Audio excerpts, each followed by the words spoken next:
But something that we've moved up in the program is that it is a discussion of how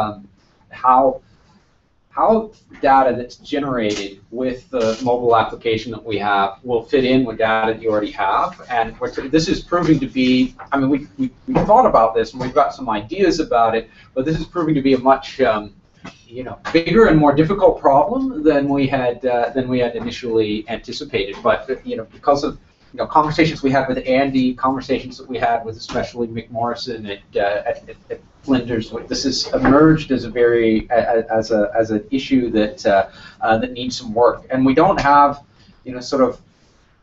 I think that we're reasonably aware of the tools that are available to help you with your with data munging, getting all of your data from all these different places that you might have and putting it together. But instead of talking about this in the abstract, I think what we should do is have Andy explain his situation that he has, like what your data, like what it looks like what you told me before about the different ways that you've got your data and. I'll actually get onto this. Yeah, so we're talking about the Bunjuklu project, which is a excavation of a Neolithic, multi-phase, rather complex site in central Turkey. And hello, see if I can actually get some details. That's it. And the standard recording at the site, it's a very complex stratigraphy. It's a single context recording system.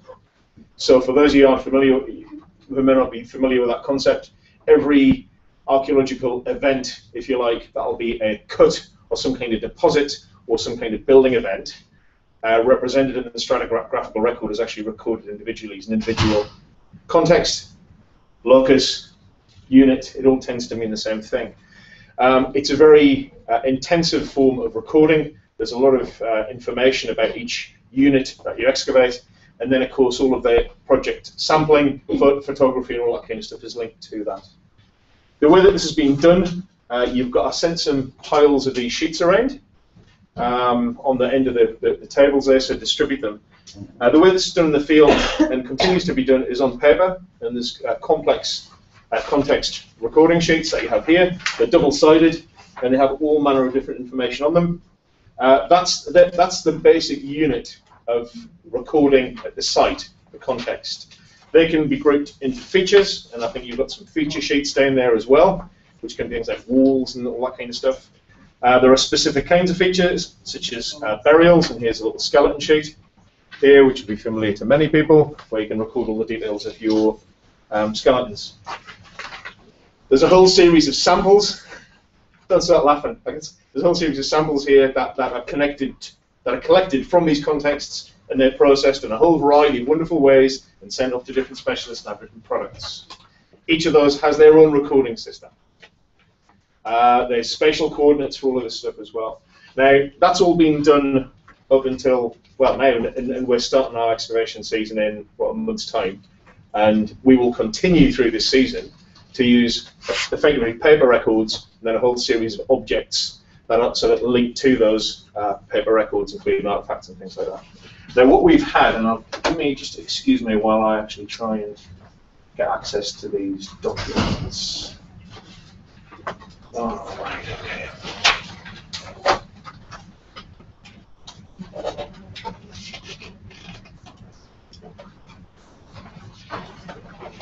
While Andy's doing that, I'll just mention that. Oh. I would ask one question before we even engage in this. How many people here have their own projects and are actively collecting data at this moment? Excellent. Can I ask what systems do you currently use to process your data in? Systems meaning like Access, Excel, ArcGIS. These sorts of things. Any others? Any others? QGIS. Yes. Okay. Excellent. Any of the students, are you planning on doing your own project in the future? or maybe taking a major, like a decision-making role on on an existing project or anything like that, where you might be involved in making some of these. Yes. Okay. Cool. Neat. I just like to take stock just to see what kinds of things we should be talking about and what it is that you might need. And one thing that I'd say, feel free to just call out and ask questions. I had a very good chat with Xavier just in 5 minutes. We are happy to answer questions like this and to give you more customized answers rather than our regular workshop page. Sorry, Sean. No, you've got me thinking about this. So how many of you are Windows people? Oh, most. Wow. You and SW nobody uses Windows except for me, which gets me off the hook of being unofficial. It's the university standard here Okay. to use Microsoft products. Anybody use Linux? Okay, one. All right. I'm a software developer. Oh, okay. I would say that the new Ubuntu in particular is a very good operating system, and we've made the decision we're not going to Windows 8. The jump from going from Windows 7 to Ubuntu is not that much harder than going from Windows 7 to Windows 8. It's got a very nice, mature GUI, graphic user interface now. So. Or you Yes. do like me, I go halfway, double boot, and whenever I need to get something done quickly, I boot into Windows. Whenever I feel like, oh, maybe I want to learn something today, I boot into Ubuntu. and I punish myself and search. Oh, it's not that bad. No, Sean's right. It's much more intuitive than I would have guessed. So I've got these files in there. So there's a copy of one of these context sheets that you've got. This is the kind of core recording focus, and you see classic thing. You've got description. You've got the context code up here, which is an interesting system that Doug uses based on letters. There's all the different kinds of deposits you have, their dimensions. There's a statement of integrity here, contamination. All that kind of stuff. Then down here you've got an interpretation. There's the strat up here, stratigraphical relationships. There's a space for little sketches, all that kind of stuff. Okay, so that's your basic record there. Very, there's a whole. This is one thing that we're having a bit of trouble with at the moment, or not trouble, but we're trying to work through this problem. Is describing the actual deposits themselves. So that's the kind of paper records that we've got now. We also have a whole range of other things. Here we've got, for example, the Excel translation of mud-smeared book that we use at the flotation tank that records the volume and process and date and information of all the samples that come off the site. The entire site is sieved in some way. Every single unit of soil is sieved, and that's a gigantic process. What I haven't got here is what comes out of that, which is actually the great torture of processing what we call the heavy residue, the sieved bits, to get out all the little bones and all that kind of stuff. There's a whole series of data sheets that actually feed into that. Now, so we've got all this information in various forms of recording medium, I guess. And there's an access database, a relation database, which has been designed to integrate and house that information. This is it here. There's your context record, and we'll just pull that up. You've got all your information. You'll see all the samples down here. Mysterious substance is my favorite. But there's 500 samples, wet sieve flotation. In theory, you can actually record all of the information about the processing of those particular samples. They're all brought back to this particular context code. That's the kind of what's called again the primary key, I guess, of the whole database would be that. Let's have a look. Ooh, damn it.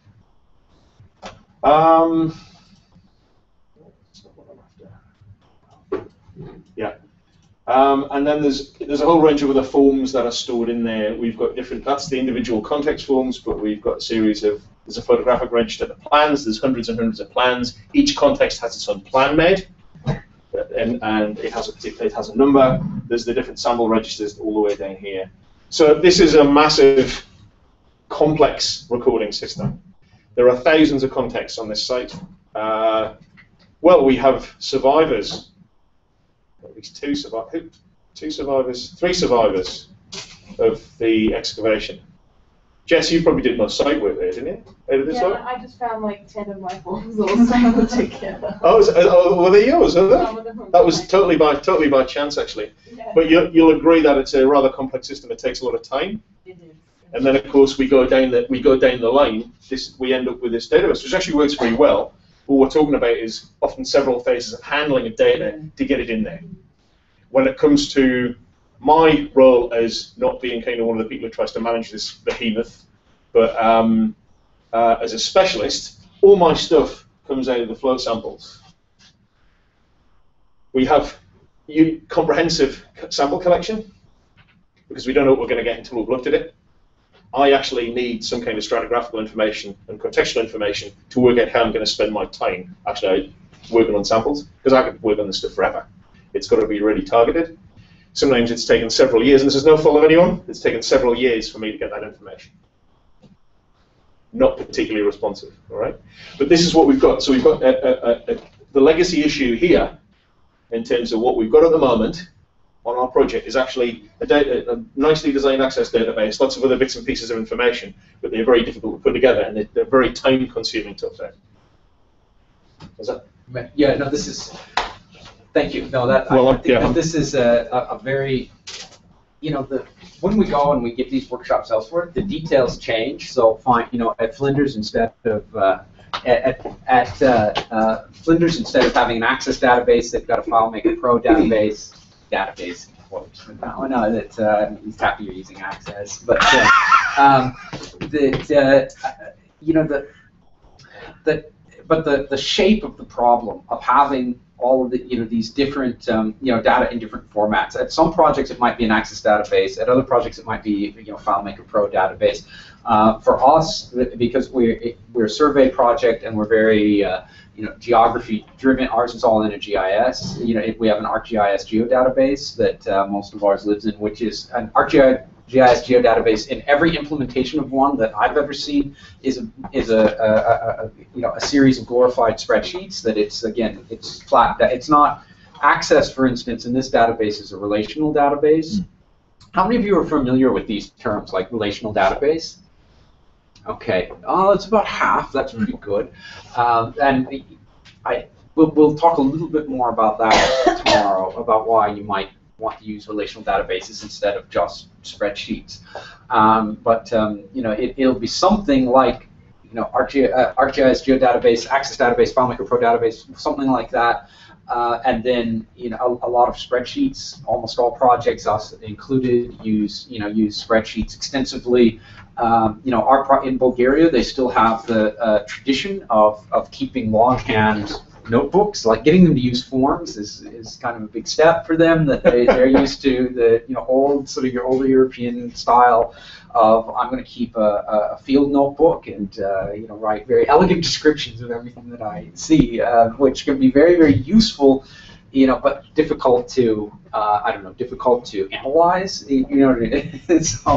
and I just should point out there that this is an example of, I think, actually a very good advanced recording system. It's not to throw rocks at it, but to point out some of the problems that we have with it and just its complexity as well. Right. For me, it's infinitely superior to having a series of notebooks, which I have been on projects, fortunately, many years ago, which have that kind of recording system. Yeah. So just to point that out. Right. I also should mention that you still have a heck of a lot of detail that goes into freehand commentary. When the whole desktop is so challenging to search. It's not just challenging to search; it's actually challenging to read some of the time. Now, I'm not pointing at your sheets here, okay, Jess? But no, the thing is, and this is kind of maybe going off on a tangent here, but you're talking about it's 40 degrees. It's 4 o'clock in the afternoon. You've been awake since half 5, 6. It's uncomfortable, so you don't sleep very well. You've been there for 6 weeks, and you work 6 days a week. Then that isn't necessarily the easiest time to write nice, legible write. It might not be the top thing on your mind at that time as well. And I think that's one of the issues here is things just become illegible, but also people become less accurate in what they're doing and making mistakes because they're tired. You know, it's fatigue. It's all those the realities of being in the field that we all know about as well. There's also the potential for some insight in that commentary that you can't so easily capture in your kind of Definitely. You know. So it's still valuable, I think. Oh, absolutely, and of course, a lot of those comments are actually they are great further down the line as well. And especially some of the slightly more humorous ones, they'll make you laugh as you wade through the stuff. But also, people make little offhand comments, and they can be very revealing. And the speculation. I mean, it's an interpretive exercise. And interpretive exercises aren't done particularly well in little boxes that you tick. It's much better to have that free-form comment. And one of the and again, it's slightly gone off, I guess, but often to a tangent. One of the key things that we're interested in doing is maintaining that ability for people to sit down and interpret as they go, as well as having all the standardized data there. So.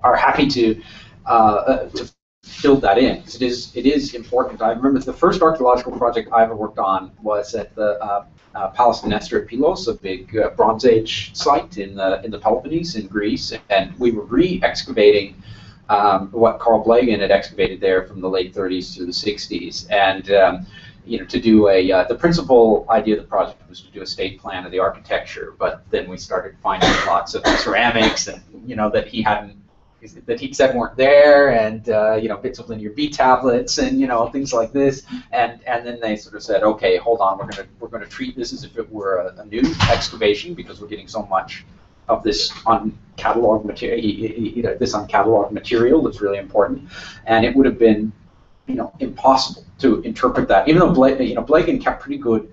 His approach and his standards and his methods and his record keeping were all very good for the time that they were done. But without his notebooks, it would have been impossible to figure out what was going on. It would have helped if he hadn't sort of randomly switched back and forth between English and modern Greek, and it's and this sort of stream of consciousness business and anything. But no, otherwise, but no, it was extremely useful, and we don't want to discourage that. And we're hoping that maybe we can help with the legibility, part in that.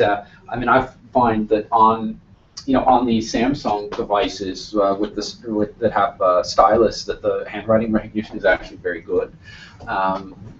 Much better than it has been previously. You can also do text to voice to text, and things like that. There are other ways of recording that I think can help. I mean, on our project, we just we made everybody type up their field notebooks every day. There was a couple of hours in the evening for post-processing. Some people were doing the GIS cleanup on GIS stuff, and then others were typing up their notes from the day. And every couple of days they had to do it. But working in that kind of longhand recording into your workflow, I think is important for most projects, and we're not trying to preclude that. What we are trying to do alongside it is get as much structured data up front as we can get, for that's more data that's more amenable to querying and sorting and reporting on more easily than the long stuff is. But no, this is I had Andy present it because this is a rather advanced project. I mean, in the sense that it's a minority of projects that actually have working access databases that have been going on for several years. But there, in the longer run, I mean, I think one of the things that we need to do is look at our use of things like ArcGIS and and Access, FileMaker Pro, Excel, and other spreadsheet software. And each of them has some drawbacks, and I'll just give you. Look, Penny and I both learned databases in Access, and I'm not sitting here, and I really am happy I had that experience.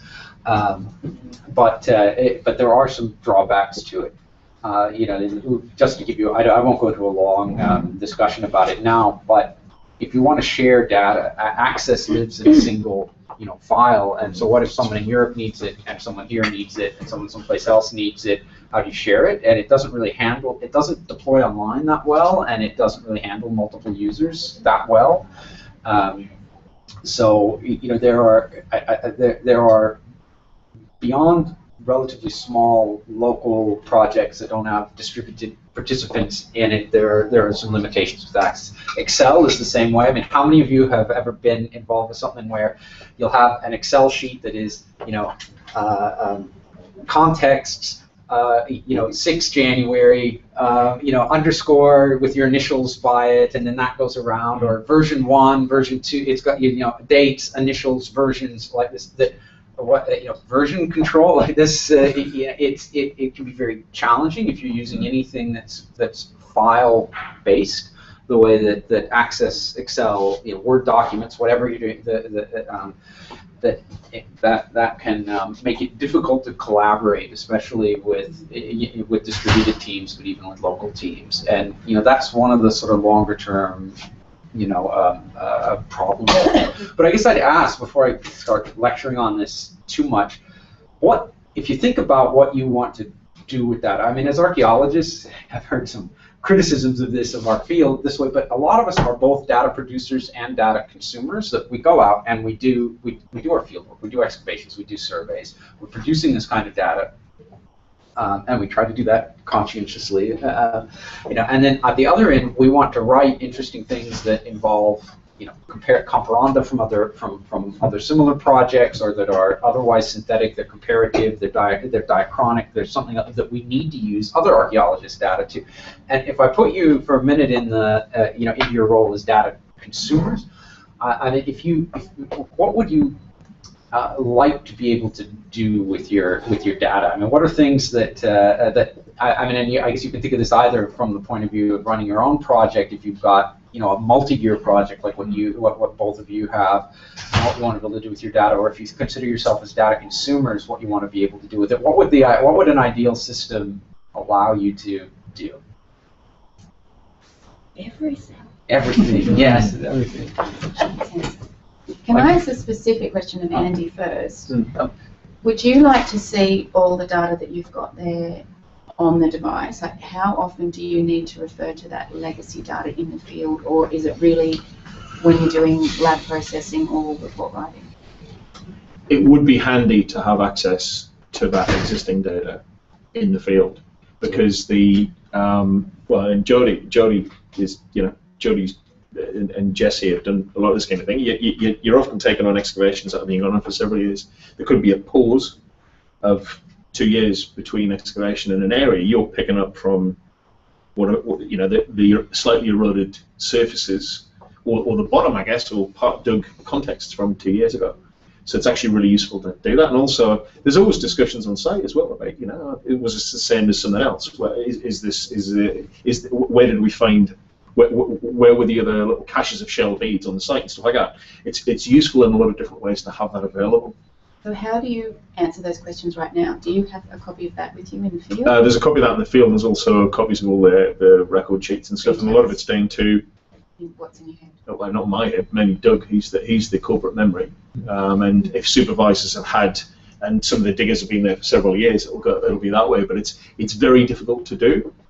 There'll be a consultation of the records off-site. Well, the other thing, if you're going back to dig in an area, the trench supervisors will go and dig out the last forms and consult with those from the terminal contexts from that excavation in that area. Yeah, so it would be extremely useful. I mean, to be honest with you, having, the issue here is that we've got existing data, and new data, it needs to be congruent with that. It needs to perfectly map onto that, not necessarily in Access, but in some kind of way. But being able to simply collect the data at the moment would be a great step forward. But the ideal is to be able to interrogate what we've already got there. Absolutely. And do you ever need to edit? Like, would you go back to an existing context that you've continued the second year and notice something's wrong and need to attach comments to that old data? Yeah, that does happen. I mean, at the moment, that tends to happen within. There's the actual checking of the information as it gets inputted from the record sheet, but there may well be notes about that context that are generated later on. At the moment, I'm not exactly sure what happened with that. They're probably put into the Access database actually. So in the field, you wouldn't be doing relationships that map to something that was excavated the year before? Yeah. Yes, you do. So you still need access to that. You do, yeah. There's all, yeah. With respect to your question, when you say in the field, that can mean a couple different things. Do you mean in the field, like you go away and your field team is there, you've got your lab, you've got your computer? Do you mean in the field, like you're on survey by yourself and you have your individual device right there, and you can't be at the... That's what you mean. At the point of recording, how much of this information do you actually need to call on? If this all works, well, you know, if the FAIMS in a box thing works, our dig house and the ADSL cable is around about 50 meters away from the 40, 50 meters away from the excavation trenches, and that little device in there that puts out the 300-meter wide diameter umbrella, wireless umbrella, should take in all of the work areas. So we're extremely fortunate, and potentially being able to have a direct connection from Jody and Jess and whoever it is sitting there in a trench directly to the internet, which is absolutely fantastic. You know, that makes it much. That's a very different situation to you when you're going to be out in the middle of war. But yeah, so we have that. Well, when the agricultural trucks haven't driven through the telephone cable twice in the 3-week period, things like that, we actually have that direct connectivity. So that actually probably will make that easier given the amount of data we've got as well. Anyway, there you go. So now this is, Andy's response gets at a couple of the things that I was kind of fishing for, and I want to open this up again, but to just draw out what Andy was. Andy needs to be able to merge the newly created data with the with data that exists from previous years. So that's kind of a from the perspective of a project director. But yes, of course, if you're reusing the data, that yes, you want, it would be great to have one source of data for a project and not have. I mean, if you wanted.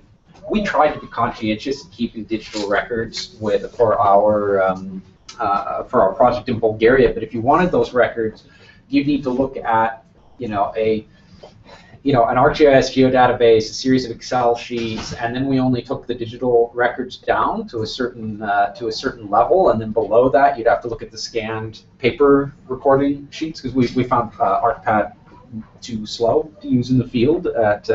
It slowed our teams down too much, and we were under too much time pressure for our permits, with the length of the day, everything else when we were out in the field to do it. So our most detailed records are still only scanned paper forms, and then one level higher than that, they're Excel sheets, and then sort of a level higher than that, it's in an ArcGIS geodatabase.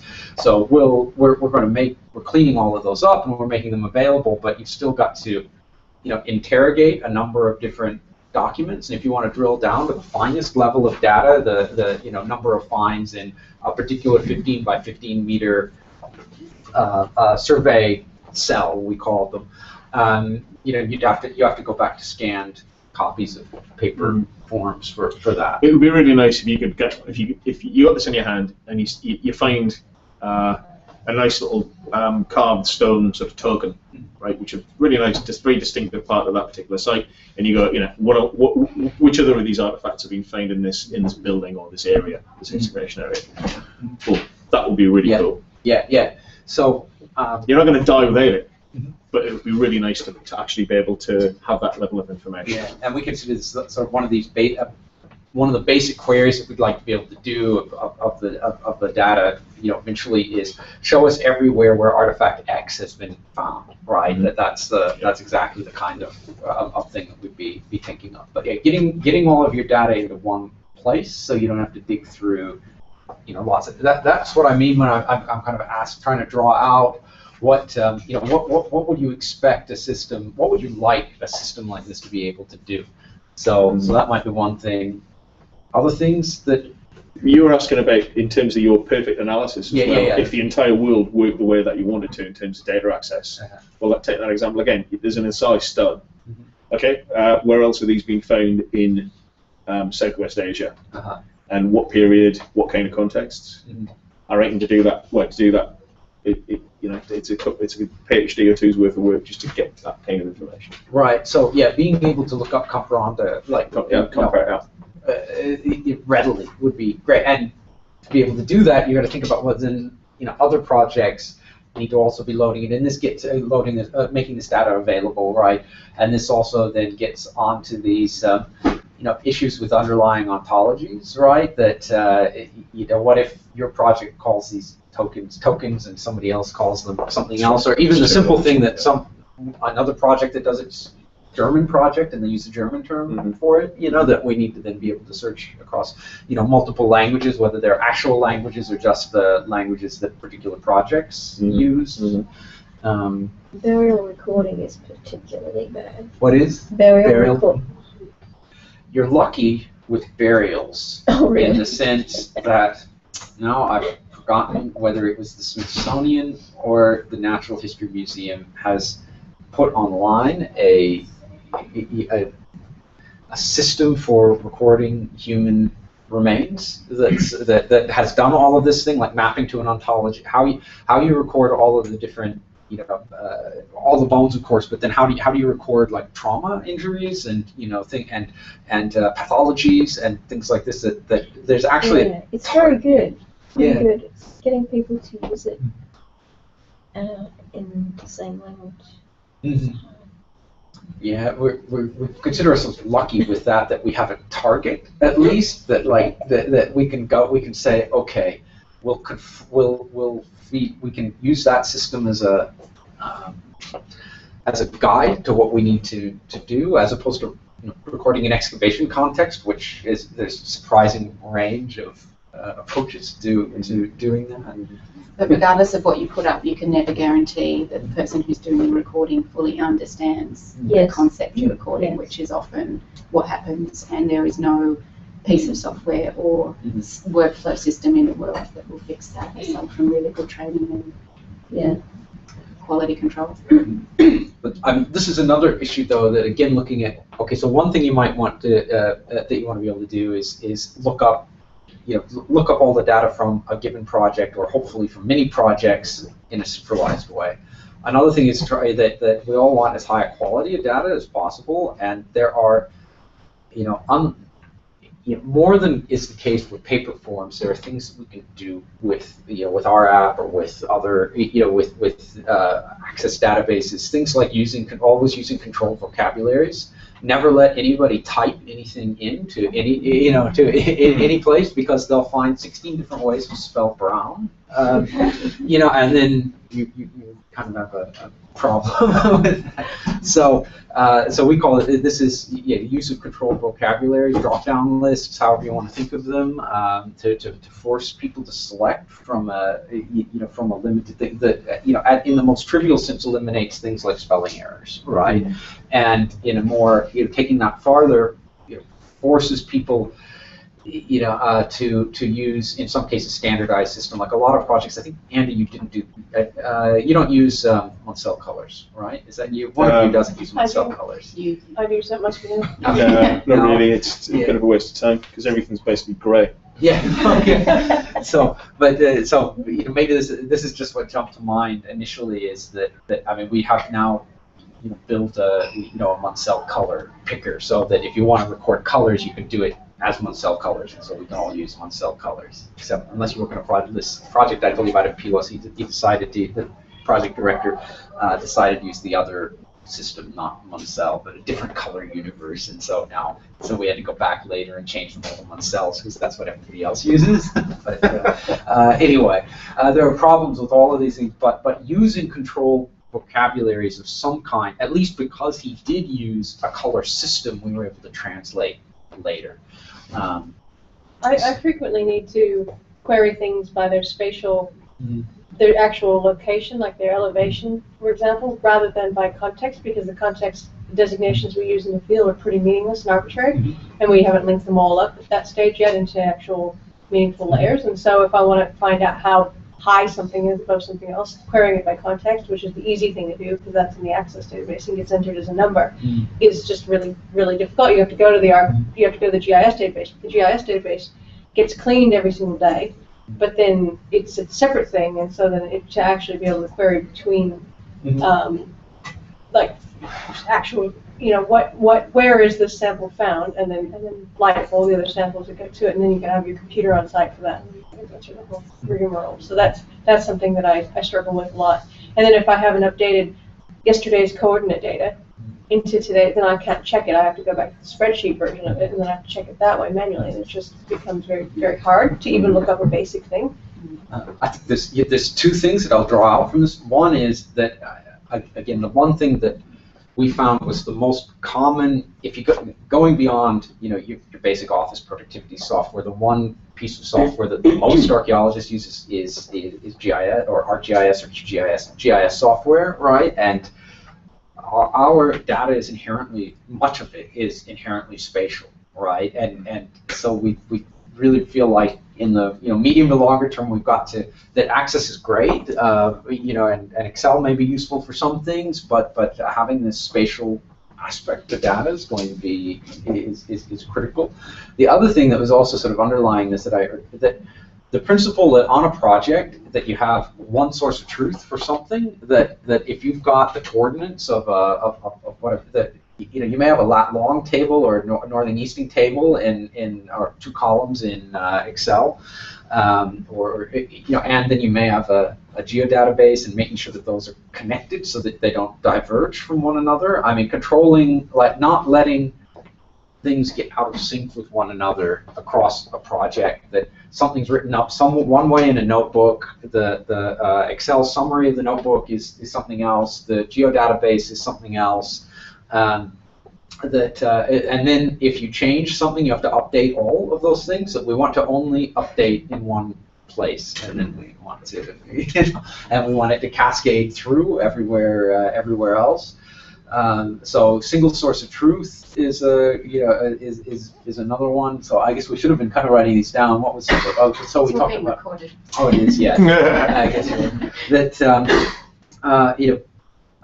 being able to look in one place, a single database, a single source of information, and then that. First to make it easier to actually look things up, and second to make sure that when you're updating things, you're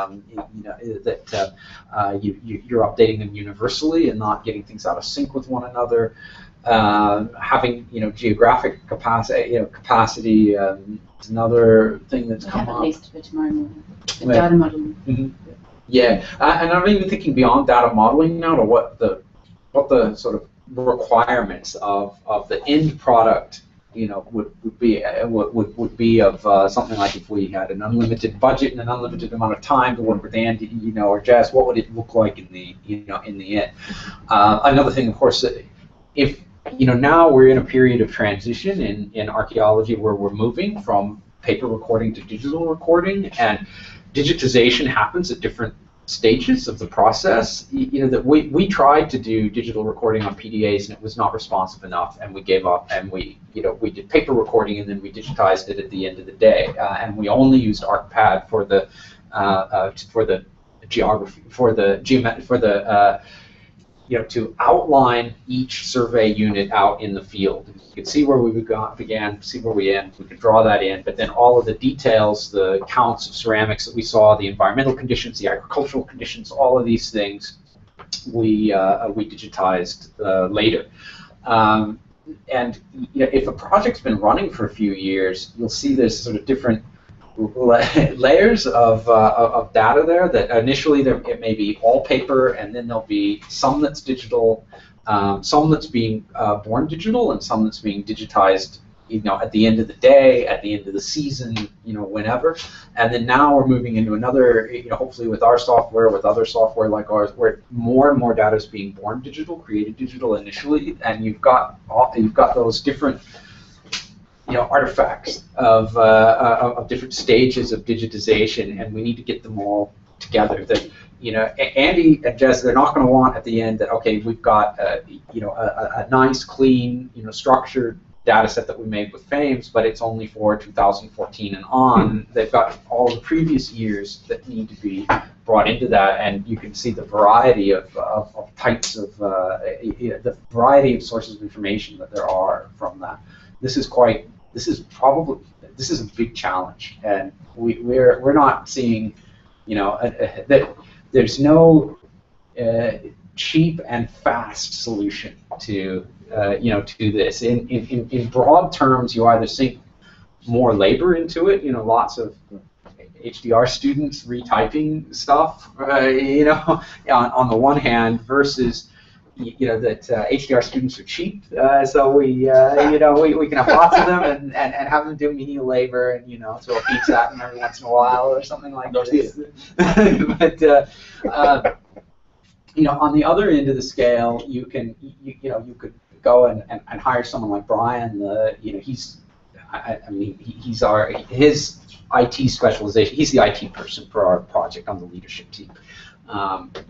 In his earlier life, he's got a master's degree in information technology, and his specialization is you know, data munching. He does data work, getting data out of one legacy system and into a new system.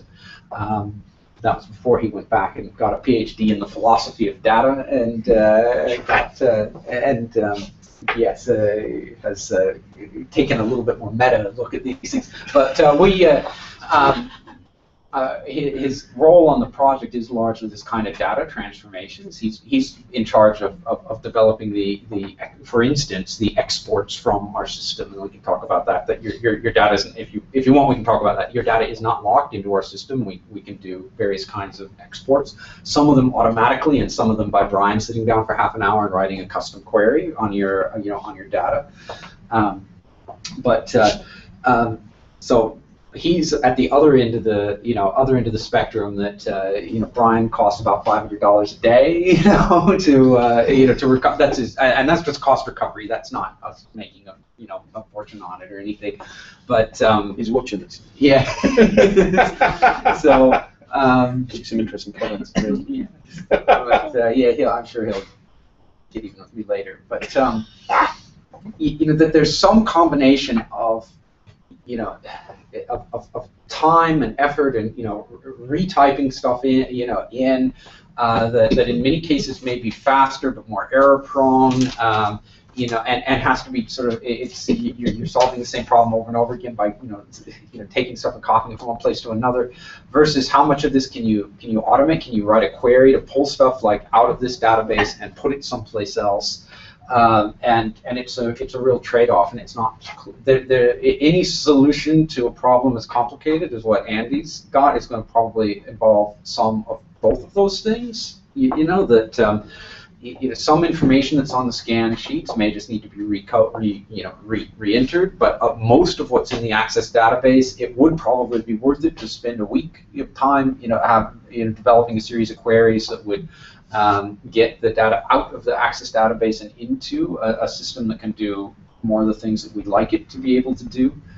So, there's no simple solution. That's one of the reasons I wanted Andy to talk about this, and for us to talk about what we want out of it in the end, what our expectations of the data might be. Can I ask an unrelated question? And I think I know the answer, Andy, but it may be useful for other projects. And that's about projects changing through time in terms of their recording system.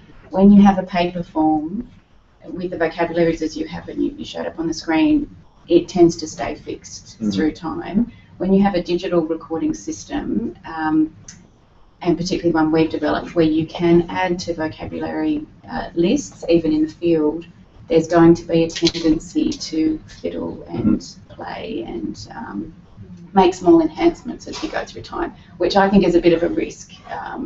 It's a risk. It's something people need to be aware of. It's something that doesn't happen with paper forms because the site director copies them and it cannot be changed trivially in the field. And I know you have limitations. Your comment was all new data has to map this system. Is there ever any consideration of, are there any problems with that system in terms of analysis? Do you ever think, gosh, I wish there was this field, I wish this term was here? From the actual field data, there have been some minor modifications over the years anyway. On the paper form? And both. Yeah. But the main modifications that I've seen have been not on that core context and feature recording system so much. It's been more on things like all the sort of stuff around it, like especially the sample processing, which is grown and grown and grown, and then it's always been a big logistical nightmare. But actually doing that and prioritising it and how you manage that has actually changed over time, and the recordings have changed to map that. So there's been some changes to the field recording over time, but that's actually been pretty fixed for a long time. And I wouldn't think that there would be a huge amount of change in that. And actually the other sort of recording systems around that, certainly the core ones for on site for the core data, not all the analytical stuff, which is a whole different world anyway. You know, your fight with analysis and your formal analysis, they do their own thing. But those core, the vocabularies, the data structure, like that's going to stay pretty much the same. And that meets all the needs of analysis. It seems to at the moment, yeah, absolutely. Yeah. Although there's only a certain amount of analysis being done. Because it takes so long to get the data. Yeah, and also I think any even minor changes to that whole recording system now would have to be very, very carefully considered. In fact, they are. Yeah. I wouldn't overstate the stability of paper forms, though, in the sense that when we started our project in Bulgaria, there were no surface survey projects like that were using the approaches that have been used in Greece and the Middle East and Mesoamerica, and we looked at a range of recording forms from the places where this kind of total coverage surface survey was done, and we produced our own forms based on those, but they had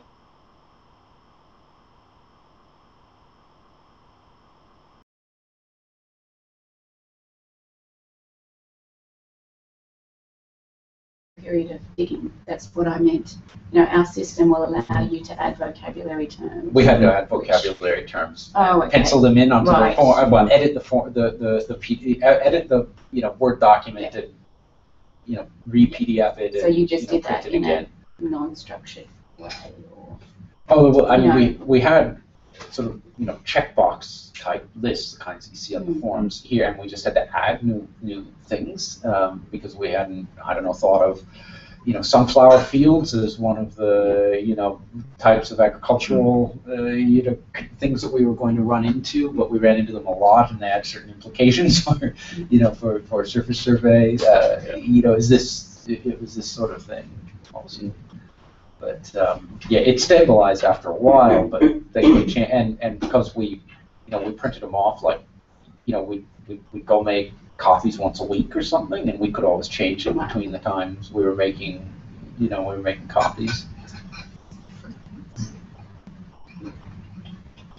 So I mean, I could give you a sort of we can give you a rundown on some of the tools that are available, or or other things like how you might want to get to this endpoint. But I don't know if anyone's got any more questions, ideas, things that these sorts of things that problems you've run into on projects that you've been on, things that you would have liked to have been able to do with your research, even when you were looking up Comparand or anything like that you haven't been able to do because the data's not been there. Is there anything else like that you'd like to raise? I'd like to state the obvious, particularly for the benefit of the student here, which is that although we're talking about field projects here, obviously any of these problems in data management and data entry apply comprehensively across the discipline. So if you're doing any kind of lab management, I've often had to tell students, so you pretty much just have to do your study first, find out all the things that you should have recorded in the first instance, and then go back and do it. Because that's when you find out all the things that you wish you recorded. And, so you're frequently having to go with any kind of data collection through a first pass. You've got your form, whether it's digital, whether it's paper, whether you digitize, whatever. It's all the same kinds of issues. So although we're talking about field data, and only a few people raised their hands when that came up, I mean, this is really an issue that's applicable to everybody. So if you've all been working on your project up to now, and there are certain things that you want to do with them, you're going to encounter exactly the same kind of obstacles that we have. Yeah. So yeah. So I'm working out of these LiDAR scans, and they tend to be really large data sets. Yeah. So my problem is when I'm in the field, I can't access those large data sets because it's just not able to have them properly on the computer or on the device. So that's the other problem that I at least always face when I'm in the field. Yeah, point clouds are hard. I mean, they are big, even though computer hardware has advanced so much. But this is the one type of data that I can think of off the top of my head that archaeologists deal with on a regular basis that is still large enough to challenge the hardware. And I mean, you're certainly not going to, if you were going to try to do anything with this on mobile devices, you're going to have to do it on some kind of simplified form of it, wireframes that are constructed from the point clouds or something like that. We're just starting to work with I say that in terms of both of my own field work and the FAIMS project. We're only now just sort of starting to think about dealing with with laser scans, and the ability to manipulate three-dimensional data is getting better. And even on the mobile devices, Autodesk has some really nice software for taking CAD drawings and taking them out into the field and being able to look at them and make minor changes and things like that. That I think it's coming, but this is the most hardware demanding sort of application that I can think of that archaeologists would be using their equipment for. Yeah, I don't know what else to exactly say, but because this is just at the we're kind of thinking like. That's about 3 steps down the road from where we are. Like right now, the next thing we would like to be able to do is to work in 3-dimensional volumes. That's where we're kind of at now. That we see that as if we want another grant, that would be one of the things we'd like to be able to do is not just work with 3D surfaces, but in volumes as well. Like with LiDAR, you're still dealing with surfaces mostly, but it's just tons of data, and so I mean, anything to do with mobile stuff would have to be simplified. So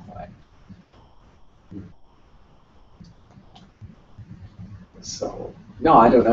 Has anyone else run into problems on projects that you've been on? Things that have annoyed you about recording systems, or? One thing I would say that kind of not rings a bell, but like touches me in terms of what I have to deal with is what you're talking about the data being able to be synced across multiple platforms without you having to necessarily put in more time or double or triple enter the same information to make sure that's the most current version of that information.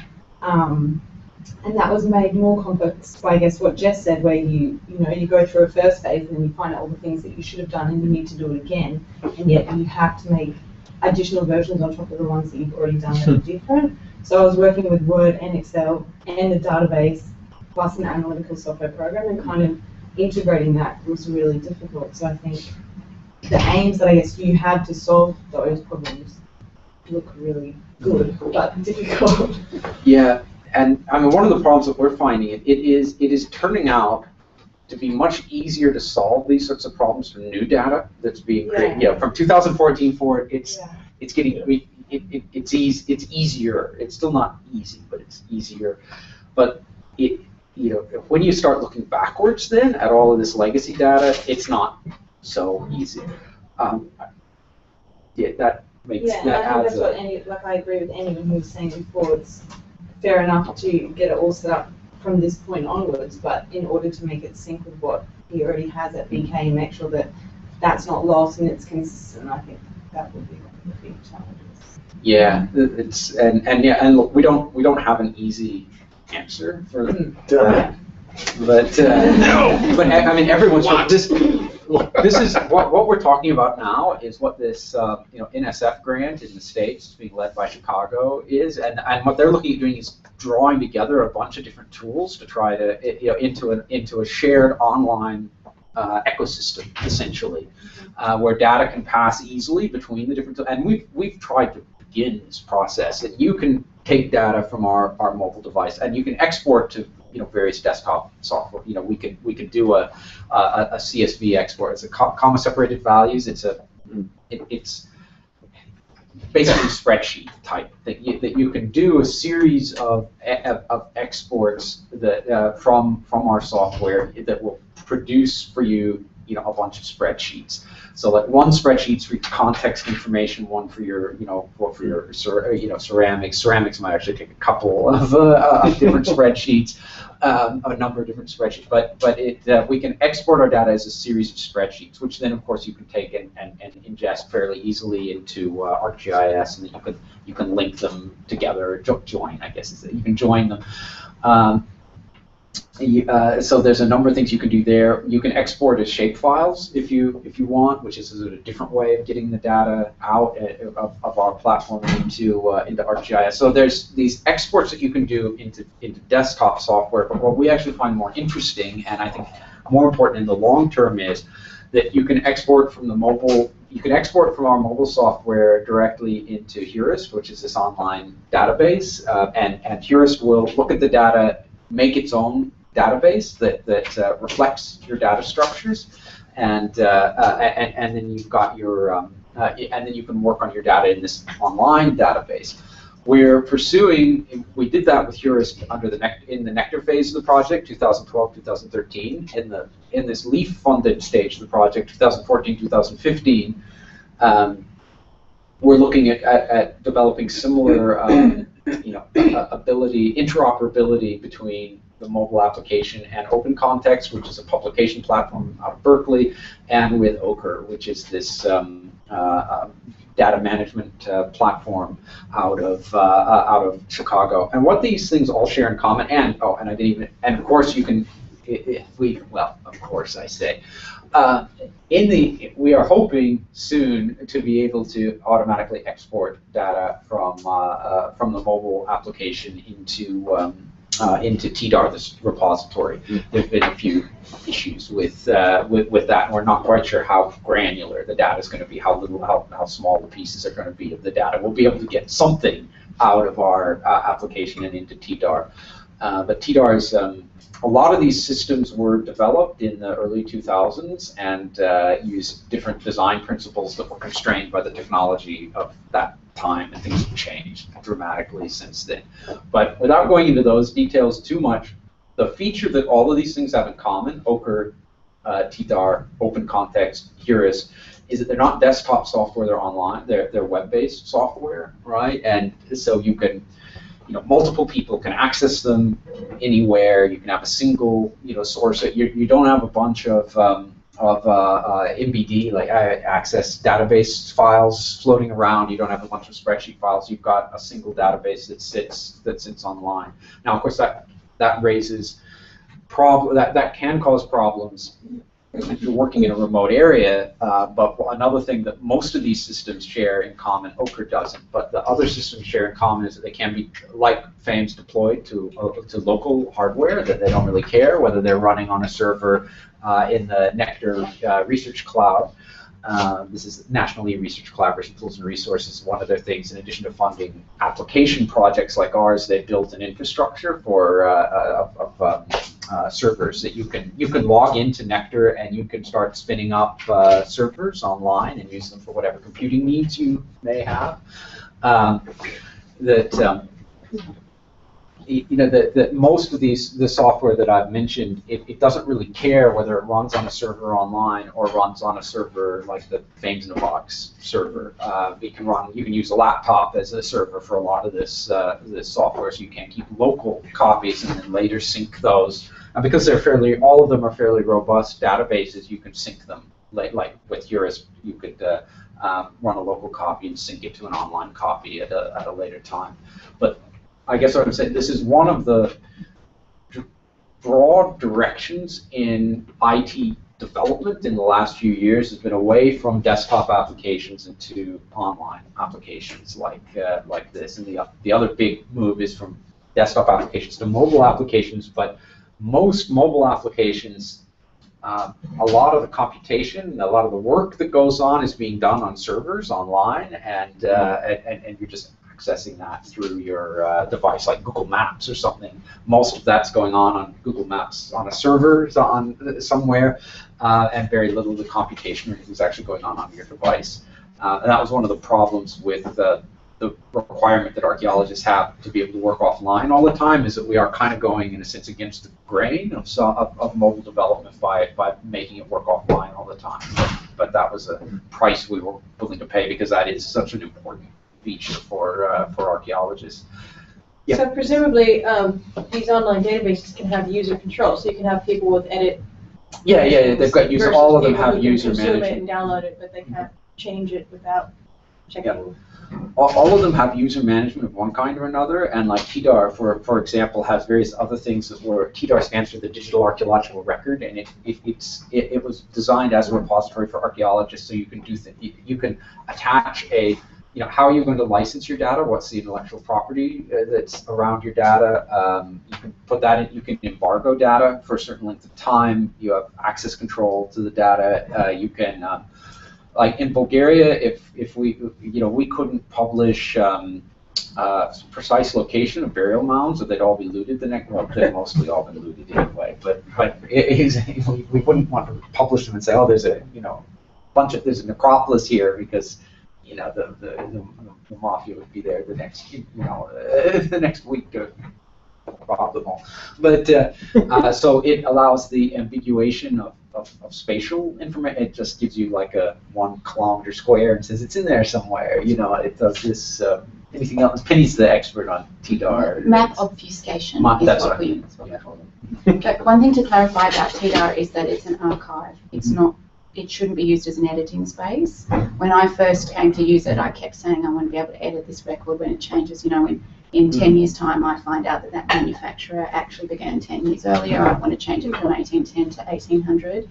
And the universal response was no, this is an archive. You don't change the primary record. You can actually do it. You can you can edit an entire data set. So if you put something up, you take it down and replace the entire data set, but you can't do individual editing of rows of the kind that you may have been thinking of and I would love to do, but in an archival space, you shouldn't really be doing.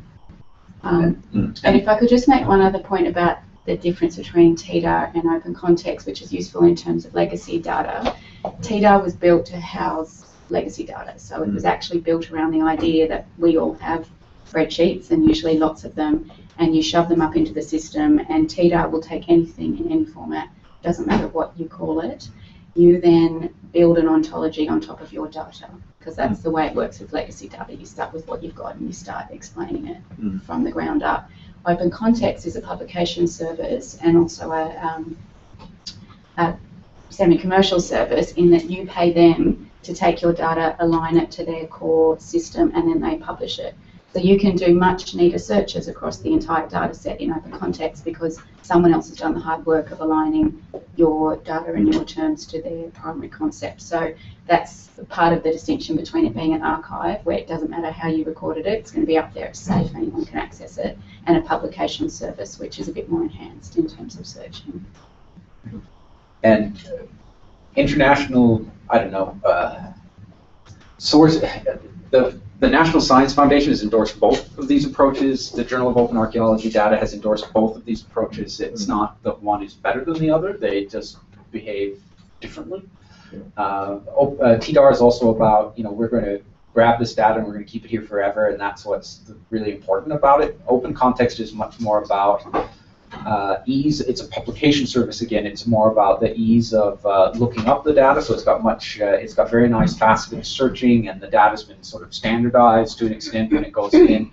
And it also fully implements what Eric Hansen, the director of the project, calls a one-page potshard model, where it will kick you out a persistent URL of a single, down to a single potshard, a single excavation context, so that you can reference. So if you're using it as comparanda, you can reference it. It does some of the things like what Andy was asking for, to be able to, if it's in Open Context, you can say, show me everywhere, every archaeological site in the Middle East that's had, that's turned up one of these tokens, and it'll have pictures of them, and it will have been, if it went into Open Context, it will have been standardized, and that's what you would have paid your $10,000 to $15,000 to them to do to your data set. So they also give out quality ratings, so the potential is that you can filter, if you were in the field calling up your layer with all of these things and you realise something was wrong, you could take off the lower quality ones. The idea of having that quality rating, it's at the project level, I'm pretty sure, in Open Context, means that you can filter out things. That's what a lot of people say about TDAR. you know, you're putting a whole lot of crap up. Anyone can deposit data. There'll be a whole lot of low quality material that I just don't want to read, and how do I filter that out? And TDAP doesn't have that at the moment, but you filter it out by knowing who's who and knowing which projects you want to look at. But Open Context does have a solution for that. Yeah, and this is what JOAD is supposed to be, sort of a layer on top of TDAR that helps with that to some extent, that they do peer review. It's a peer reviewed data journal, and so they will look at the data set. I mean, they don't have access, they can't tell whether you entered the data about your excavation properly, but they can look to see, what does the data look like? Is it consistent? Is it, what an outsider can tell about the data? They review your data set that way. It's interesting talking about Open Context, because we do have a budget line for well, whatever you do with Open Context, uploading your information into it. Publishing it. Yes. Yeah. But we thought about that very much as a long-term repository of the database. I didn't think about it in terms of the actual editable and interrogable database that we effectively are contributing towards during our field series. I never thought about it in that way, actually, so I find that rather interesting. So there you go, you've improved me. So what's the deal with Open Context with respect to actually accessing it, paying for it, getting the data out to it? Who pays for it? What's all the... Their sustainability model is that you pay when you deposit data, and then they will, and your data needs to be in pretty good shape when you give it to them, but they'll do some final refinement, cleaning, mapping it to their to their own shared vocabularies and terminologies and these sorts of, and getting it up in a standard way, and then they allow. Look, it's not totally standardized in the sense that the Open Context has made the decision they're not imposing a standard ontology on all the data. It's an approach Derek Cantor calls loose coupling of data, that each data set may be a little bit different, but they're internally sort of clean and refined, consistent, and you can go in there and you can do what's called a faceted search, which means that you've got sort of a drop-down list of different, or what it appears as a sort of a hierarchical check boxes that you can search on anything that's sort of in the database. You can select. You can say, give me all of these tokens from the date to a certain period, and those will, and sort of everything that you can search on in the database is in a series of sort of hierarchical check boxes, and you select those. It's a faceted search. I'm probably not doing a very good job of explaining how faceted search works, but it's. And go then and play. You can go, yeah, you can go look. But then you can export that data that you've selected. He called it, it's a data slice, right? You can export that from,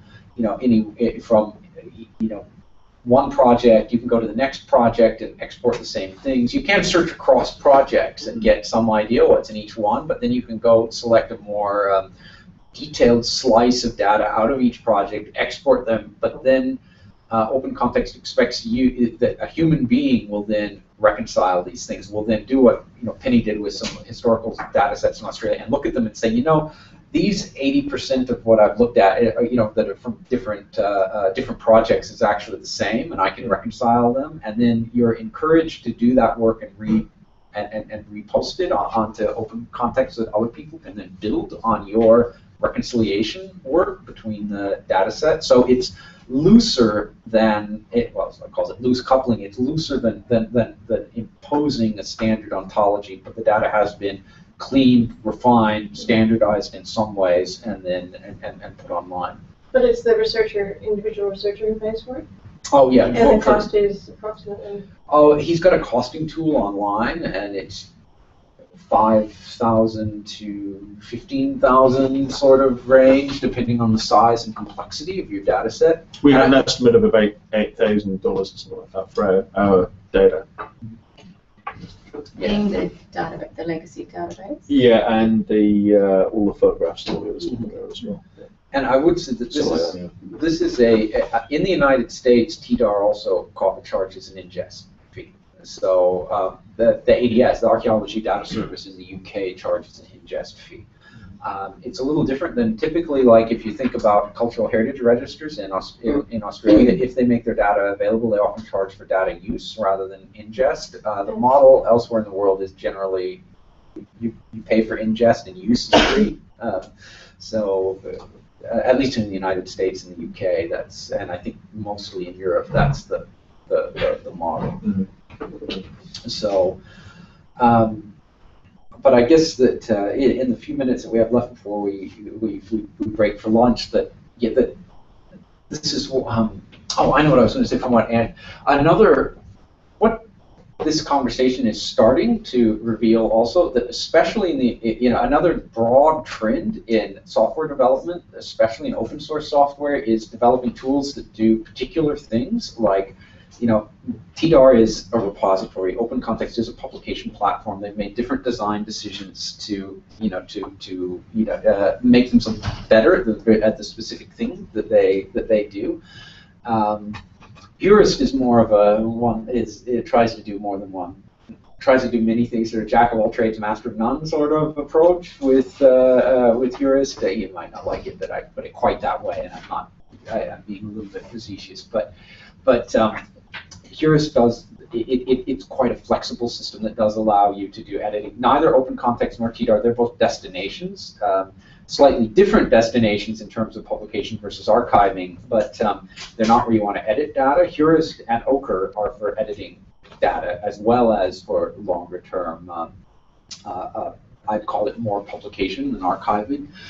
The Dictionary of Sydney runs on Purist as its backend. If you wanted to look at the Dictionary of Sydney, sometimes so it's used as the data source to support the web pages that make up the Dictionary of Sydney. So so there are different online tools that do different things, and this extends. If we look beyond archaeology for just a minute to things like. Google has developed a couple of tools for refining data online. One of them is indeed called Open Refine, and it's for you to take ugly, screwed up spreadsheets, basically, and turn them into pretty organized spreadsheets. Things like a simple example. You've got one cell that has the first name and the last name of a person in it, or something that you can split that into two separate columns. Having multiple values, a common flaw we find, or problem we find in a lot of spreadsheets that we see is multiple values in the same cell, which makes it very difficult to handle. And you can break those out in Open Refine, just to give you one sort of quick example of what you can do in there. And you can do other things to say, I want to take this spreadsheet that may have some problems, and I want to do things to it to clean it up. And you probably have to go through several steps to get the data in the shape you want it in the end. But it's a tool to help you with that. So there are all of these online tools. There may be situations, and Andy mentioned this is what they've been thinking of. There may be situations though where the best solution to what you're doing, and I caution against this in most cases, but there may be instances where you really do need to do your own development from scratch and develop an online database of your own. That's where you go into a system like Postgres, which is a powerful database system, MySQL, these sorts of things to build a custom database to then dump your material into. There are some sustainability problems with this. These are this is in a lot of the literature. These are referred to as silos. That you've got your data, and you may have a very nice website for it that's powered by a very nice database. But how do you ever take the data that you have and merge it with the data that somebody else has? And this is essentially the problem that Open Context wants to solve. And he says, everybody puts their data in here. It's standardized to an extent, and then you get the slices of different data sets that you're interested in. You want to work on these tokens, and so you go to each project. You search to see which projects have tokens, and then you get the relevant data slice out of each project, and then you put it into Google Refine. You put it. You use Excel. You use whatever you want to merge those data sets. And that's something that, unless your database is well designed, you may have. You may think that you're making your data available to everyone by building an online database, but it's not really available in a useful way to other people in an online database. Online databases also take, they're expensive to develop, they're expensive to maintain. There are other sorts of issues with it, but they are, it's the next step up from keeping an access database would be to move to a serious, a serious database backend that can actually expose data online and can be edited by multiple people. And the lowest cost way from access might even just to be do the semi-automated migration to SQL Server, which is Microsoft's heavy-duty database platform. And there may be instances where where a one-off custom solution like that is, just like, I don't want to, when I talk about Excel or access to these things, all of these tools have their uses, but we should just remember what their uses are. And we'll bring up tomorrow some catastrophic failures of access in very high-profile work. Sorry, not access, Excel. Excuse me. Catastrophic spreadsheet failures in high, high-profile work. That each of these tools has a range of tasks that it's good at and a range of tasks that you can do with it, but you probably shouldn't.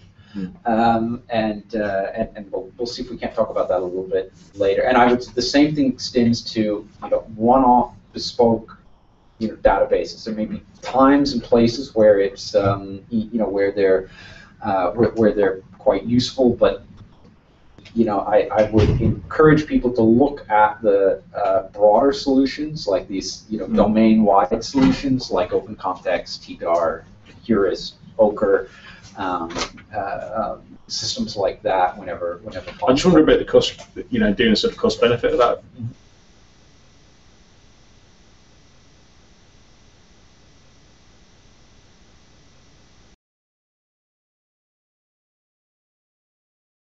Right to me, it seems to harvest the data. We're right. We need to tweak some of the fields and stuff like that. But you can export from that into some kind of format that we just suck up into that Access database that we've got at the moment. Yeah. Not online. It sits there. There's one master copy of it, but at least then there's some level of integration of that data. And it seems to me you go from that kind of solution, which is it's improving the data collection and streamlining that hugely, in fact. Yeah. And it's actually solving one of the key issues that we've got. But it's not enhancing the access to that data through use of the web or something like that. Right. Beyond that, there seems to be a number of different options, including just making your own SQL server database for now that the project members can kind of log into, and then you've got your Open Context and TDAR solution further down the line. Now, I don't know what from just a simple removal of double handling of data. The first solution, which basically takes, if it's possible, it takes that's on there, and we just basically have some way of, even if there's an intermediate step, just plugging that data into it. Yeah. That seems to be to solve one particular problem. Longer term, in terms of access to improving accessibility, of course, there are all these other ones, and I'm not sure what the cost and benefits of those particular solutions are. Off the top of my head, I would change that model just a little bit and say, take your access is limited as a database in a number of ways, including how you can query it, how importing, exporting, these sorts of things. And I would say that as a lower cost in the short run, and Penny might want to say something about this too. That was something a lower cost, at least in the short run, would be to move the back end, the tables and queries of this to SQL Server instead. Keep that front end. And you can keep an Access front end as a front end, as the forms and forms and reports. Yeah. You can keep that in Access. It used to be called an Access Data Project. I'm not sure whether that still exists now, but you can you can do that. You can split back in from front end.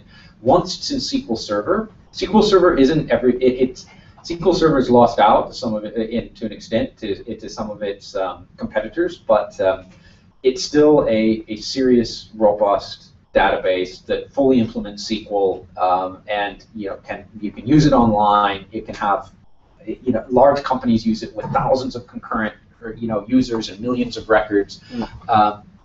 Up to 4, if your database is up to 4 gigabytes, it's free. And if your database is bigger than that, it is likely that UQ has some kind of an educational license to at least a development edition of SQL Server. So, and SQL Server is the native backend for ArcGIS now. It didn't used to be before 9.3. ArcGIS had its own kind of suboptimal proprietary backend, but now it uses SQL Server. So in theory, at least, integration, visualization of your data in ArcGIS should be easier if you do that. So I'd say again. Well, but Penny, maybe you want to say something about what sometimes happens. One of the best things about Access is that someone with very limited IT skills can jump in and start creating things to look exactly the way they want or close to what they want.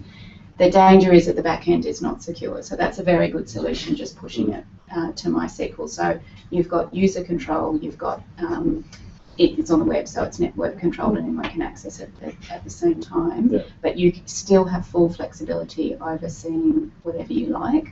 The data structure is locked in, but it's locked in for you anyway, so that's not a limitation for you.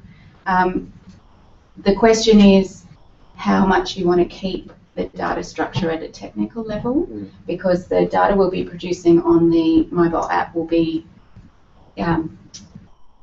domain key normal form, which we'll talk about tomorrow, which is a deeper and richer form of recording the data, which allows you to do more. To put it back in here, we'd be conflating some of that data to fit it back in the structure that you've got.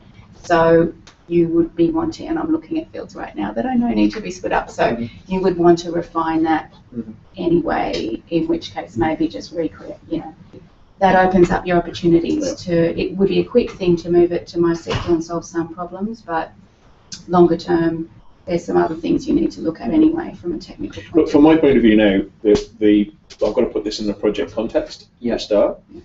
This may be the penultimate excavation season. We just don't know. We're working through those possibilities, and it depends on Turkish government regulations and all that kind of stuff, and permissions and whatever. But we're looking at either 2 years or 7 years of excavation. So, but we're also talking about an immediate issue of, I guess, trying to improve the situation within this particular excavation season if possible. Right? That'll be my aim anyway. So it seems to me like moving to SQL Server, even it might not be the perfect vehicle, if you like, the perfect structure or whatever, something that allows us that. Something that allows us to add data, to interrogate data effectively through the web. To me, that sounds like a really cool idea. And I say, we may well end up hitting some kind of problems with it. I don't know. I mean, the good thing is that if we're connected to the web, we can actually get in touch with you guys who are doing it. We can get in touch with you. But for me, that seems to be, even if it's not perfect, dear God, it's going to be better in terms of accessibility than what we have at the moment. So I think that's. I mean, we'd want to probably scope. We'd want to help you scope that versus another. I mean, another possible way forward, and this is what they did at Zagora on Andros. This is a University of Sydney, project. Is they had an Access database, similar to this, similar in complexity to this, and they moved it all into Hurist, and then used, and then have been using Hurist for their, for their field work, and. I don't know, at least Beatrice seems reasonably happy with it. So that's, she's the pottery person and was in charge. She's the pottery and IT person on I mean, the main thing is that you're not going to lose information that you actually add to it. It's not going to suddenly evaporate, so it's going to fall off the end, which of course can happen with these piles of paper forms rather easily if you're in a car crash and it goes on fire or something like that. It's quite easy to do that. So for me, the point is that we haven't got time to. We don't necessarily. It's not necessarily a wise investment of our time and resources to muck around with this if the dig finishes next year. Right. That's the. But we can't get it perfect. Yeah, if the dig is winding down, we probably really want to think about, where do you want to dump all your data for the cleaning, refining, and analysis phase? Is it better? What are the costs and benefits of, you going to Jane Hunter and having her and Damien develop a custom Postgres, database for that that Brian could then write an export query. You have to do a custom query, but you probably do it in a day or two. That would take the data out of the mobile application and dump it into your database. That's definitely something that's on the table. You'd have to look at that is a possibility. I think long term. I mean, I'm completely sold on the open context route actually long term. And as a publication, but you still open context. Still, it's for publication, not for editing. You still have this editing phase before then. Oh yeah, sure. But long term, I would say yeah. that because I understand the value of having these databases integrated with a global information community like that allows interrogations. I see that completely, and I'm absolutely for that. The question is for me is the operational every day when we're in the field. I guess that's the stuff that I'm not so sure about at the moment. So I think the dedicated standalone database for that is not the option that I think is best for this particular project. But anyway, there you go. No. I mean, this is and like I said, there's no cut and dry answer to these questions. It's really it's cost benefit analysis between do I use one of the generalized online databases like Hurist or Ochre. Hurist right now. I'm just trying to the costs that are involved with it. It would probably be mostly your own time or the time of your HDR students. Ochre, their sustainability model that they charge you for a server, and then you've got access to the server, and then and the toolkit that they provide, which is the database lives online, but they've got a Java-based interface that sits on your on your computer that. Yeah. I don't know. I think that here is just a web interface, and I think web interfaces are getting richer and richer all the time. But their Java interface does a few things that you might not be able to do in a web interface. It's but there's a cost involved with hiring a server from from them. So there are cost sort of trade-offs of there's if you do your own, there's development time. If you use an existing online one, there's whatever costs are involved with buying into that system. Then there's the cost of moving the data across, which is either recoding. So to some extent, it's recoding, so cheap labor, but lots of it, and to some extent, it's queries, which is expensive labor, but not as much. Yeah. To get all of the data. Out of these disparate sources and into a combined database. And like I said, we can't.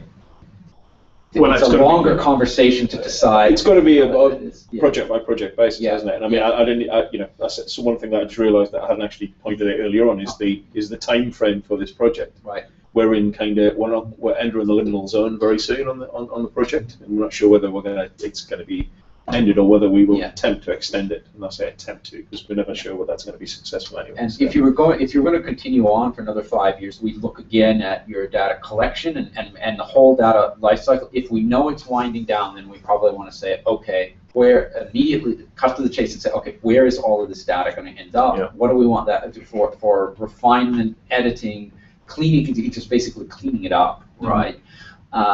Maybe getting some more things digitized if there's anything that's not digitized. This workspace, right? And that's you want to start looking immediately at that, whether it's an online system like Hurist or Ochre, or whether it's a custom database that you develop. But I do see it's like 10 past noon. Yeah, so sure. Continue the conversation over lunch. Yeah, sure. We're just going to call time for lunch now and come back at whatever time. There's nothing on. We haven't laid anything on. Late asses that we are. So I guess we'll come back at around about 1ish or something like that. Yeah, let's try. Yeah, okay. Check what's on the agenda for. Just the red button. Just to pause it. Excellent. It's still 5 hours, eh? Oh, are we We're still going. stopping or we're leaving this? No, just leave it. Have you stopped it? No, I haven't. No, we'll just leave it. I mean, it's going to be quite boring, but. Okay, eat. Must eat. Must eat. Must ingest.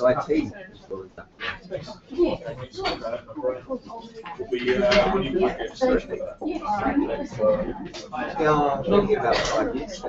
I'm doing commercial work in the school. It's a year, so we charge at commercial rates. As work comes in, we guys don't want to do it. We have That's great. I'll give you one too. Let's have some. Yeah. We do it. It's like, so, are you at university? This is great. I'm I'm actually just trying to go to right. But my project. You need that in reserve. No, we thought we might, continue this Okay, conversation. well, I mean, I hope it was useful. And he's back. Just I'll come with you. Down there. Let's go. 6 months ago. So are we going to any of that, Penny? Oh, yes. Lunch. So bring anyone else with you who wants to. If you're the last person out, can you shut the door, please? And if you haven't got a card to get in, ask the guys here to let you in, okay? Just as a favour. Yeah, because I'm working in Cyprus and I'll be back there for January for 3 or 4 weeks season. So when are you? No, I think we're going to have lunch with you guys tomorrow. She tells me you're doing good work, so we're looking forward to seeing it. So, and if we can continue these conversations as well, that they're, it may very well be that the best solution for Andy is would be some kind of custom target time. We're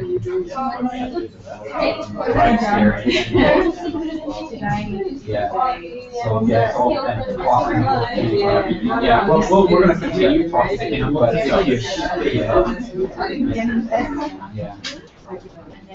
but we'll talk about, but we can definitely, if you decide to go that way, we can definitely do next course. Yeah, you can have, I had an output little bit. Yeah. Right, and you can, if it only goes one way, like you can denormalize it down to the normal form, but then it doesn't go back. I see it.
Attention, attention. This is a test of the building's fire evacuation system. No action is required. This is a test only. Please disregard all tones.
I can't get into Platform Door anymore. What should I do?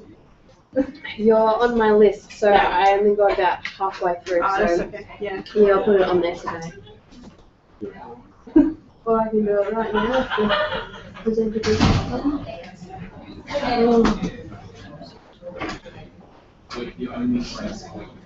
So I'm thinking, like, if there is a consensus or a field application, you just Yeah. The last news from the visa. Yeah. I have bridging visa. I can work in Australia, but they don't let me get out of country.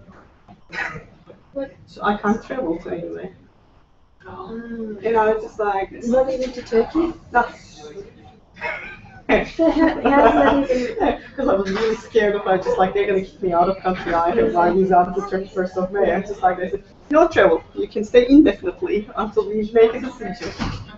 But they said I can't apply for permanent residency because I'm already on a bridging visa. Yeah. If I do that, I will get bridging visa C, which basically I can't work and I can't travel anywhere, so I have to stay in the country. Yeah.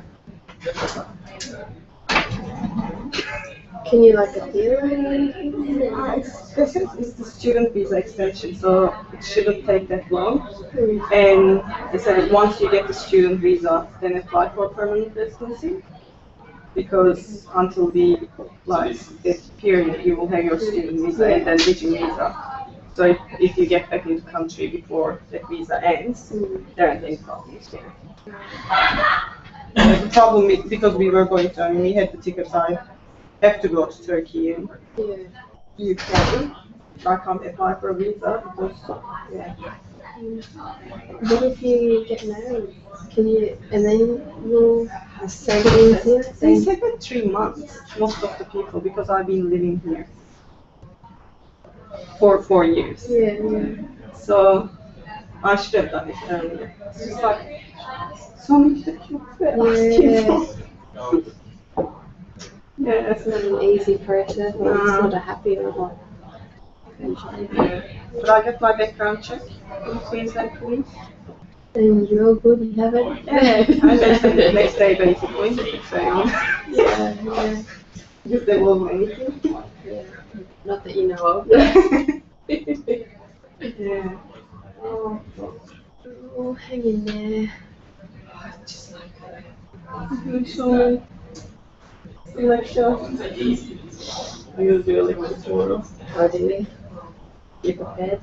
Yeah, I did prepare, but I have to reach their papers. Mark. You want to look there or you want?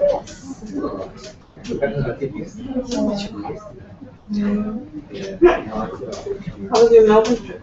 Yeah, it was good. Yeah. Just, did you know that, like we went, like we stayed on Elizabeth Street, so we were in the middle of everything, so we went to Slade and we went to like, we went to the museums and went to the DreamWorks exhibition that they put on there and caught up with a friend and shopping, ate lots of food. Yeah. So it was nice, but you know, it wasn't like exciting. You know, it was just to get away and to do work and see some family. You know. That's the holidays. I'm not a traveler. Like I freak out if I have to travel like out of the country because. I'm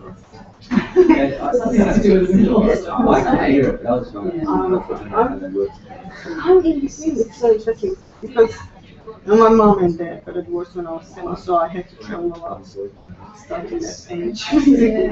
But it's the thing I always have is really bad friends. The privacy, I get really stressed and I can't even But yeah, I got better. Yeah, going on campus to spray. Yeah. So that helps with anxiety. So I just have it and a glass of rum or something like that. No problem. Yeah, I think it's anxiety. I think that gets to like, what if like the train, not the train, but the planes that, you know, things that go wrong. Or, I don't know, I started doing it.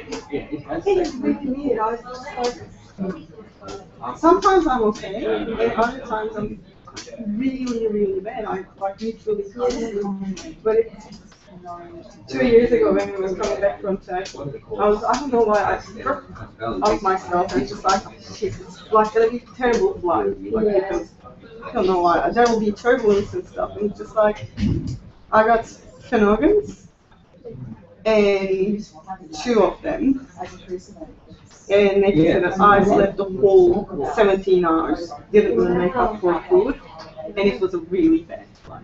It was really, you slept through it? Yeah. This is just like going like boom, boom, boom. It's like you like couldn't sit on your seat. Really? I don't remember. That's nice. Yeah.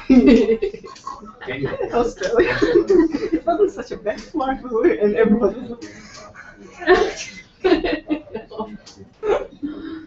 yeah. So, many things like that happen to me. Everyone else is. Exactly.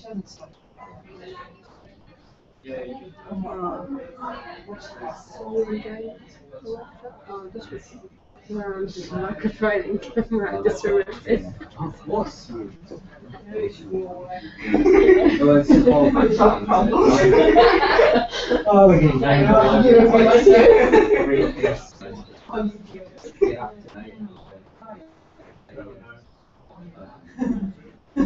So like Jordan, isn't it?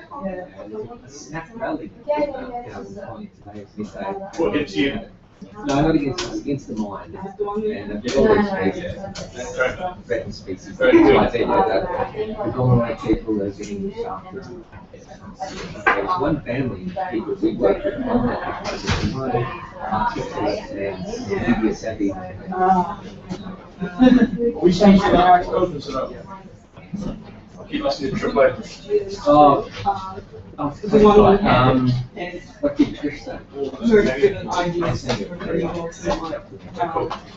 Jordan, how you doing? Good, yeah, Get some lunch?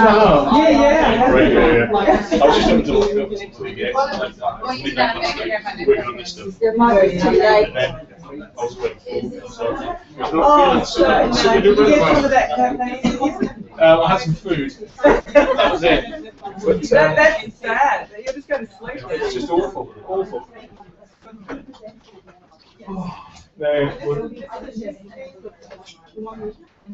But anyway, very good. Good, really good. Yeah. Is it working hard? Good. Thanks for Yeah, coming up. It's good to be so used to you. it's a great morning. Yeah, I'm interested. Well, and I've got the two heads and a entrepreneur head and a consultant head, and it's quite interesting. Yeah. I guess so.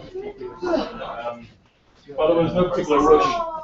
We just waited for about half an hour to get served in the cafe, and then they're coming. But it took ages. It's the place.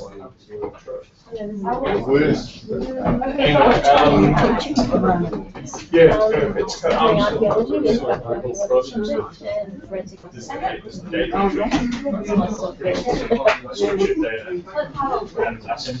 Yeah, I think that what you said is really, if this really is development season, it's really hard to want to embrace it.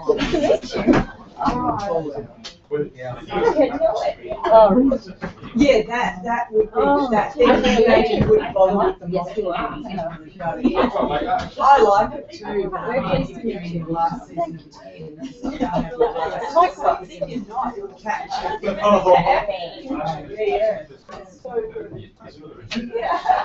Is anyone sitting here? No, Andy's there. That's vacant. You're there like, is this the front? There's nobody here. There's nobody here people that face the right way. Yeah, it's really hard to see. I think we have to really sell it. Do you think? Yeah, well, I think we did the same thing, we sort of moved to this self-construction system, but it was too slow. So we went back to paper. Yeah, if we move them just a tad this way. Is there anything now that technologies have the ability to do it on? Oh, yeah. Good idea. On the price. Yeah, leave us a bit.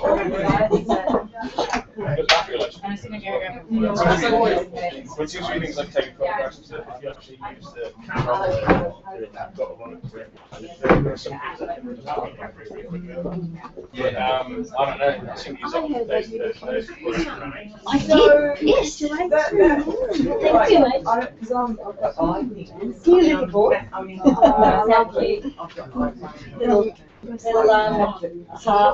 His mum's Is it that little one that he keeps holding up? This one here.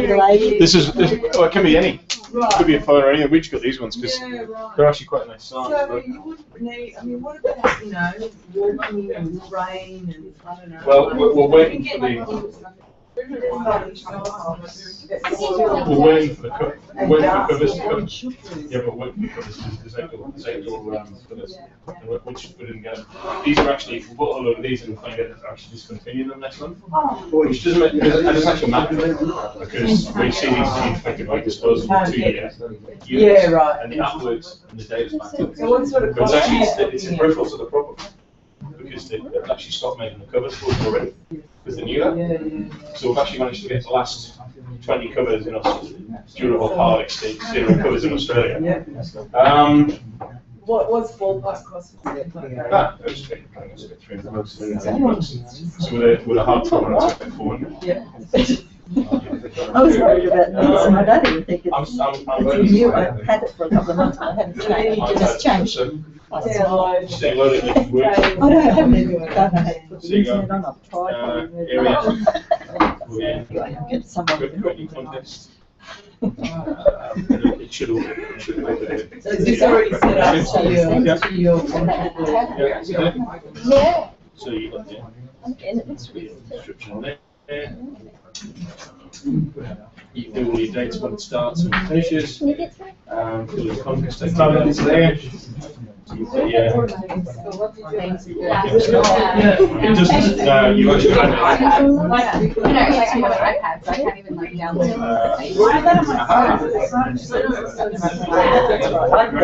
It's a couple of months ago, and I just finally got it on my phone.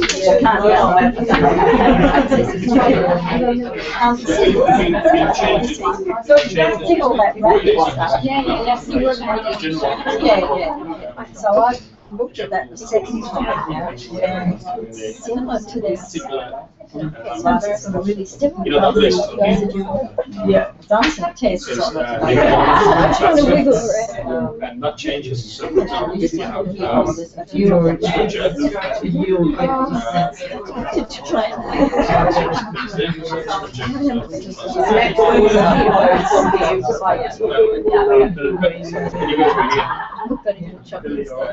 relationships, you can add artifacts there, add samples to it.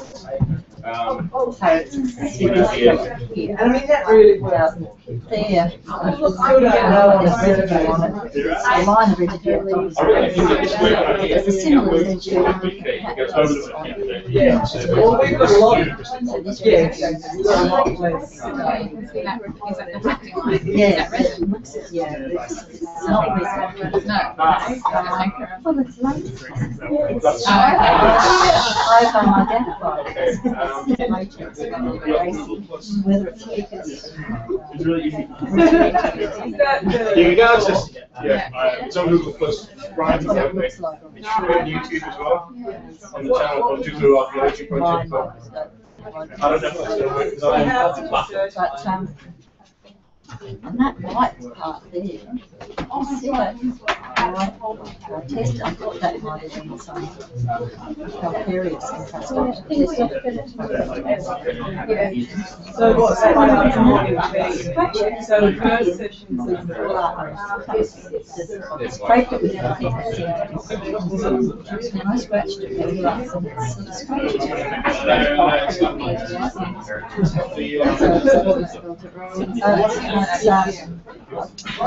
so you just said Project was failed. anyway. Organisation was like a similar thing. Excel Yeah. let me just It goes away, but then it's changing. Unless, no, so you can see this here, it's around here, it seems to be, that's not so much on the side. Does everyone have in that part, it's I don't. I don't have one. I'm not guilty. I've only just gone there, but I'm like, I tried to do that.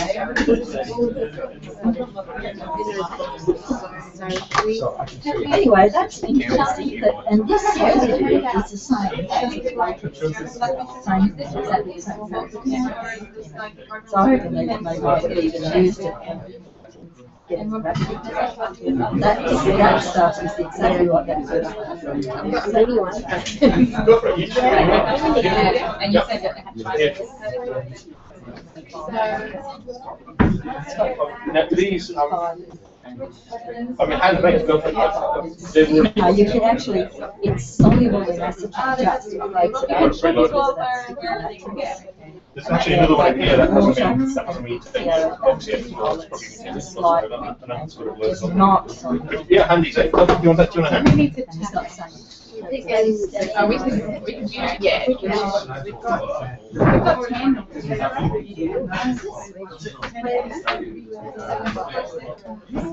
Anyway, I've done a oh, yeah.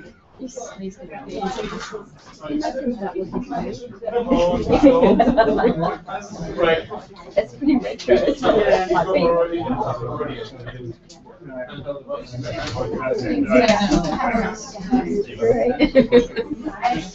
Share the information.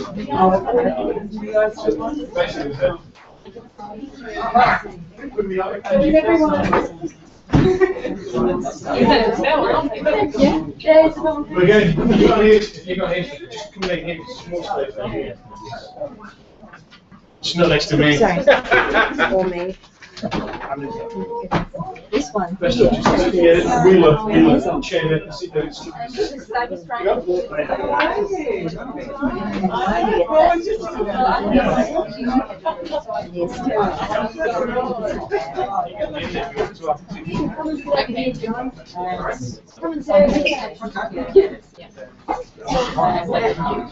Yeah, but I'd say that. Just remember there's a microphone right there by your nose, so don't swear. But there's a tree. Obviously. The right side. Are you okay there? Yeah. Anyway. It was a bit funny actually. Actually, the same one. It's just you have to do it. As well. I mean, Oh, you can I think it's the shape that we're trying to Why don't you show people?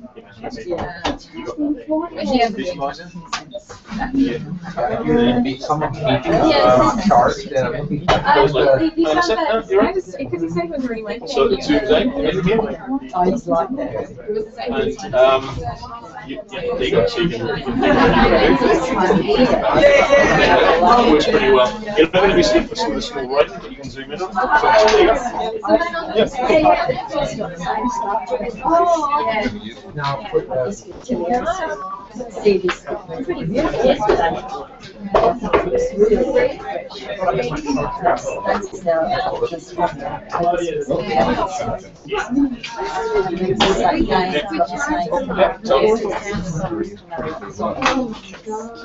Here it is.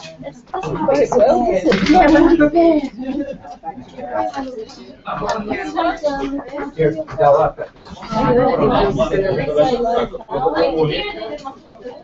This one? Yeah, it may come up and say that it's critically low battery.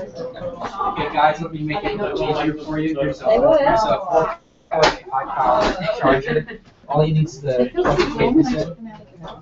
Just wait.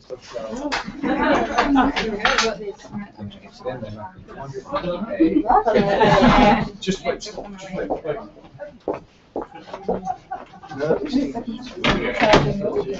Oh, well, it hasn't come up with a message. No, maybe you want to go over here? Then it's fine. Gonna sit here, John. We're getting the FAIMS out in a minute, but there's nothing on there. That's not a problem. We will actually start even one step before. So for those people who have own devices here, we will go even through the installation. Although I believe that the FAIMS app is already pre-installed on Andy and Jessica's tablets. You mean the University of Queensland tablets? University of Queensland tablets. So for Then it's for the camera. yes, currently on it.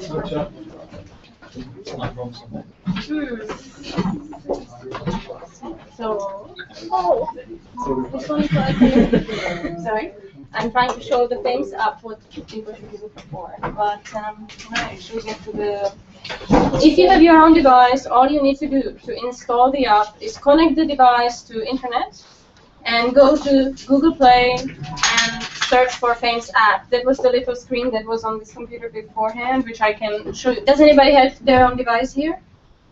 Yeah, we're wasting our Okay. time with that. So, If no one yeah. has their own device, then. But if you, in the future, you just get on the Google Play, search for FAIMS app and download it from there. If you have any problems, such as your device is maybe 4.0 or earlier version of Android, then it's not compatible with the app. But we'll just move directly on to the how to play with the app. So on your devices, this little icon, which is kind of not very visible You here. can zoom in. And, Just this. yeah. That's right. Not that far. Yes, FAIMS project. You click on that.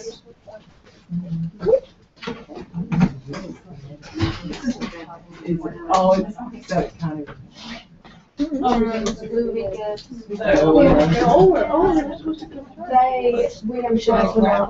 There. I know. So theoretically, on your devices now, you should have an empty list. Oh, there's charging. I'll just lean over there. Is there an empty list?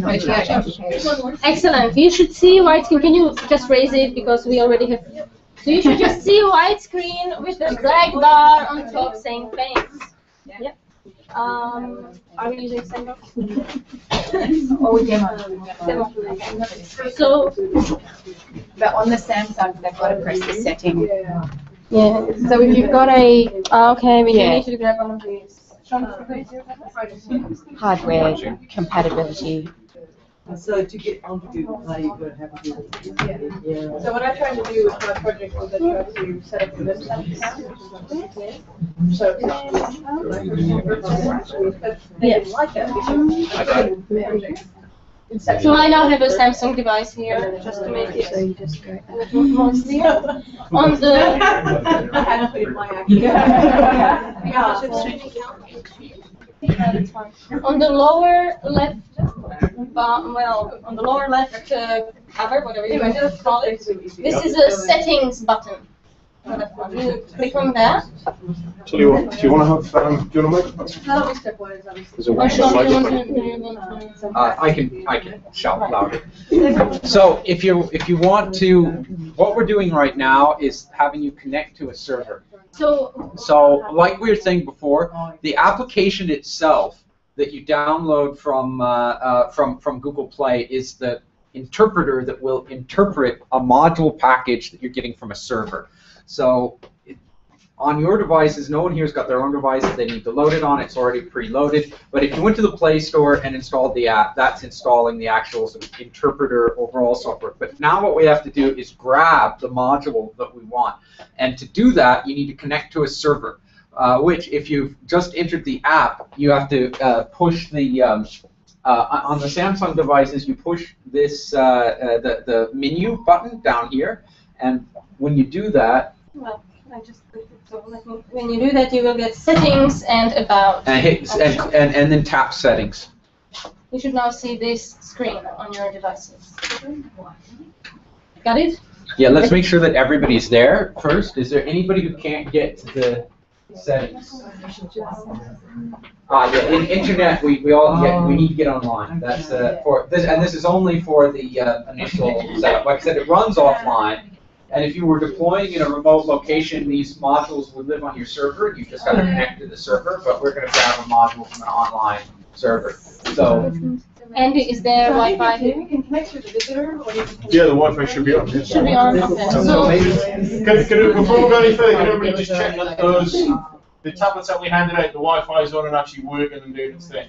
So you check whether your Wi-Fi icon is all active and whether you have a connection. Why don't you run the spaceship? It's just what's come up. It's family. So. yeah, that's it. Have you guys got that? Let's try this one. Let's wait. Oh, yeah. So yeah, what I was saying is, first of all, you need to get the FAIMS app. So that's what We're trying to make sure everybody's working. Yeah. We're just waiting. We're just getting everyone on Wi-Fi first. So if you're already hooked up, just wait a minute, and we'll. Does anybody else need a charger?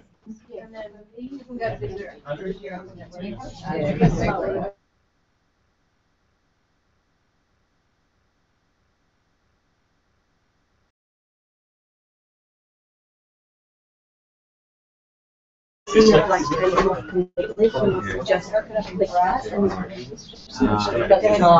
the only way that I can see them. That. Right. So no, that. But we'll also. They're not going to the Wi-Fi. They're not going to the Wi-Fi. It's just that they're looking at service and have their so everyone just needs to press the demo. I'll take it. I'll take it. So, Penny, you're suggesting that everyone connect to the demo server first and then change it? Yeah. So once you get this far, it may be throwing you an error because it can't. It was pre-configured to connect to this local server, but The app doesn't care really whether it connects to a local or an online server, so just hit connect to the demo server. Oh, and of course I'm not on Wi-Fi now. That's what's that? The bottom one? Right. Well. Yeah, but I'm not on Wi-Fi, and I don't have the. I don't want to take the time to connect it. So, perfect. Now you're online. I don't know why. The screen. Well, it needs to get a speed. That's the last one that's connected to it. And now, of course, there are 15 of us in here hitting the.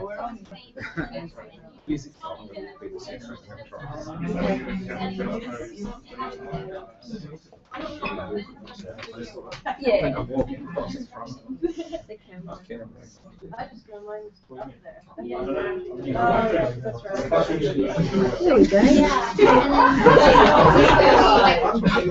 you know what the worst students are the great lecturers in the room?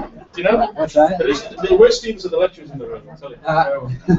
What? So this sounds. We're doing all right. We're what? This type. Are a lot of you looking at a spinning circle? Where are we at now? Okay, so what I'm going to do is have you connect to a different server, and you do that by click the menu button, not that one there, and sorry, let me back you up one. It's this setting. You only have to do this once when you do it now. What we want to do is we want to connect to a different server. So I'm going to have you connect to UQ. So if you go, just type in, it's just, Penny, it's UQ, right? UQ.fedarc.org. The Bonobo and FAIMS betas are on UQ. Right, so uq.fedarc.org. I'll be over there in a second to see if you're in the right place. And hit test connection. And now you're okay. So we can just back up, and it should give us. There we go. Stay there for a second while I get everyone to this point. I'll get these.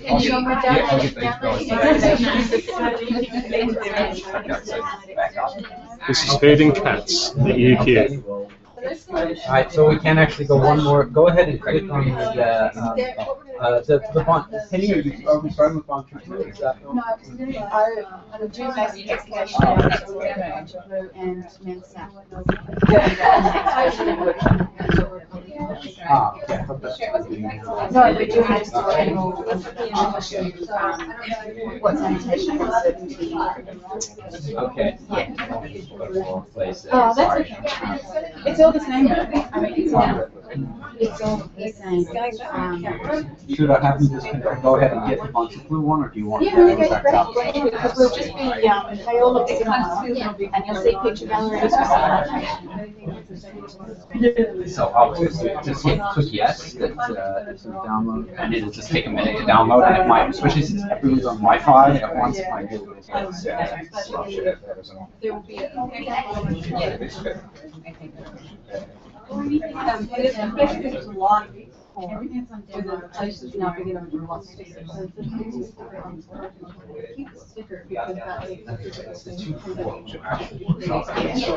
Particularly, yeah. Got one person wants to wear. It keeps going.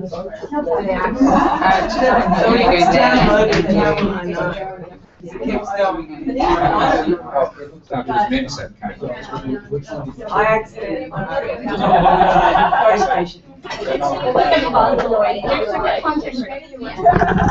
Big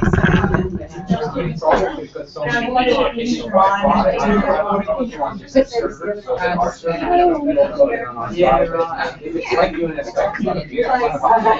Wi-Fi at any given time. Well, I keep saying, yeah,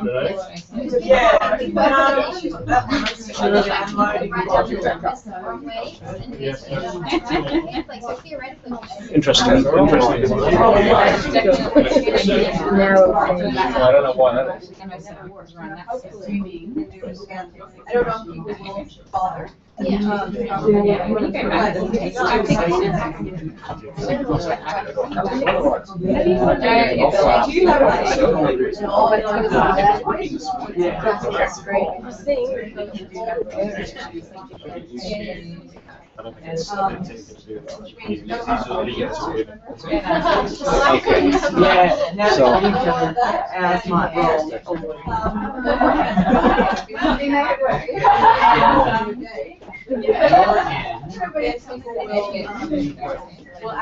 Okay, your end, so just hold on to that. We're trying to get everyone to this. So what does yours look like? And yours work. Yeah. That one's all low.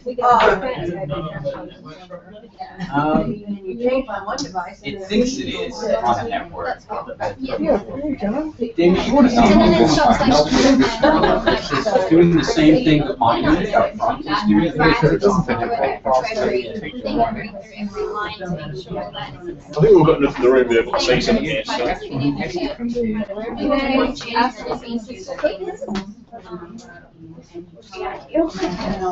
And I was thinking, Okay, that's interesting. the Android to be the barcode system. Like how, I don't know what Apple to get the iTunes thing, we took a picture of the barcode and then What did you guys do? Was that No, I had it.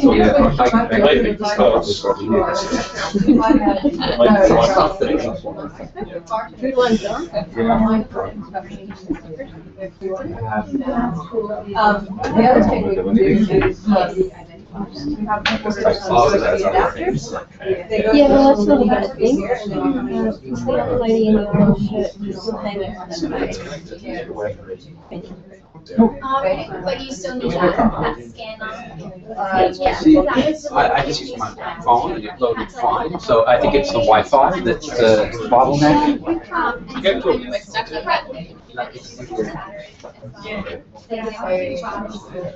We realized the necessity of that and made more of This one, so you're connected, you're going to YouTube and that's fine, and I'm just saying, yes, you got it successful.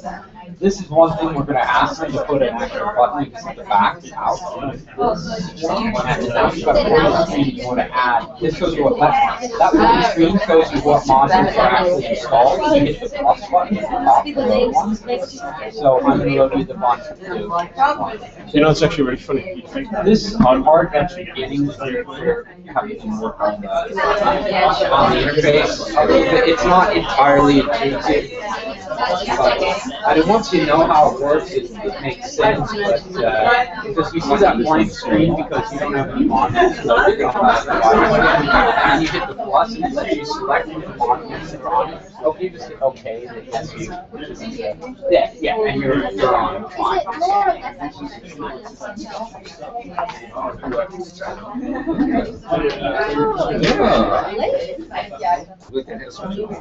well, I do have one.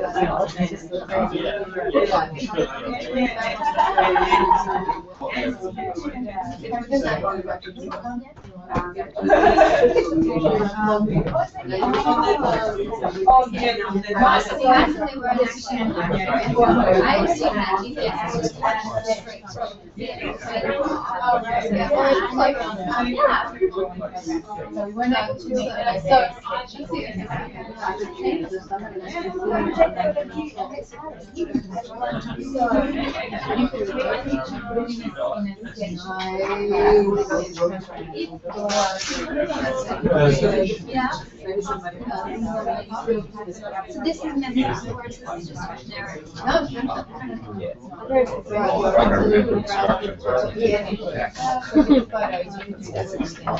Okay, how are we doing? Have we all gotten to a module yet?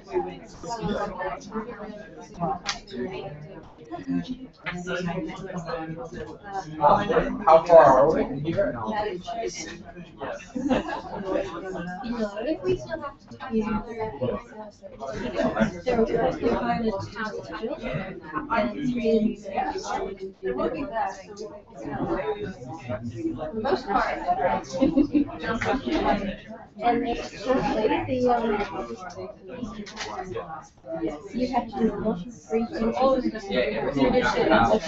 of research about what you want to actually achieve. I do have it on that one.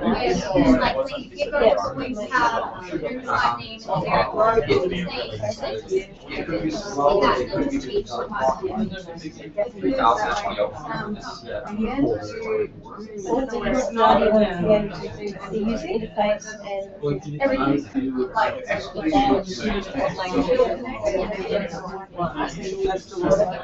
all that sort of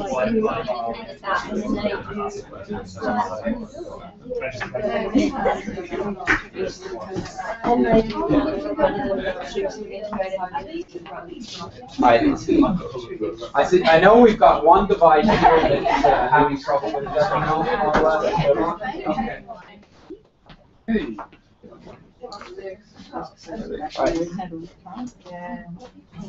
Penny, what would you like, I'm not sure what would you like people to see up there?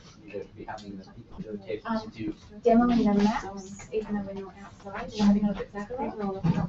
Okay, I'm a little cautious about downloading any more modules.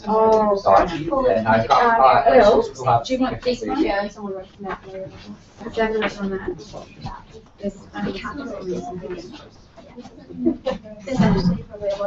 I don't want to do maps right now, really, because I've had everybody load the. Oh, okay. All I'm doing is showing annotations and telling you calories and journaling that you can make without. Okay. Yeah. All right. No, I just didn't know you had Do you want me to say, do you want me to Why don't you do it?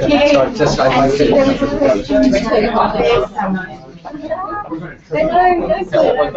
Okay, so where are we at? I'll come around. Oh, well, I'm in the bond.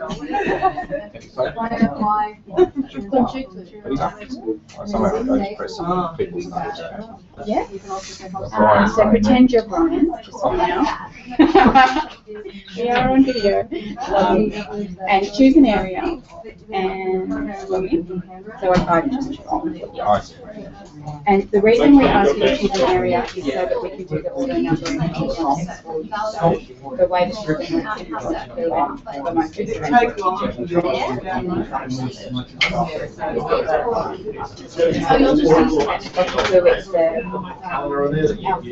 We're going to get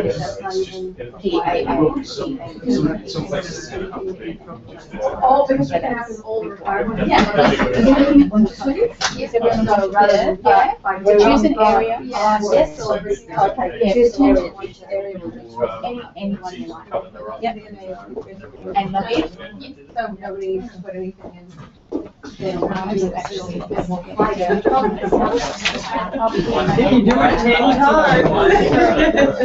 then the first, so you want to create a new contact? Sorry, yeah, you got? Yes. You're all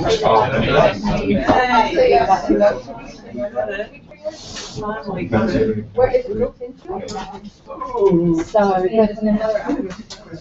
the core excavation demo that we have is built on a worksheets that people sent in to us. There were 11 that we gathered and we went through and looked through all the attributes and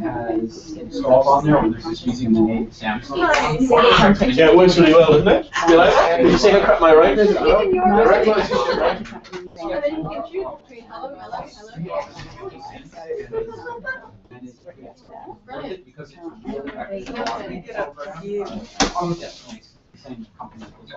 Everybody's already exploring it. Have you tried handwriting? Just try the handwriting function. It's great. So with our picture gallery, these allow you to, instead of two, these are basically drop downs with pictures. So it's really useful.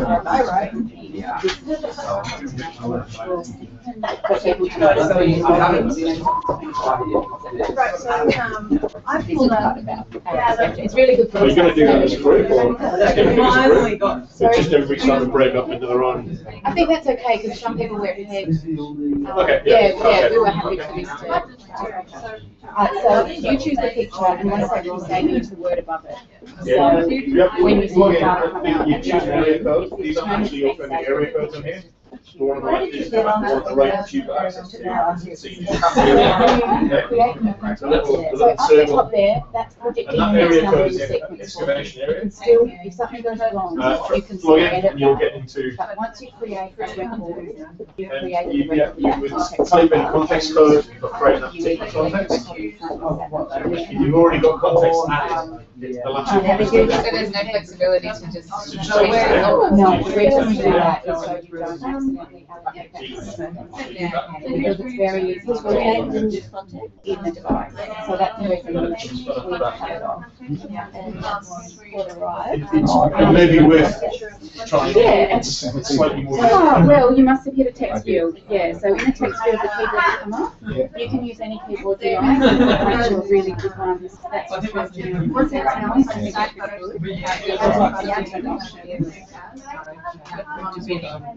And if I can just tell you what those are the text fields. Yes, that's right. We have drop down. Basal edge definition is a drop down. So if you tap on that, you've got to tap on the annotation and tap on the actual term. It's not intuitive, but you have to do it. And there's something and pick the term. So it's an action. Yes. You might want to get Bring up the sketch. and see how on different devices the pictures may be different. So you do that and then try to fix what is So further down, you've got a checkbox, and wherever you see a checkbox, that's multiple. Yeah, and you can choose more than one there. All right. There will be radio buttons on another. There's radio buttons as well, which you can choose one of the options. The checkbox is the only one where you can select multiple. What's the scene?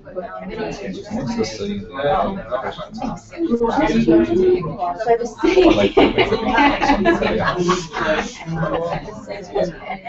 So the C is certainty, annotation, and the question mark is if you tap on the help button, you'll get the definition of that attribute and the definition of all the vocabulary that belongs to it. So you've only got a few weeks and a half.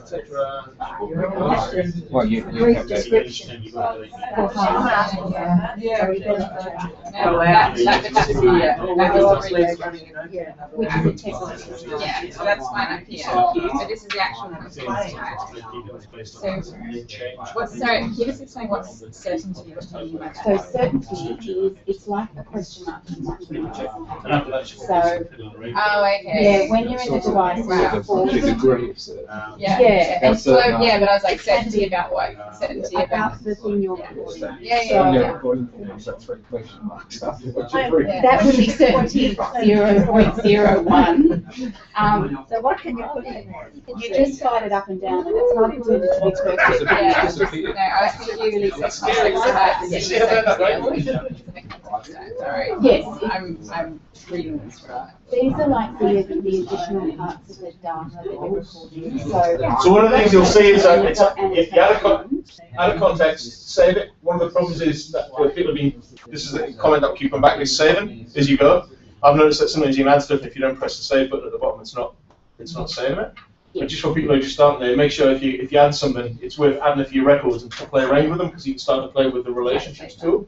But the whole thing is you basically add your context, and then you can start looking around with it, adding it to features, adding sketches to it, adding photographs to it, and all that kind of stuff. And it's actually quite sequential through the series of tabs. Once you've got into the context, you'll have general, whatever it is, interpretation, relationships. It's actually very easy to work through, and there's lots of options in there. All right, so I think some of them's free, but then one of them's just a Yeah. one is a Yeah. It's at 42%. That's a fairly precise confidence number. No, it's charging. It says it's got 42%. Yes. 42% confidence that it was a half. I like the confidence. You can go out of range. And there's all these tabs across the top, so you can All right. Could I just try to? Can you show me how it's description, so they're just notes.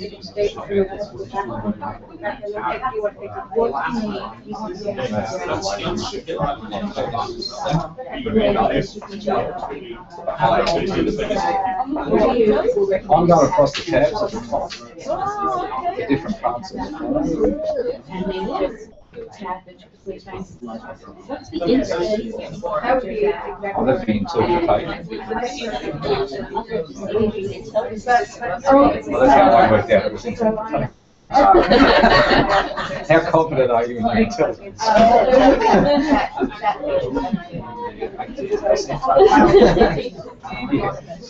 Try pressing the settings tab and see what that does. If it brings up that browser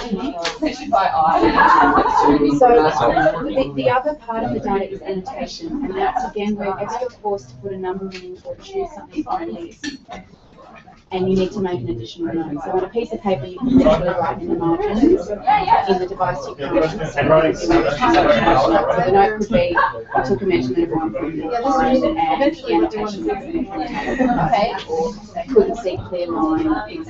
It's a note that often you would make on the bottom of the page. But we set it up, we set it up so you make that note it's embedded in it. So that when you do an export, if you get an outlier in your data. One thing you can do if you want to try out, you can always enter the information from one of the contact sheets from Bunjugli that I provided on the tables here. There's groups of them, including apparently some that Jess filled out, so you can see how comprehensive this is. But these contact sheets here, there's Bunjugli project contact sheet. All right.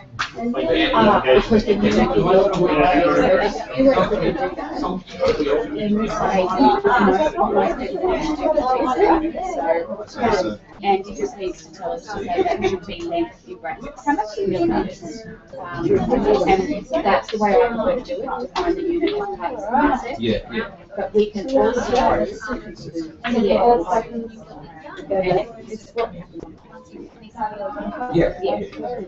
the other thing we can do is have, we can use the vocabulary part of our data to import the number and then select centimetres, milliliters, meters, which I don't know is something you want to do when you take some consistent measurements, but you might. Yes, they need to know. Well, that's why they're so let's do it.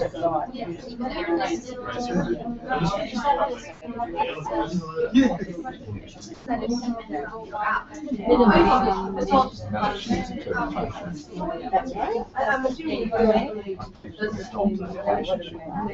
So you need to say something first, because you're also in. You're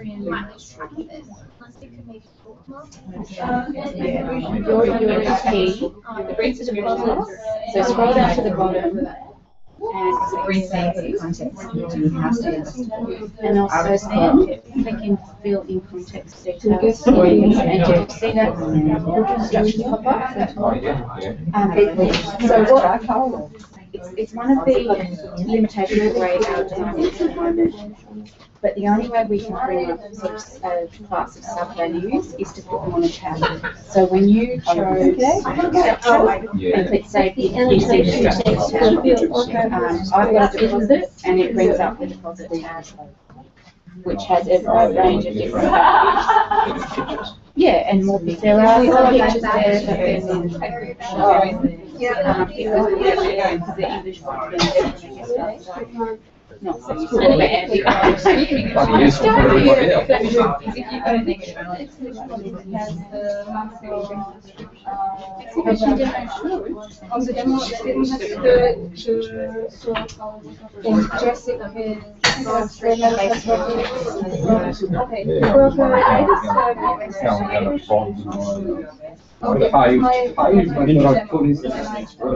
That's not really.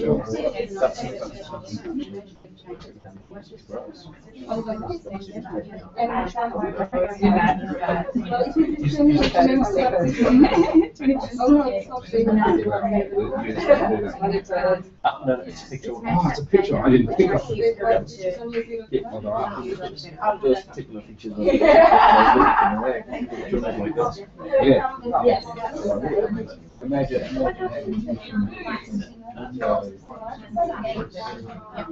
We're doing something for our head of birth, I think that's where she's given us all these architectural. Yeah. We've got to tidy up the pictures because they're not great, but. Well, they were cut and pasted from a paper form, so I'm not sure. Yeah. Something like that. But yeah, we've got all roof forms, roof types, window types, so yeah. Well, she will be sharing it because she's sharing it. We expect everyone to share it. Yes. The pictures, so that's because I'm lazy and I never made a generic picture for the concept of brick. But I made them all for the individual brick levels. So that's a hierarchical drop down. Yeah. I'm not sure if I can't remember where other hierarchical drop downs are. If you, oh, that's right, because there's pictures for this time. I don't remember doing it. So you're, Hey, Andy. They might have taken the altitude.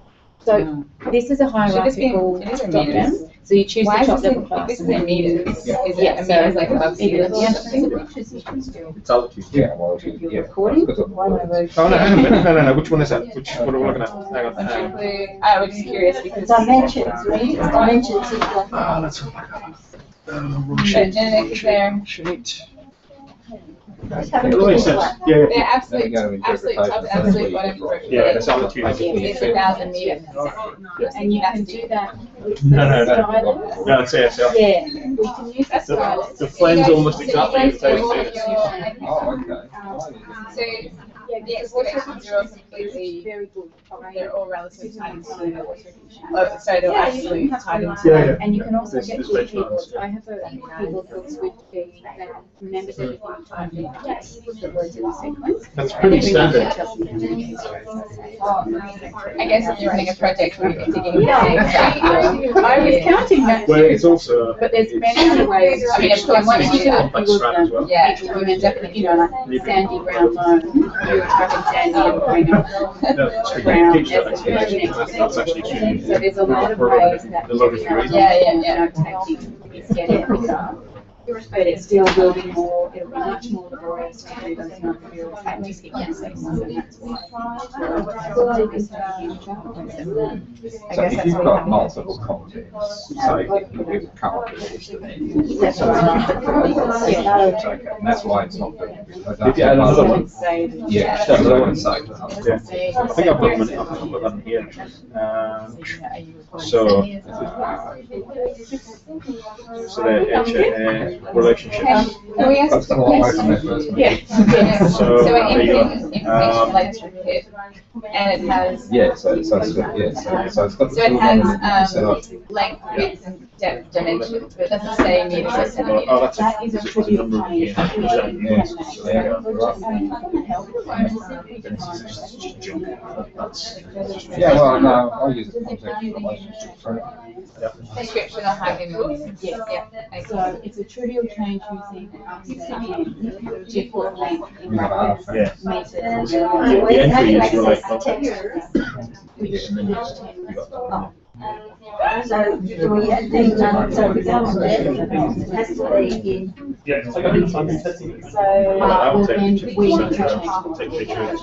Yeah. Oh, okay. We, so this is our There you go. We can't do it. Oh, look at that, that looks like I make a We can't. mistake.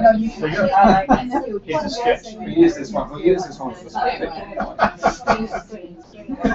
That's right. Absolutely. So I'm just. But there's no, all we need to do is change the description. This one. Well, I think we're just really good at Yeah, we're good, John. Awesome. I'm very pictures of my feet. But John is now known as Context HAF. What server are you on? This is actually going back to this is what was originally on here. Isn't that how you updated it? Something I managed to scrap that. Oh. So it's gone back to the original. I don't know. Anyway, there you go. So, Well, that means it's on demo, which means anyone can see it. Will be able to see it. So we might have to delete that. And you're on the side, I know, so we won't even rotate you. Yes. That's a good line. Oh, yeah. I like stuff like that. That's searching on anything in there. That's right. Yeah, which I was playing around about, and maybe I should have done a sort of strange word thing. Not strange. So you could, then you can find a really tricky context. That's right. You'll find it, Brian. Now, if you look at MemSat, which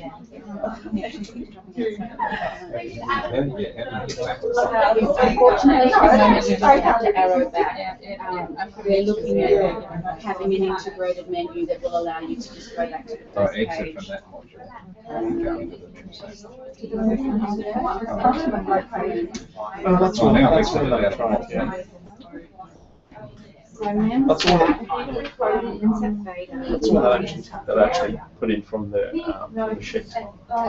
yeah, so that's still the old one. Yes. Yeah. So the new one is Oh, there's MemSat one there. So this is what we've done for Jessica, which we can also use for obviously different terms.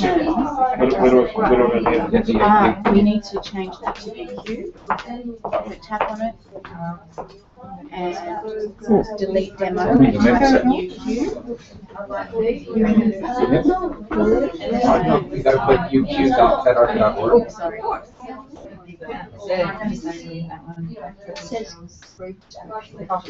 We might want to move everyone over to the UQ server and start using the forms. And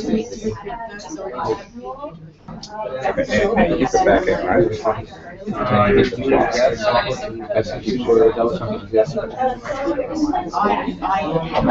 You're right. I'll ask Adela if she did.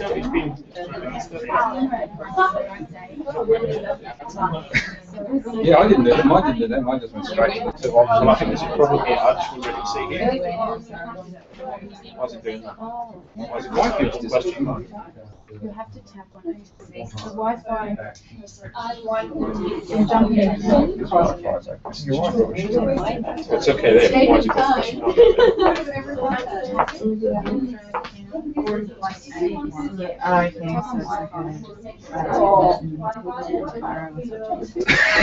What does one open on the keyboard?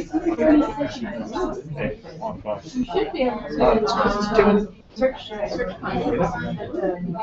Serenity. Going backwards and all Tell you what, I know what I've got to do.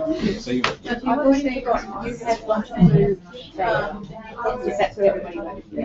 Because we're about to properly critique it and write down. So that we can take that back. Sorry, You just change it to millimeters. Sorry, we just converted. So Diana, we're putting this data in, so we're just wondering how we knew what it was here. And we've just put it in as You have elevated up to 10 millimeters. And you probably want painted. Yeah. So anything that's different to the form. So that's 2 extra digits you have to enter, which I like to reduce anything. But yeah, anything like that where it's different, where the paper is done, we want it all written down so we can go and make. So we'll make a note. Lots of enhancements.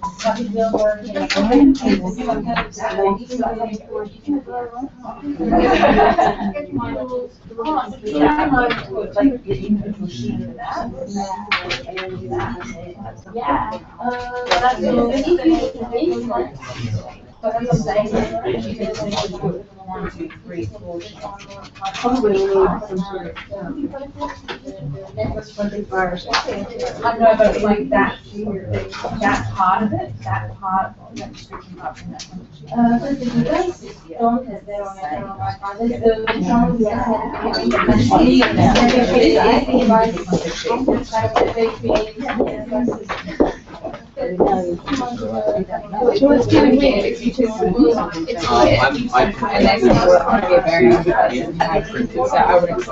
Flash drive that throws now, or I can email it to you. Should we not be taking care to install an antivirus? That's what you can say about antivirus on the tablets. Should we not be putting like AVG or something on this? We've never, yeah, I mean, Android is very resistant to these sorts of things. I would instead, I would recommend doing things like, if you don't watch your tablets, you might come down a little bit so that people can't like install stuff on them. Or, I mean, that's really the only, that's the big risk, is that if anybody starts like installing programs, yeah, that's okay. Then I suddenly download. If you get stuff from the Play Store, it's safe. They've had all of that. Yeah, anything that you actually get through the Play Store, you're supposed to do. No, they. What the home settings they have is prevents you from installing apps that are from the Play Store. You know, you can change the mode. So when before we had these and we were doing it, all of this develop the mode to do that. But you don't that. Yeah, I think generally what we were going to try to do now, playing with it, is get everyone into the bunch of group modules on the server and have them, you know, yeah. In fact, that's a better idea. Let's just half and half. Yeah, and we were going to have them look for things that behave. Yeah, workflow and other things that don't behave right, and errors and bugs. And would it be possible for us? I've got a system over here about reporting errors, about like where it is, you know, what module they're looking in, what tab they're on, everything. Get this printed. And what would be easier, to email that to you or to you have a flash drive? Email it to me either, and I can turn it off. I would just okay. I'm I'm gonna that and I'll go back after I. Oh, yes, that's our new finish of that one. It's just a brief guide. I just went out of it and came back into it, and I was trying to find the one that I had.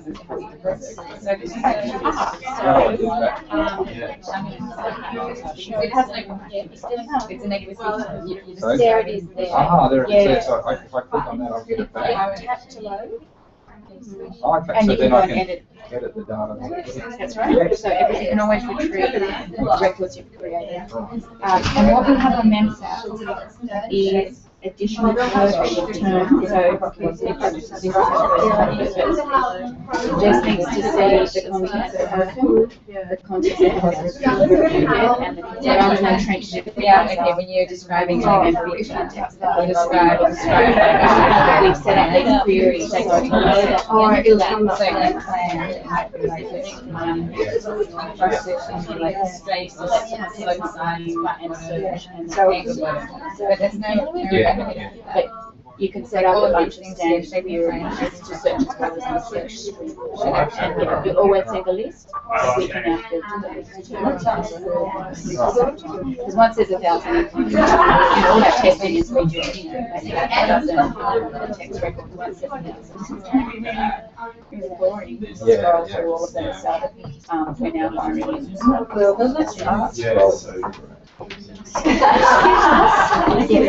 Your voice connects. That's it, that's exactly. Okay, so we're describing a negative picture, and there's no way to input the shape of the information. So once you select your deposit, what negative element. A negative element, scroll to the bottom. Going okay. I think. Oh yeah. And if you find that annoying,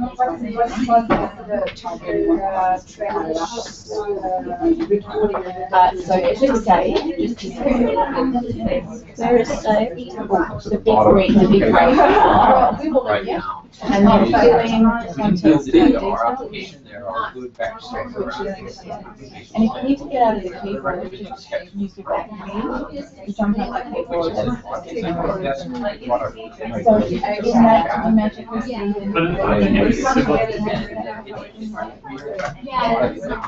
So you've got a new tab.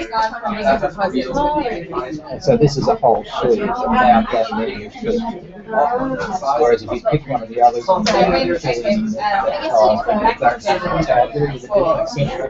we selected the negative element, and we didn't do that bit that you just showed us, but deposit save as deposit. Why doesn't it just when you press that it goes automatically negative and then you press that? So if I go to deposit now and change my mind. Okay, that's it. At the moment, That would be my At the moment, we can only do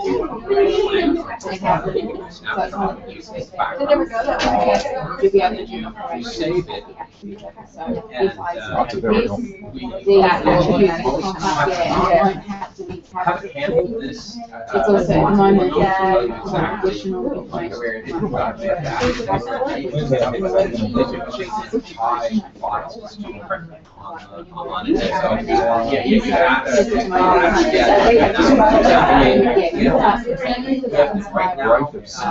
which is what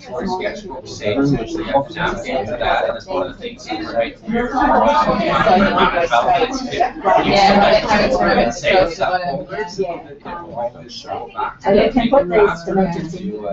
I mean, my concern would be a student is doing this and they don't automatically think, oh, I'm describing a negative picture, so I have to put in the plan and shape the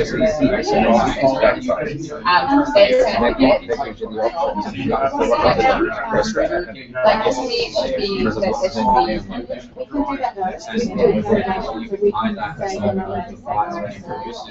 until you've selected and we can also do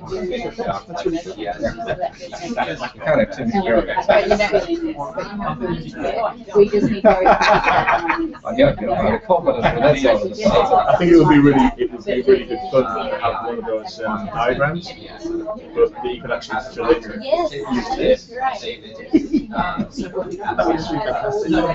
Scribbling and colouring it in, because that's what it's for.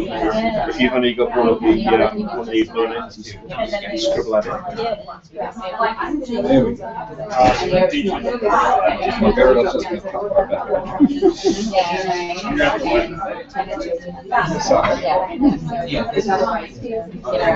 So every field has to have This is the new one now.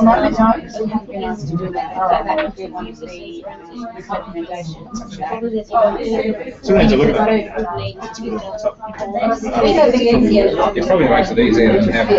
Yeah, absolutely. But I was just trying this out. but if you've got a student who's lazy or just doesn't think through and then just like jumps on tab and tab and gets to the end of it, I'm done. But if I'm paying attention and they're not like they don't know intuitively that it's that's what I was thinking. That is just great. Are there any spare PowerPoints? They're in there. Yeah. Oh, go on. Wait, this. Okay, go for it. How did you change it to a female? Things are more, yeah, things are more hidden. Oh, Whereas I sure. can I have the, yeah, I have it. Oh, this is the standard. Oh, okay. Yeah, so and obviously like I run projects and have like students and all the time you have to make a record. So my concern is just making it so No, that you didn't. and it's really an intuitive process that goes to everything. And we can do that. Or if you wait on them, you actually wait and then jump with your fingers. Because you have a warning message that says you've recorded this as only your picture, but you've recorded the shape, the cross section. Do you want to continue? So the student actually has to say, like, yes, it's just from 6 o'clock and then pass waiting rather than I would say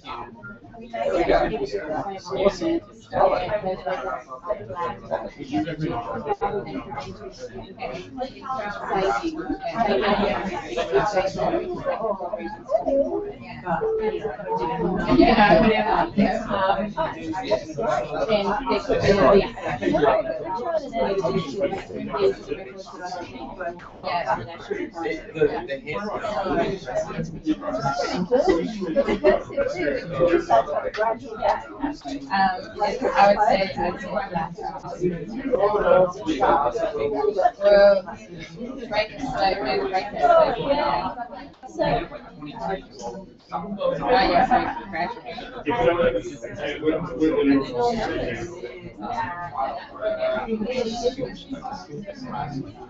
Oh, that's a great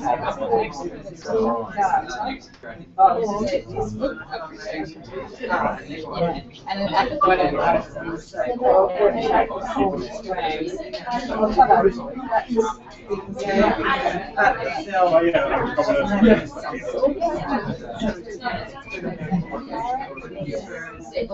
the vocabulary. That's where I think it's, you know, I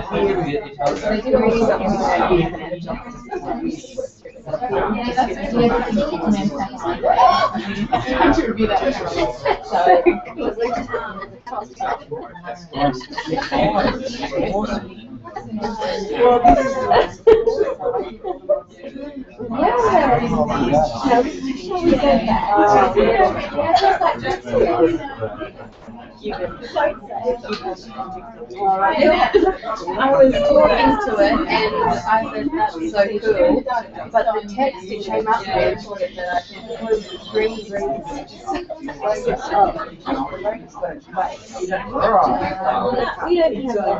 We don't have that here. Well,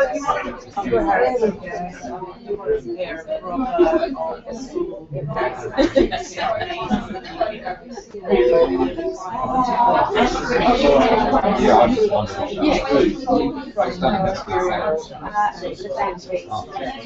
that was the point of creation of that.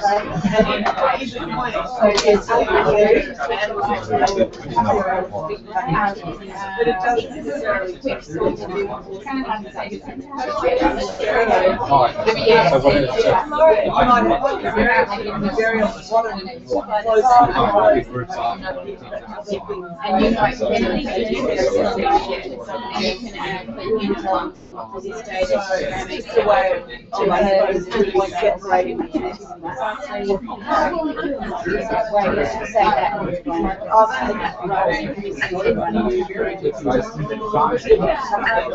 Here's your link.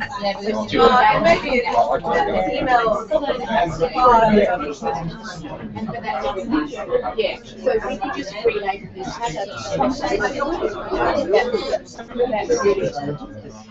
And then And that would be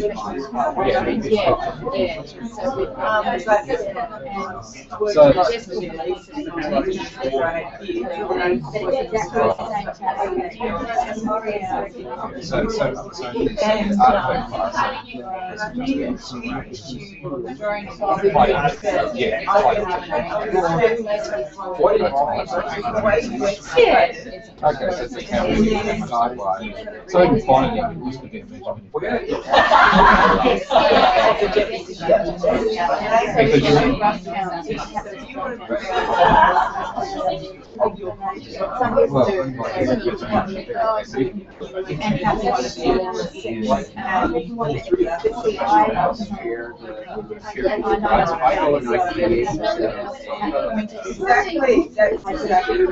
Somewhere, and I create files, and then I share with the share.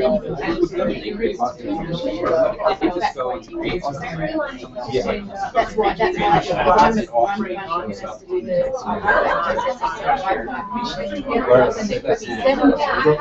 There. Thank you. No, it's. You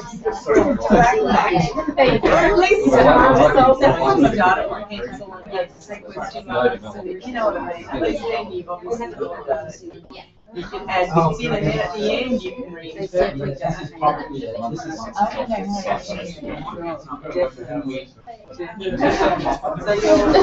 So having that, I mean, that's the case. It's just so. Or is that that's exciting. I wanted to show you. I don't know, but it's good that you did it. Oh, right. I think it's ready. Yeah. So let me show you this one.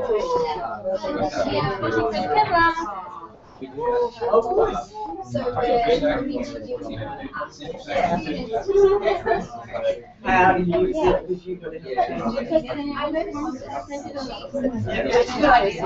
Yeah, yes, that's design.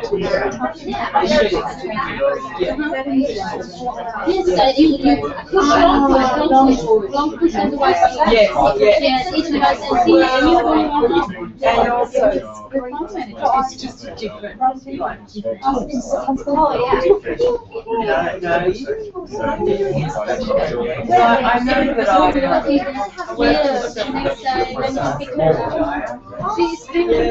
she's lovely. She's so lovely, hey? Well, my son, and he's old, he's now 3 months, but he's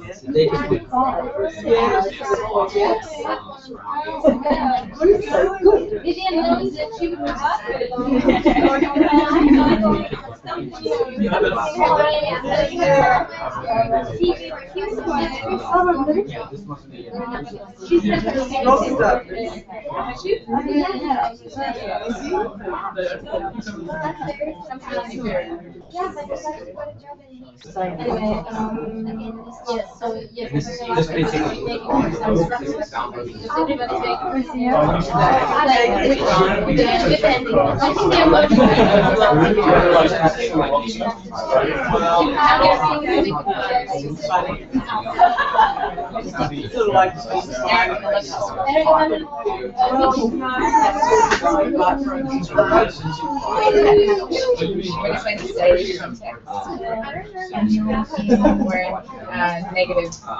Negative structures.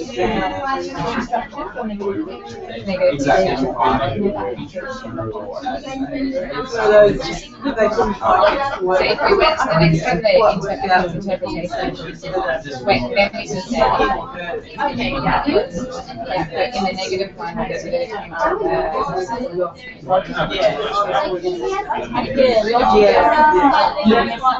So just keep it up on there.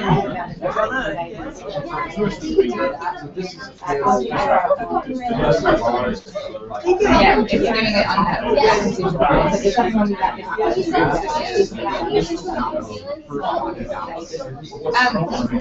Okay, I'm probably sure I'd work it out, but how do we draw out the context? How do we draw out the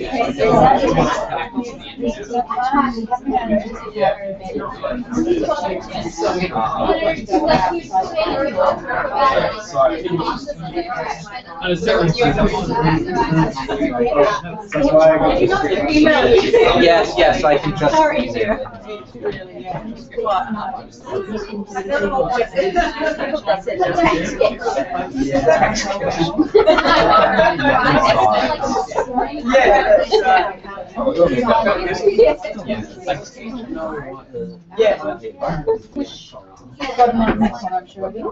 Sorry to keep it here. Oh, yeah, that's right.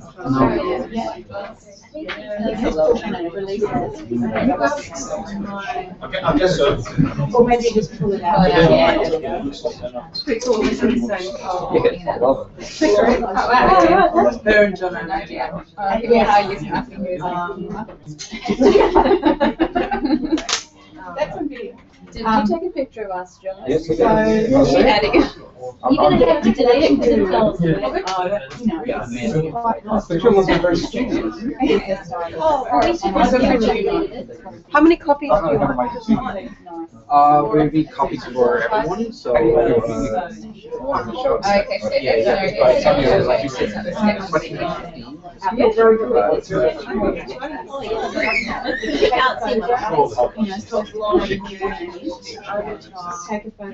You can see my face.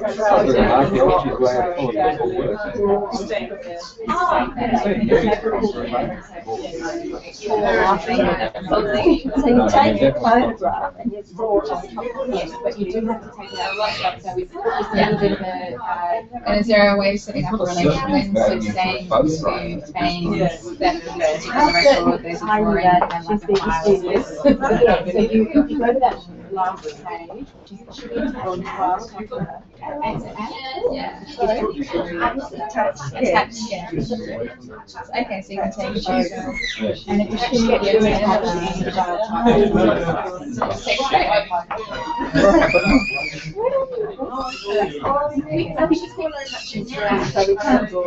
We'd like to sort of Well, that's wicked.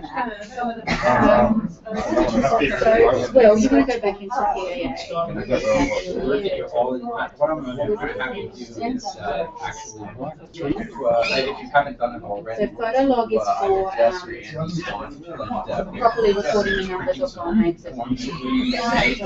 Report problems, errors, things that you have. When you like, yeah, Anything like that. But you wouldn't want to use this for your protection photos. They're getting better and better, but still, and it's also not just the resolution, it's The one at the top. Set up properly and the trench is clean. I was just making up my own.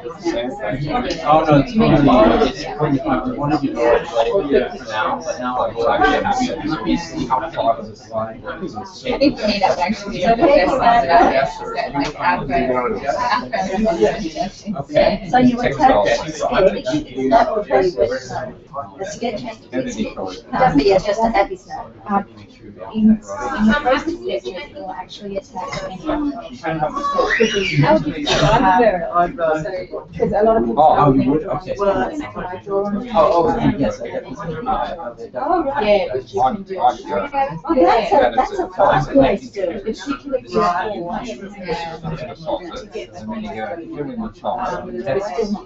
And then that would still be so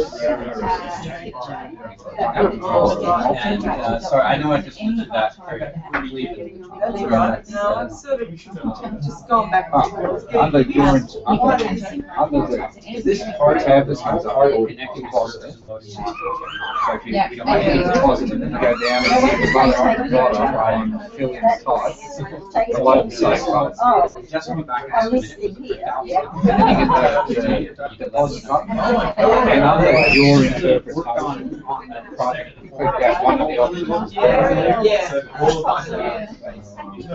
I'll freeze on it. Are you pleased?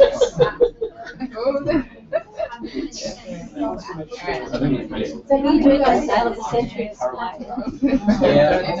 What we want to do is try to get as much of the prices as possible out. So we are hoping that maybe just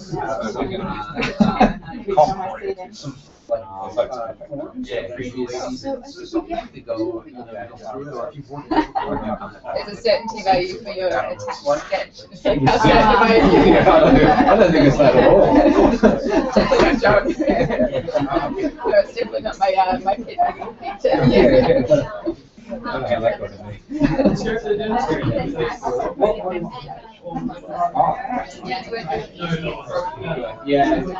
it's good to hear that someone's sheets that we also need to hear about the Oh, that's what the outline of your Oh, that's for Jessica's survey. That's related. Like if you have come across bugs and annoying people, I'll get the voice discuss it. You can write it on the back if you want, so just tell us what you want. And then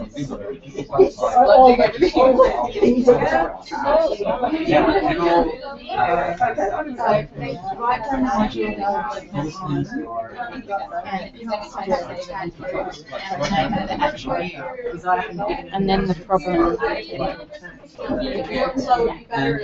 So just when you're resolving this, tell us what the attributes and attributes context of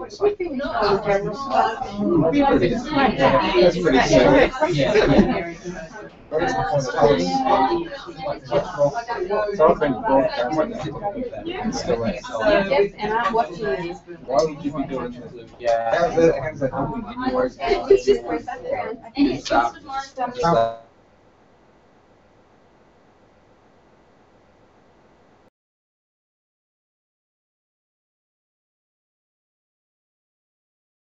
You want to let us know who you meet? Am I going to tell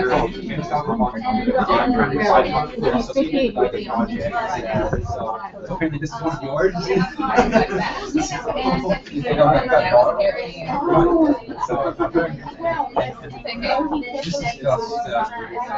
Tab is product find location is tab. Product find name, etc. That tells us where you are. And then if you have a problem, I'm not worried that, you know, this is going to be 7 hours of video. 7 hours of watching. There might be a sociology experiment one day. I am trying to get everyone into one of the real modules now, either the Monticlu or the MinSap, and on the UQ server. And I'm explaining forms.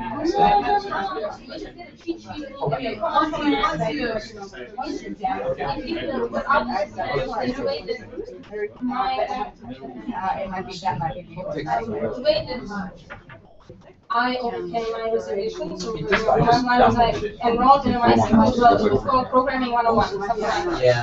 That was in my second business. And since there were 30 other people who everybody had a different operating system, everybody should go in line, and you know, I was the one from the humanities. Once you see it 7 times, you know, repeated, you just remember that. So it's not that it's just a learning like anything else. Don't let it, I mean, sure, once you start looking to, you know, software designers, it may seem like it's too far, but today, you may just start with apply your it's the same way, you know, programming. You just start something at your own become an O'Reilly and getting me. So just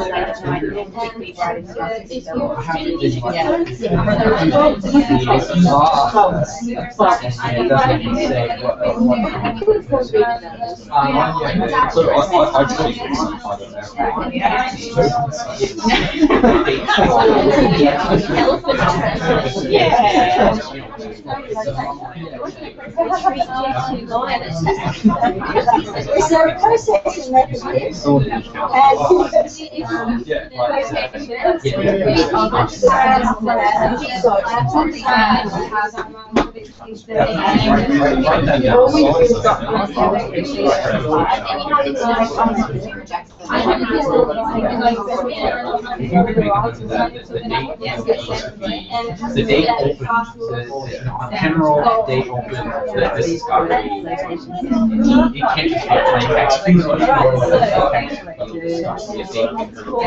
or formatted, month, day, month, three separate fields that we that's definitely, yeah, that's exactly the sort of thing that we want.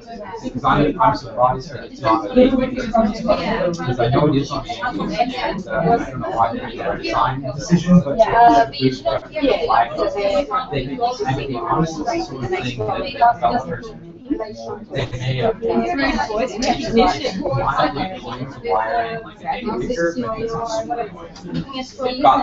got the code.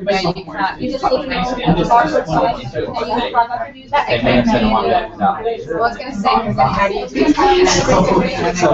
How would you then, yeah, put input legacy data into the system?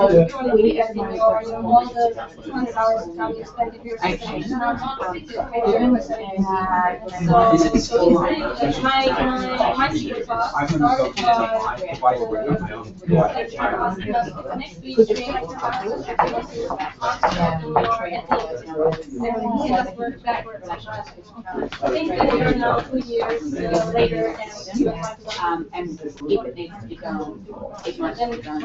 Actually, it actually feels like every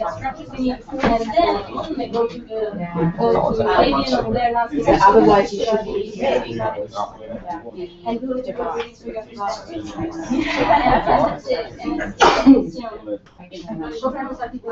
but if you have some particular reason why you're doing that, you know when they say yes, it's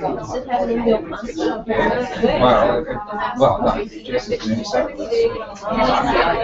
so it's a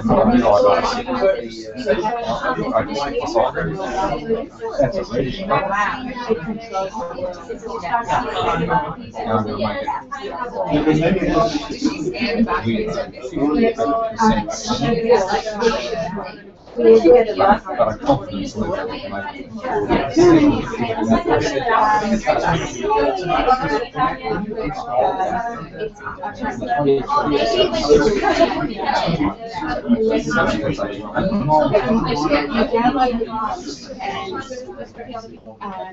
you could just like type in analysis and my name will come in about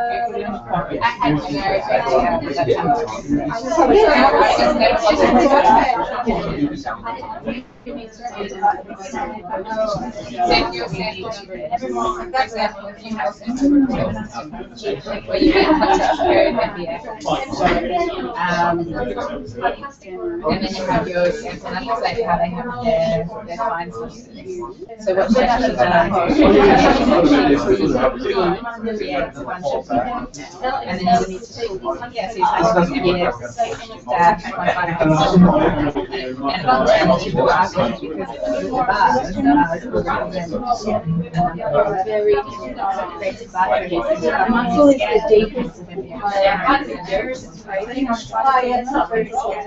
but you have to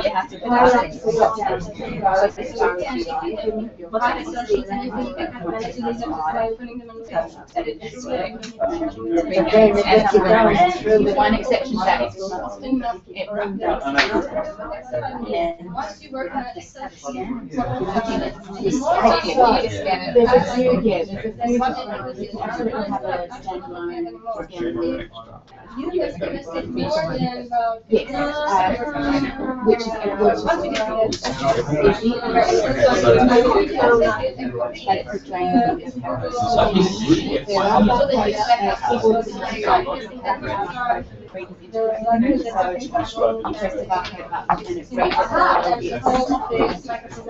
is not currently working on in your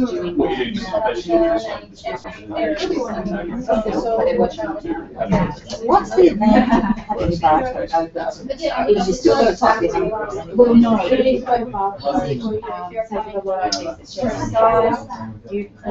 and I think it's just network okay. and they have not, there's a group I luckily it's downloaded on your board,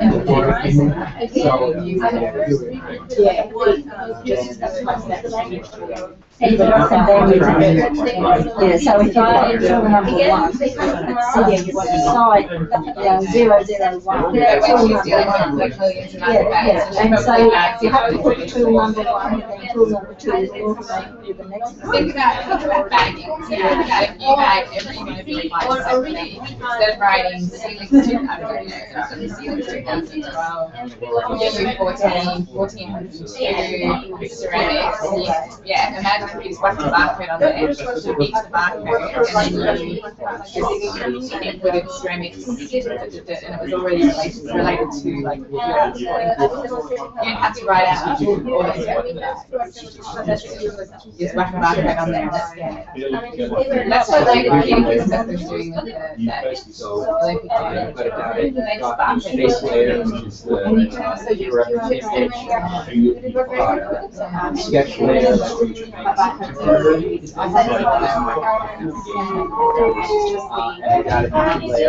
Also have legacy data. And imagine too, if you have she records everything out of the 3 dimensions of the time station. So imagine you can just put barcodes, this is the artifact, you take the time station. Yeah, So you it's can add not, it. you can have to make If you want yesterday, as long as it's quick enough, you have to, because you could also write it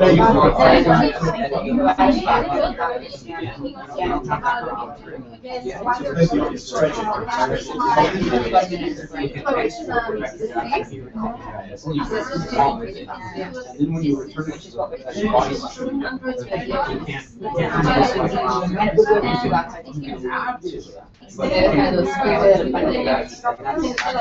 one of the things that sounds like simple, but like costs $100,000.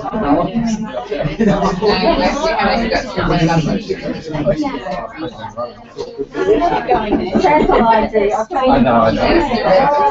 But you guys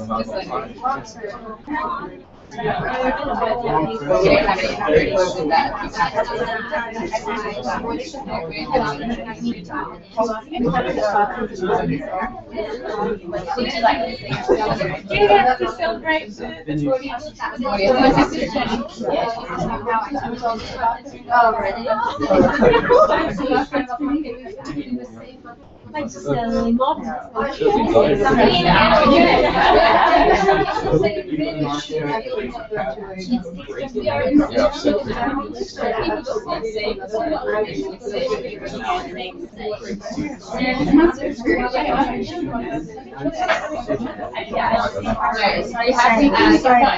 Did you have another sample?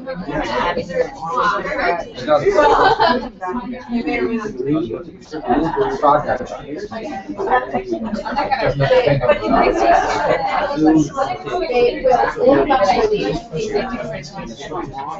you can make sure that you have to, so any, there's a few standard types of associated with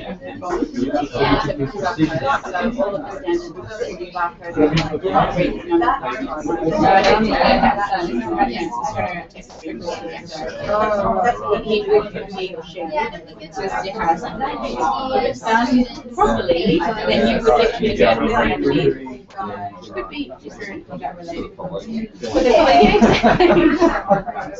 Yes, maybe the barcode these records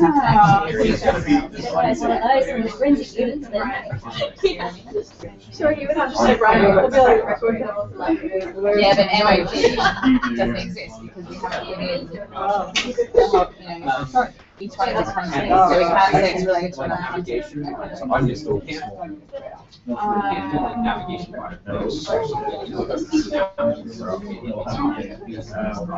Okay.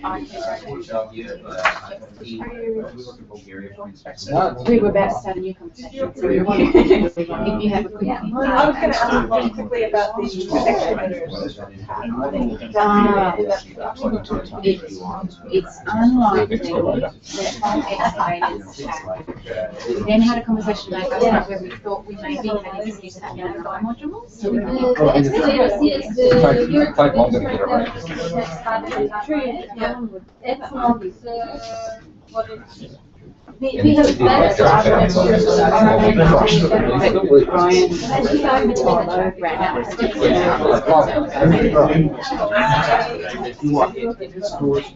this is not a problem. I mean, so the sort of concern driver it's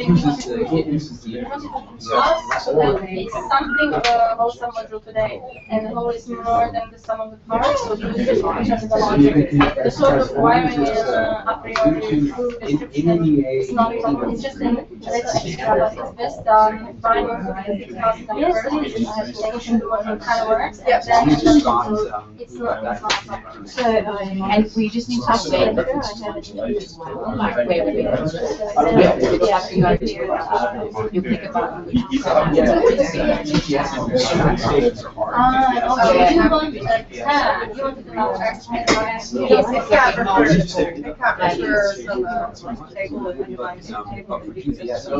Yes, it's still, yeah, so actually there are multiple. Tell me what you have to add one. Yes. The other question.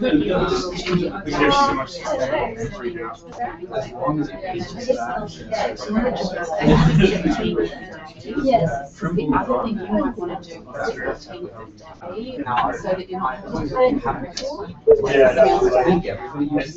if it's the same group of people that Now, what's that? you said you've got But they're working across the site.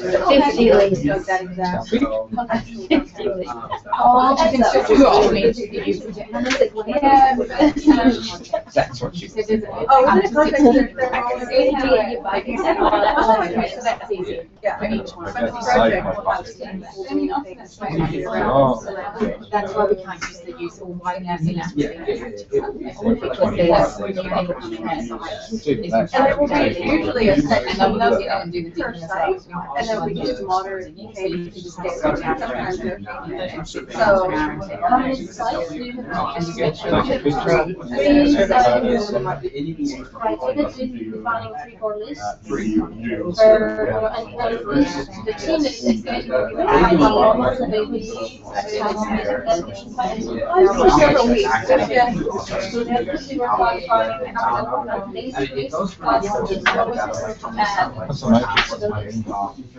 Yes, we have to set it up. And I think 60 things. Yeah, I think we need to remove it. And it also means that you'll have, when you get the export tab, people, I think we've written contributors, then there'll be another table of contributors. And we can do I haven't done that done. Which doesn't maybe be No, this isn't the matrix. Maybe write that down. If you were using that much, That was the we will site. have a query. Yeah, that's what it would end up a screen that says JD. That's what this is. JD. But if you needed to say it, you go to a different tab. There's ways of doing it. Yes. So maybe want to do leads their actual issues. And that's not important. That's just more for while you're in the field. And then we can have drop down. This was We can have transition. You can have a single name. right. Well, it could just be But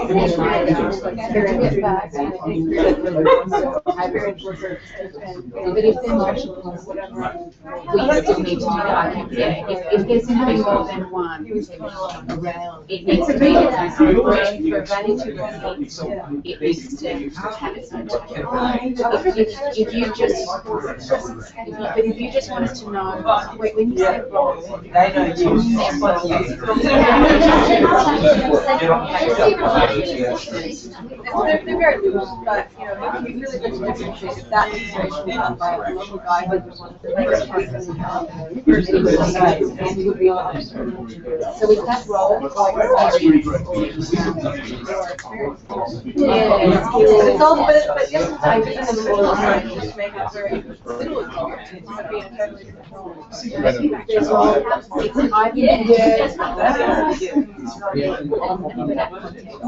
Where they treat supervisor. They just treat I'm really sorry.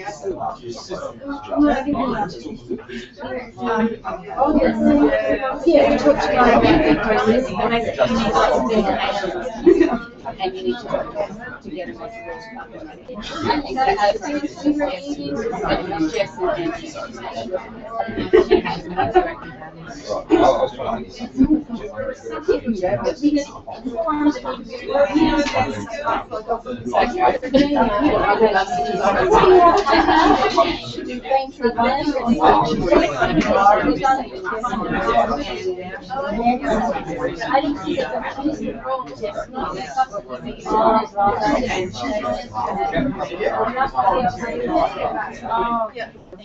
And then each of these really hard and if you recommend, or if you want to add something like slide, whenever I select the screen,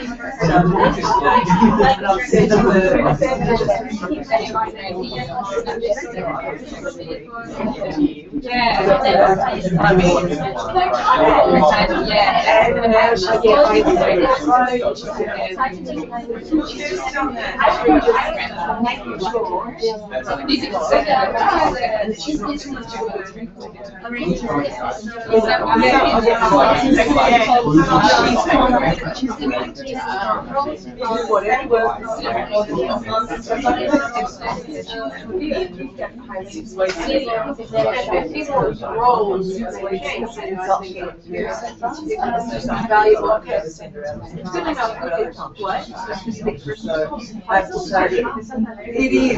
Some people like that.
Yes. Well, if it's a massive problem, If we have, if we can import it.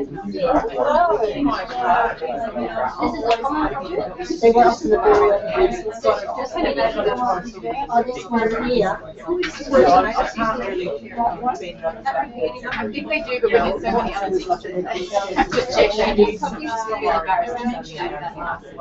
Oh, is that useful? Yeah. We can import it on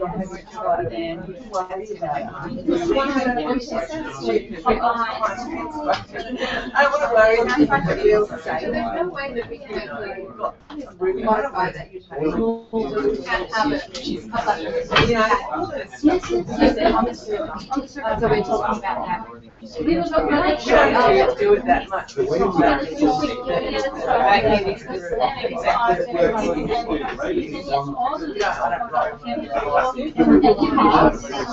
But, you know, you have to be looking for a spot at a time and see that it's more at the end. Do it in the field. I wonder if there's a way that we can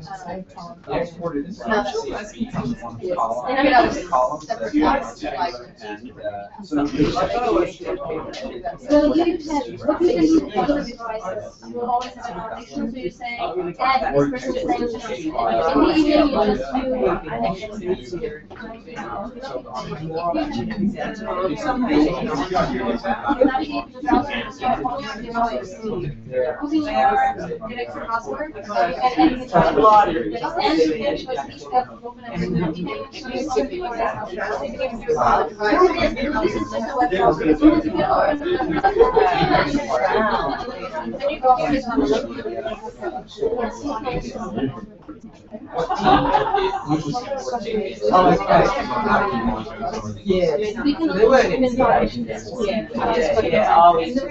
They just all look.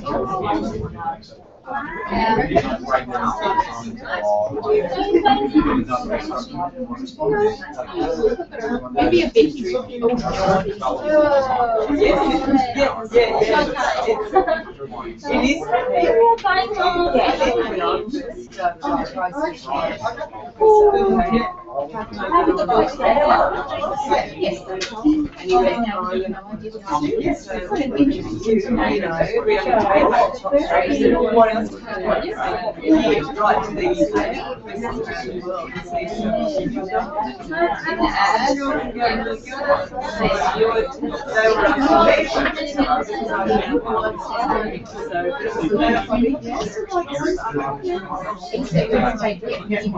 It is.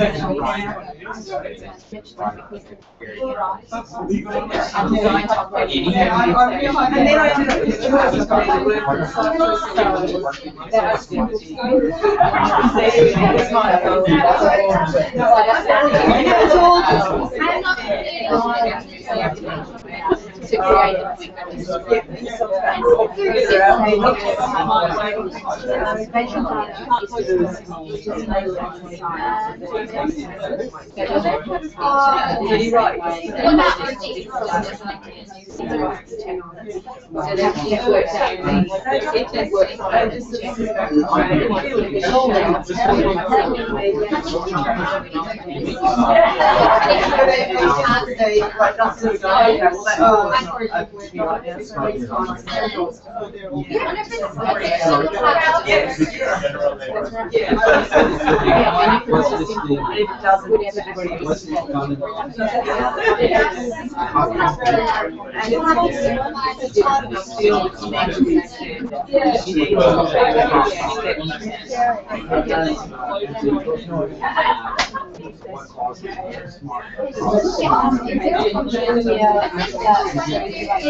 I'll show you Zagabah on this one, because it's got the map and it's just got a big, it's a big graphic file.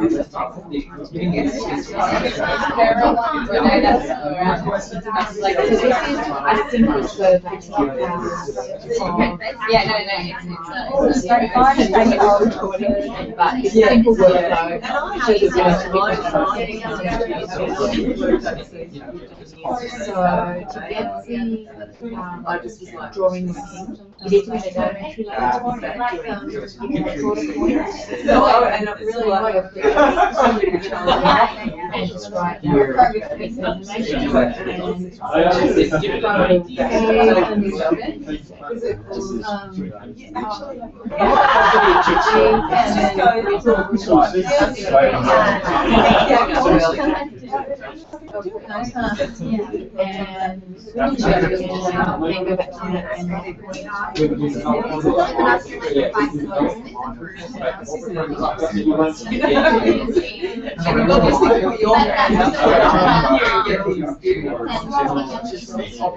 there it is. It just took a while to load. So please write this out. So we can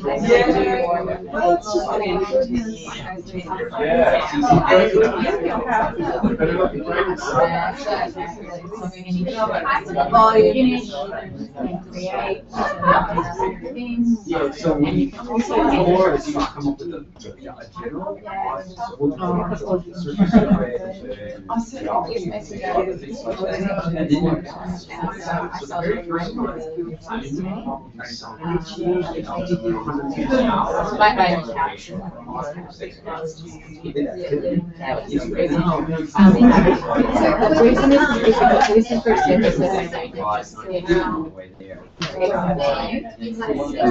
This will be a problem for excavation because you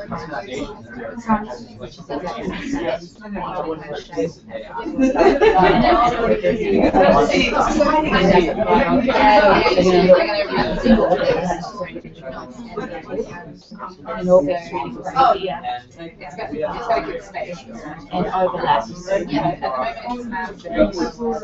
right. And with the lasers on the area, it's kind of established. You'll just see it won't be easy to we don't yet. In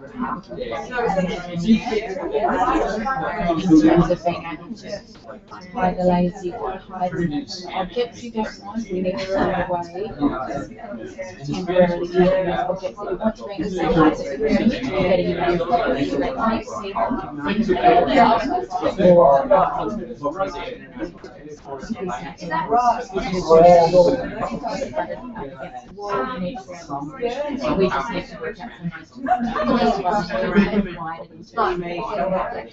have a plan.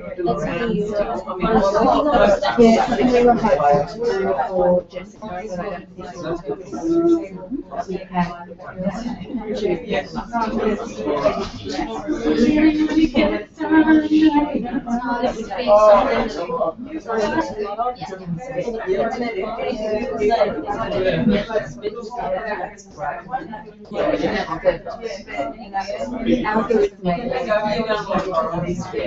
if we had good data, the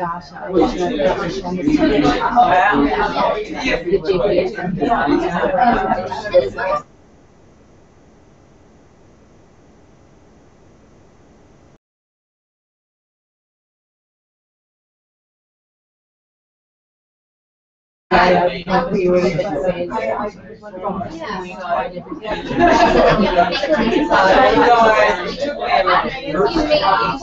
It's just a matter of them just saying, well, I just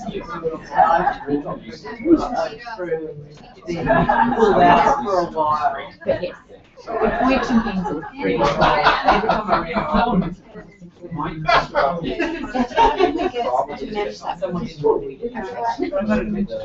so we need to at the moment backing out. This is going to be really, really fantastic viewing, isn't it? Hello, This is for Brian. Look. Cool.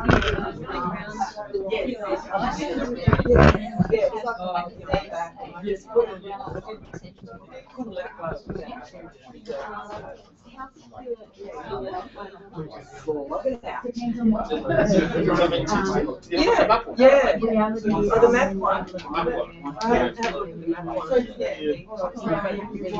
It's on the Do I? Okay. Well, that was what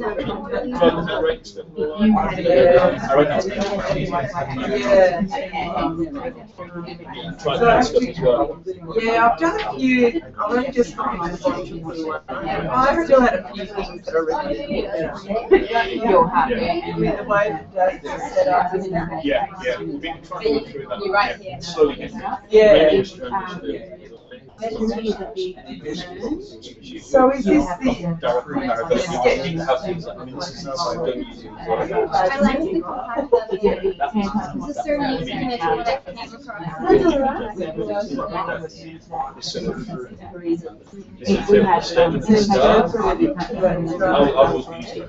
yes, exactly. Which was on there originally. But I really like that.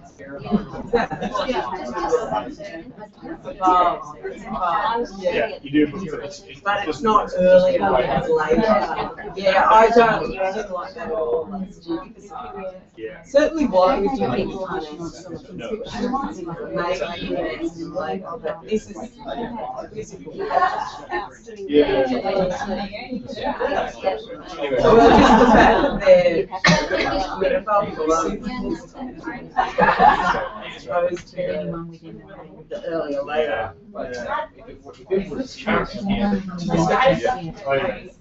So we do need, well, for those that have been actually, which we could make a logic.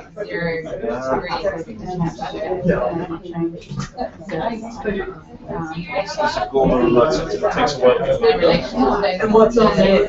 Yeah. It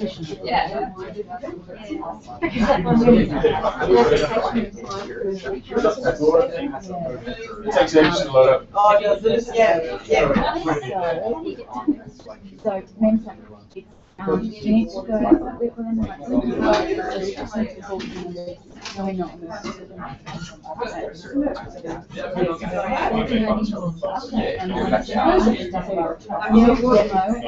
It's down on the net, yeah.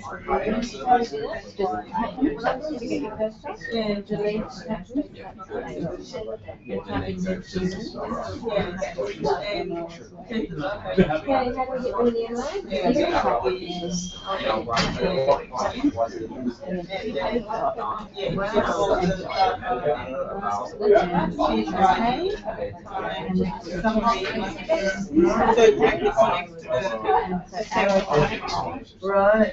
Yeah. Yeah,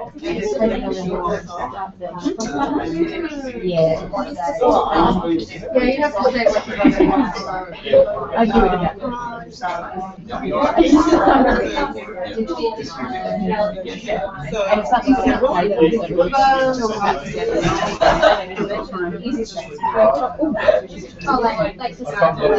when you do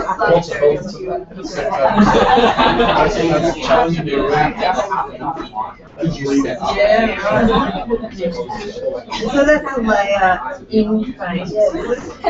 Or is it just access? Can I just get in there? I have accessing them, so they could just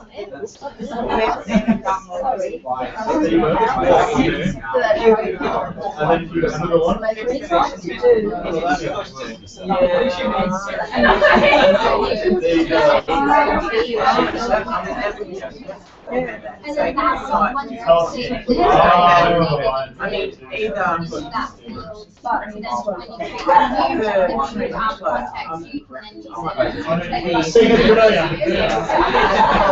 it's got all the tabs, one set up.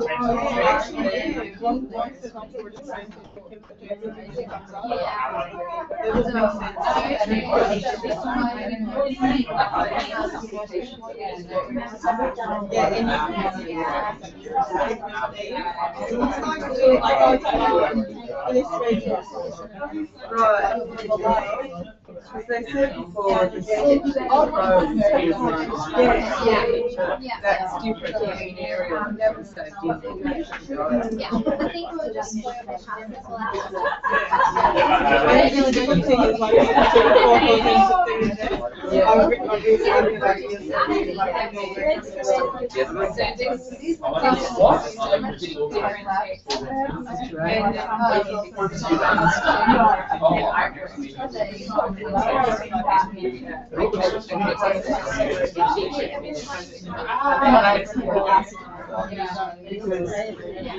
I'm not like a real person. What are those?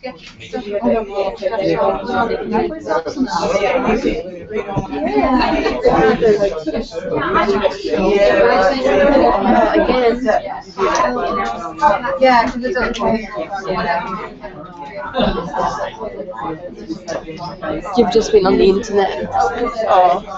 Well, that's what that's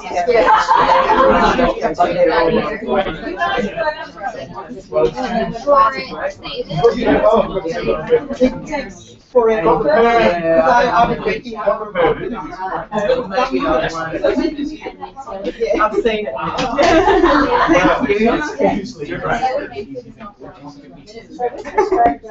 We should ask Jennifer, she knows. Are you Turkish? When do we get our visas? I don't know. I don't need a visa. Permit has been issued. Has it? Yesterday. Okay. We'll not get visas straight.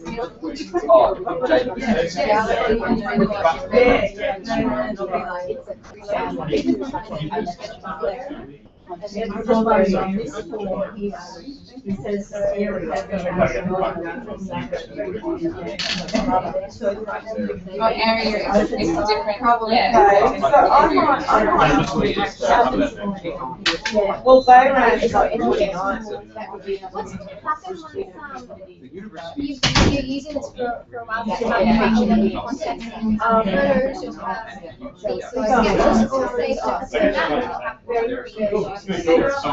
photos I'm going to contact That's okay. I see. Yeah, right. Do you think it'd be right for them to come here and just sort of say, I'd rather fly out?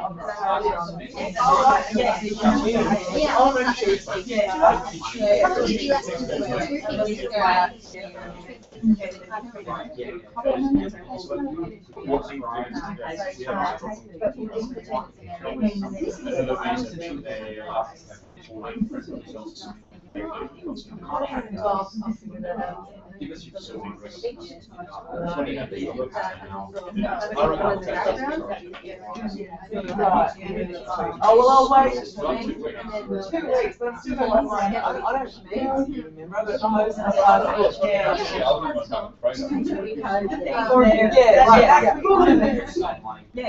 for the end of the year. Although we're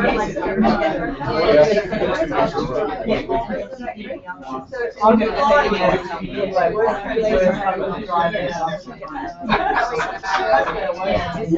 Yeah. Well, that's what you need.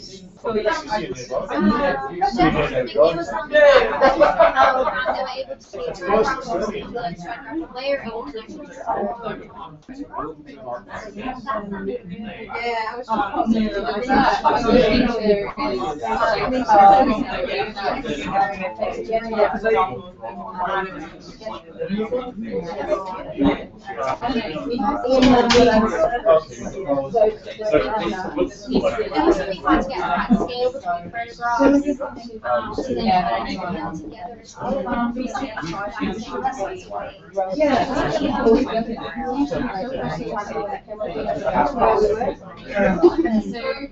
Yeah, okay, so you're going to like the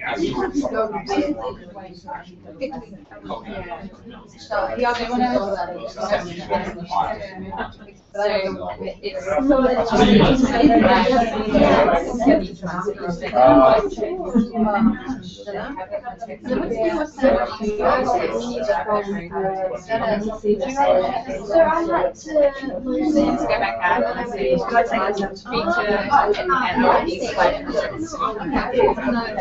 and then a moment say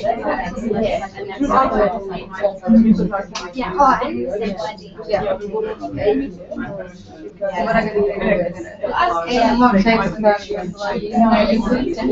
to do. Because I see simply try to save it. Okay, so that's what I said, so I directly from that point, I do the database. The only problem everybody else is take my arm.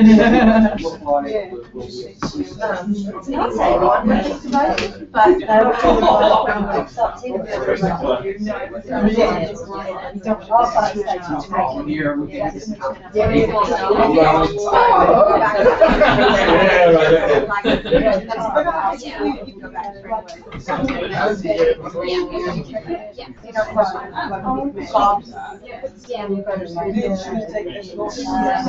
that feels like you would never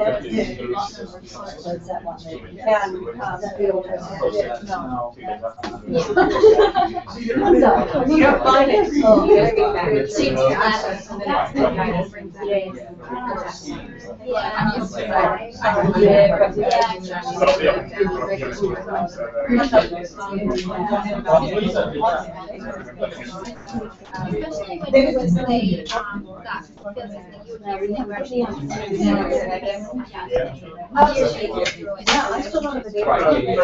3D. Yeah, I know. Are you getting an idea of what you want to put wrong now?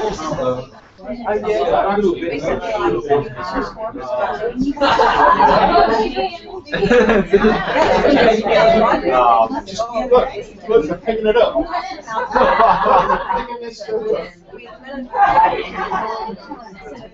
That's not your show.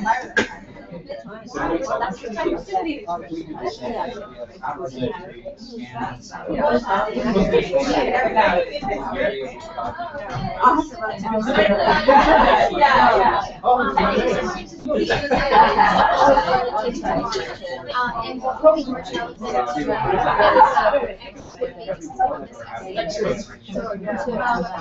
I don't know. That makes a lot of sense.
Anyway, we got it.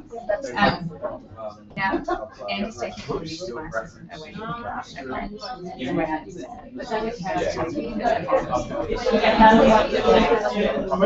Yeah, I'm thinking, I mean, I changed it and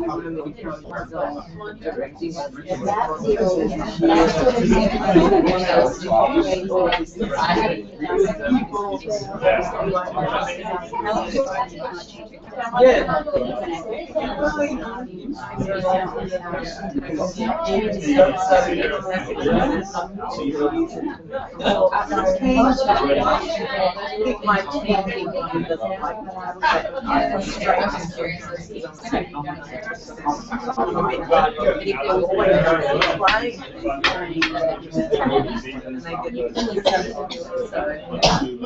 they were very like, Yeah,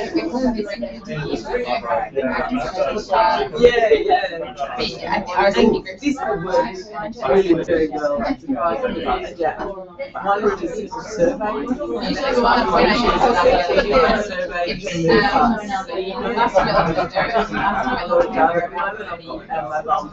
set up to really nasty little spray. I've got quick comments, but that's what I said.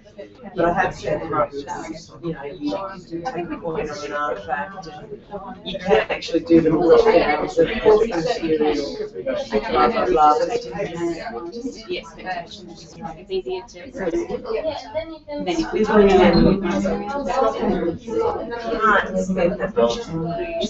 And adding it is still some amount of work, but it's always exactly. So I get nervous not knowing how to copy of something as well as make a copy, and I've just, and you can have like, I mean, this is what you can see. Because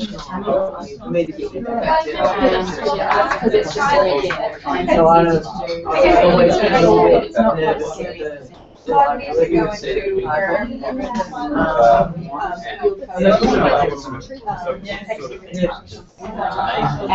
yeah, at broken pillars for drum, but certainly in other areas that is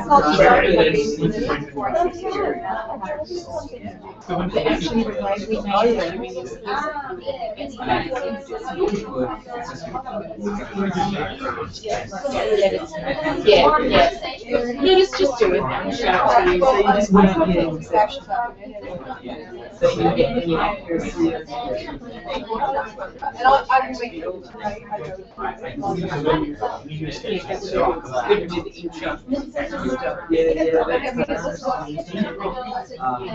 the old fashioned drawer and all that. I put all my notes. This whole thing set up somewhere where you know access to satellite. I've worked out how to swap. To charge it. Well, that does happen. We've got charges for those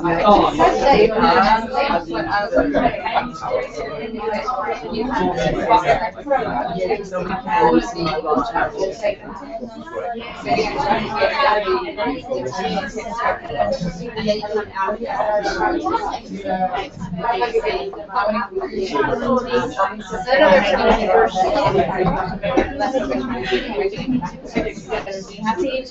Okay.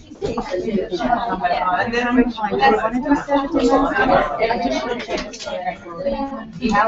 we were scheduled from 4 with everything else that you've got, and that's just why I've got like at least you can get yeah. Do you have anyone I'm who's halfway, I'm still writing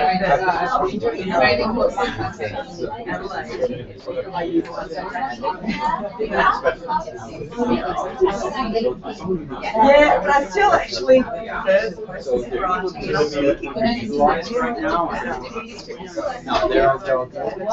Well, that was exactly what FAIMS leadership course I've been doing where and I've seen the drawer because that will remind me. I can't do that on the iPad, so I end up with a little pen. It's basically so busy. And then remembering to listen to the person who's playing with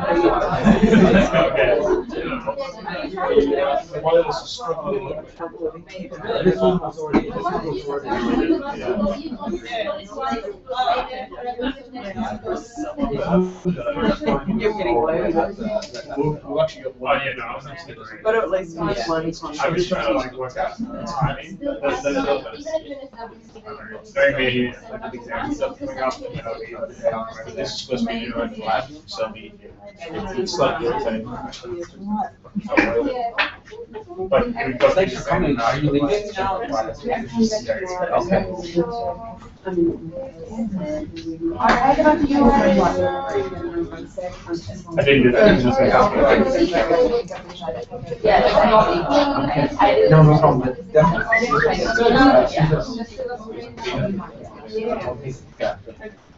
Because I'm gonna get to some other demand, and I think If we were It's most likely going to be more. So that's why I was it's actually quite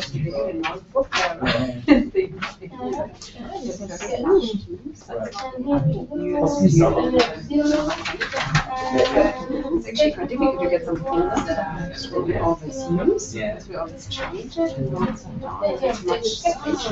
And the thing is, this thing is so, this is gonna, some skills are very useful.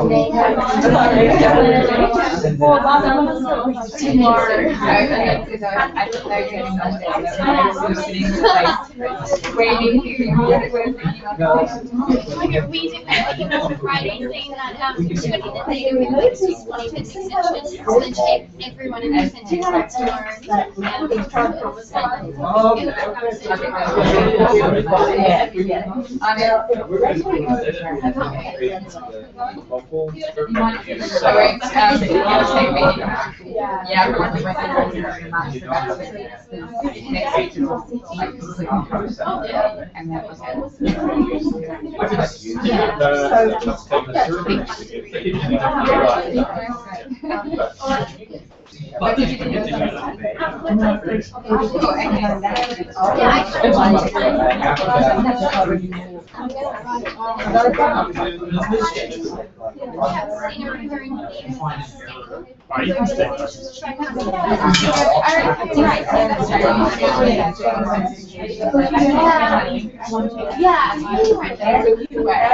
well, reading oriented, yeah.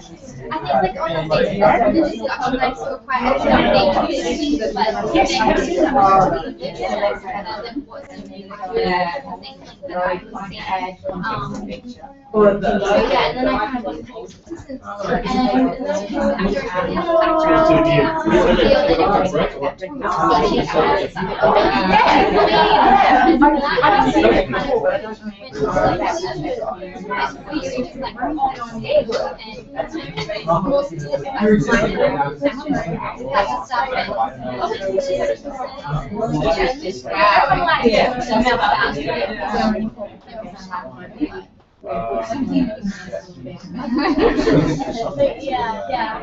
Jess. Well,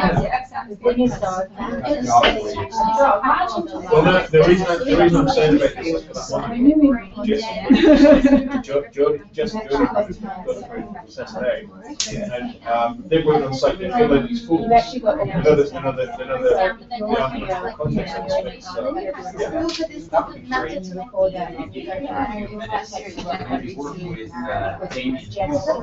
Damien can help with some translations. He's got an IT background. He's very he'll help you good at writing up bugs. You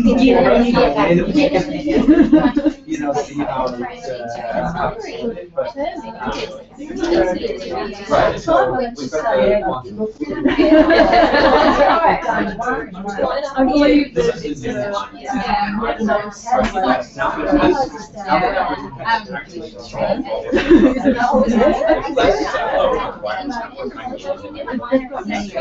it's on here.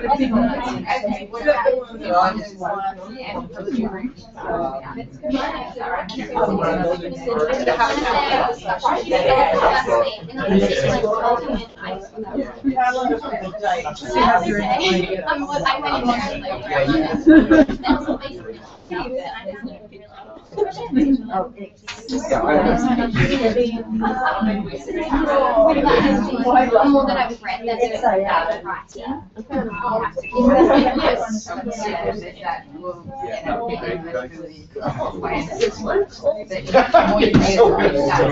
realize that they use certain words away. Yes, and that's good. Double flat white. Great. And then, I'm looking at how visual languages really look at photograph scripting. And so we have this right to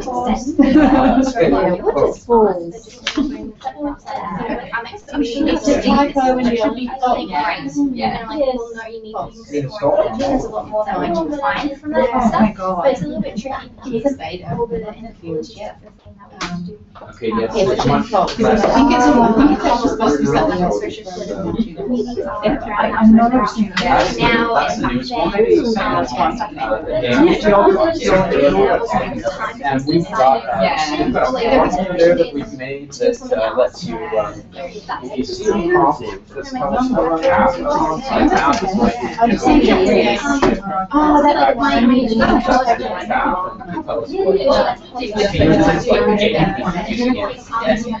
It does really interesting work through it and highlight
I just think it's one of those general administrative things. None of the data is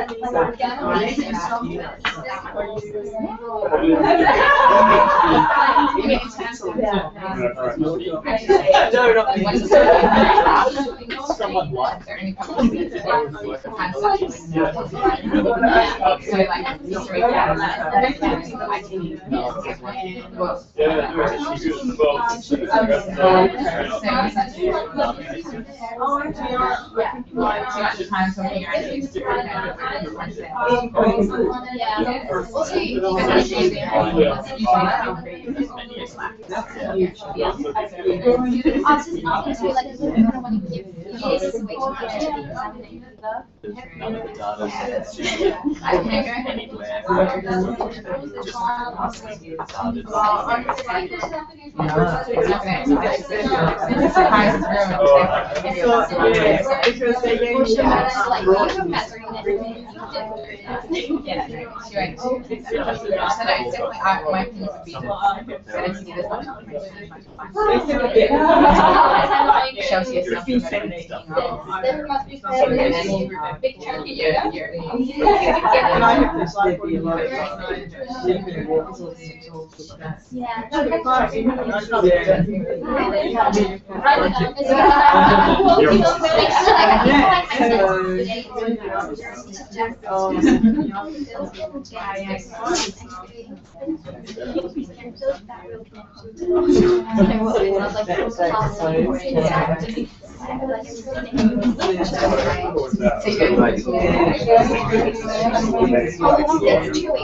Everything going well?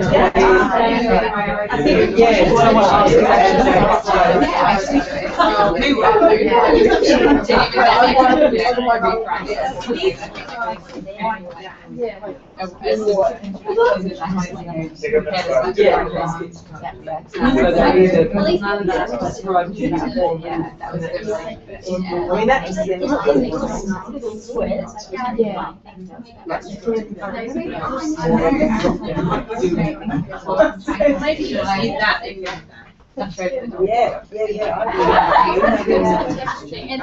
Very nice. You don't have to tell them. Yes. So different products, I think it's knowing that like like we didn't know you guys didn't know. We had the circle, but then we had like a Word document, and they actually didn't sync. We didn't do like seminars, so one went to Yeah, that's all right. we kept being told that we were getting mocked, but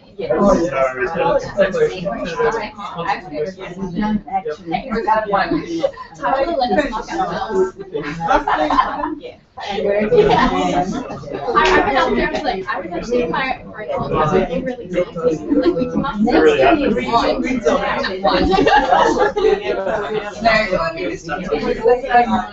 I didn't know anyone could say it, so like in the next week I was like, well, everyone's good, especially these two. I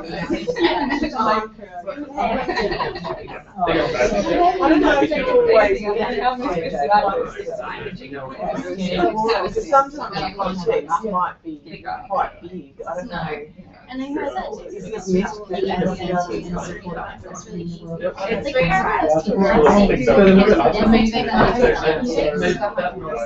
We do know what our kids are, but it's just hard because like,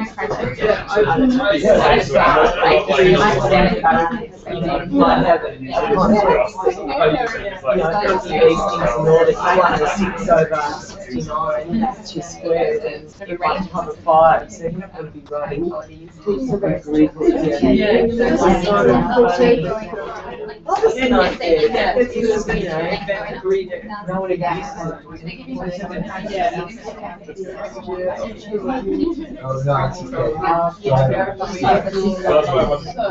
Kind of something else.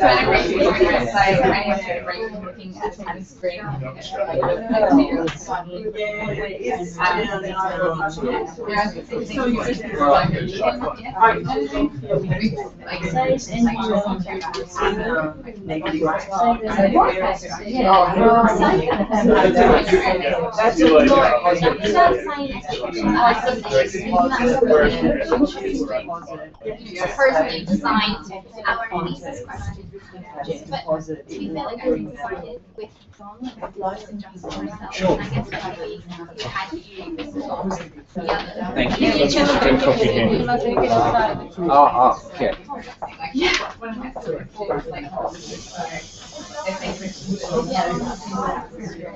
Yeah, I found that really it was like so much more make this last night.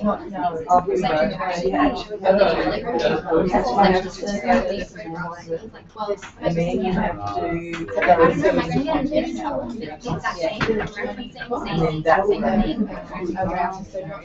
that's what I was maybe like the place right now they're using and the kids, Anna was saying that, the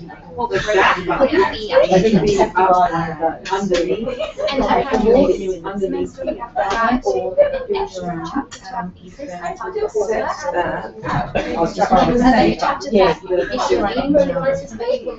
So that you meant to be. the idea of that is that you'd have that. And I'm afraid to tell her how much my session I have 3 chapters here. I don't have 4. That screener is Sure, and I guess it is.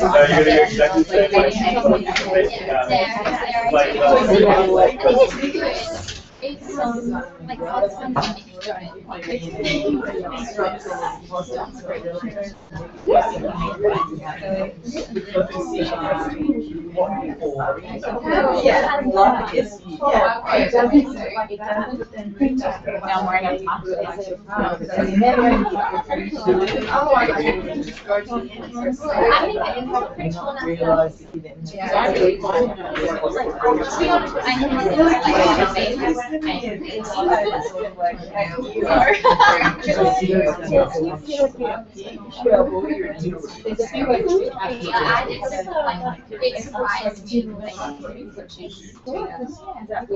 I was happy with this.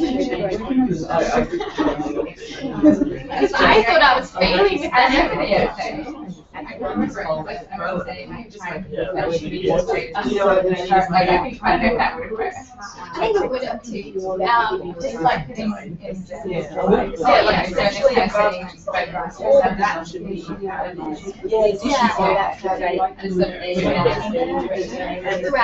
I think so as well, and I ended up going with that.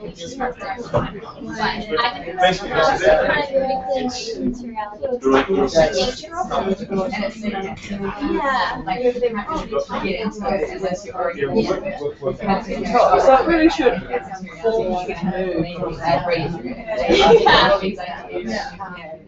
yeah. So like I need like into photographs, but I didn't know how. Yeah. If you ever change track, terrible. But no, definitely like a different one. Happiness, productivity. That's it. What it's saying, what if you just belong what you would get for like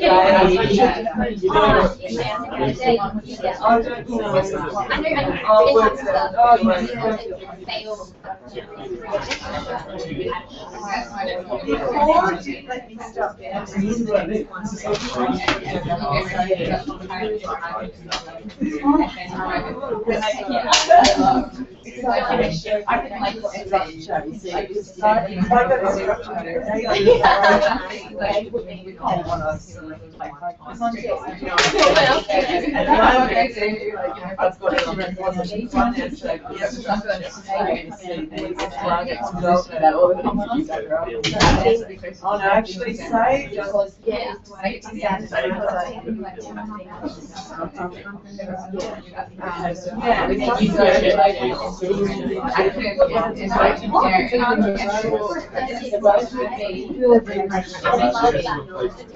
yeah. So when you go away, That's one that I really actually that's right. and I was really I suppose, I mean, everyone's going to learn, but I suppose all the elements. yeah. But other than that, it was difficult to You just have to say that. yeah. Well, then I suppose having to say like some of them are But it's that's it. maybe that's why they're just written this way about like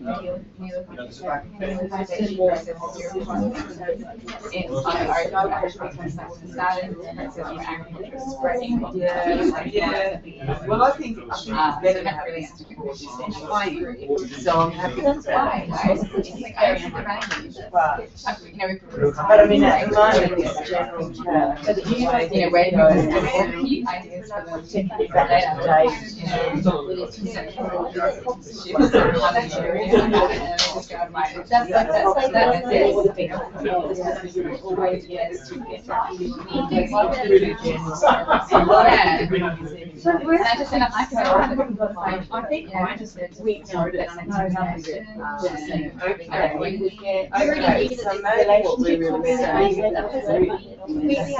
This should be Or like you don't have it. Yeah, no, we have to do our Yeah. I think so. Well, we just had like a standard contact time, and we had to let someone, and then Yeah, like, it's and then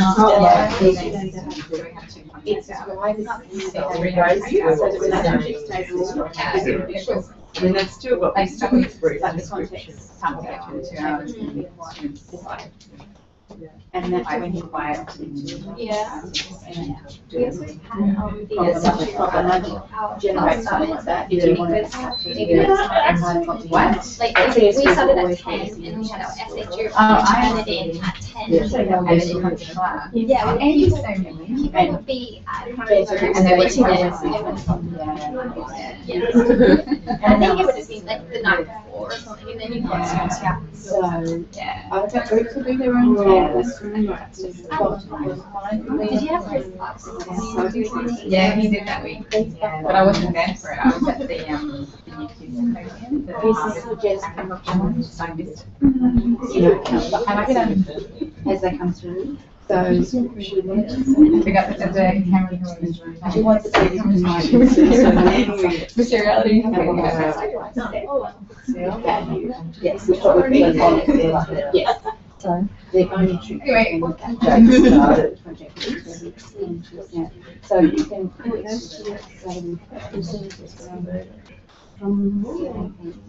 not working hard. Oh, sorry. That's okay. What's the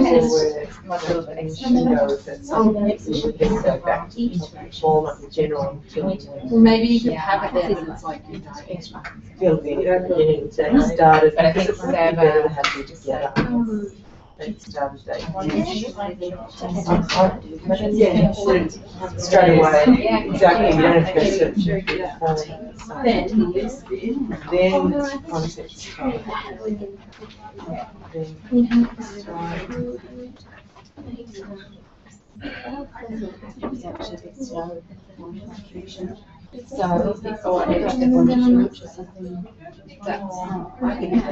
Yeah.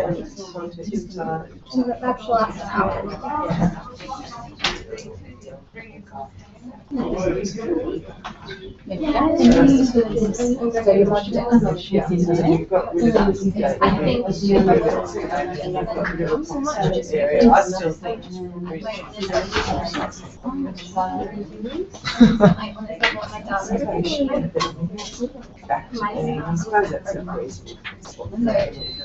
Yeah. I think it's so you can choose your attribute and like to understand the process of what we're trying to do and what is why and have that documentation. in the field.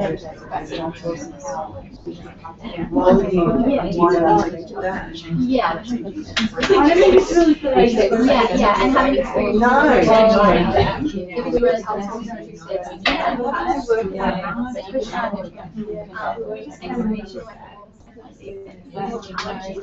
So this is like, so this is what Angie will be doing. And like, here's the best.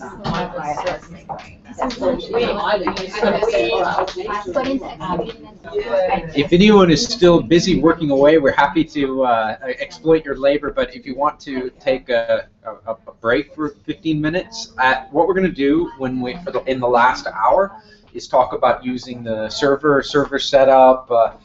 You can things that you can only do on the server, like for instance, something I haven't mentioned yet is we never delete data ever. I think that we have what's called an append-only data store, which means that we just, every time you edit a record, it just changes the record, but it keeps all of the previous changes, but it's hidden most of the time.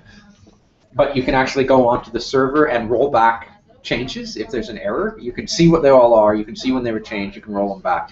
It's these sorts of like administrative things. So if you think you ever might be on a project that wants to use this, and they might make you the IT point person on the on the project, or for Andy and other people directing projects, those are the people that what we're doing in the last hour will be of the most. It'll be of the most interest to.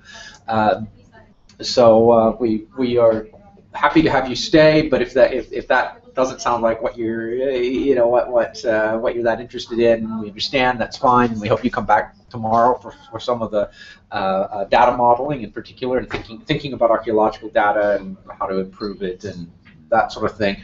But otherwise, even if you do want to stay at 4, maybe take a break for a few minutes if you want to, and if anyone leaves because they don't want to see how the server works, we're not going to blame you. So anyway, I just wanted to. So market essays, I think the civil actually rather stay.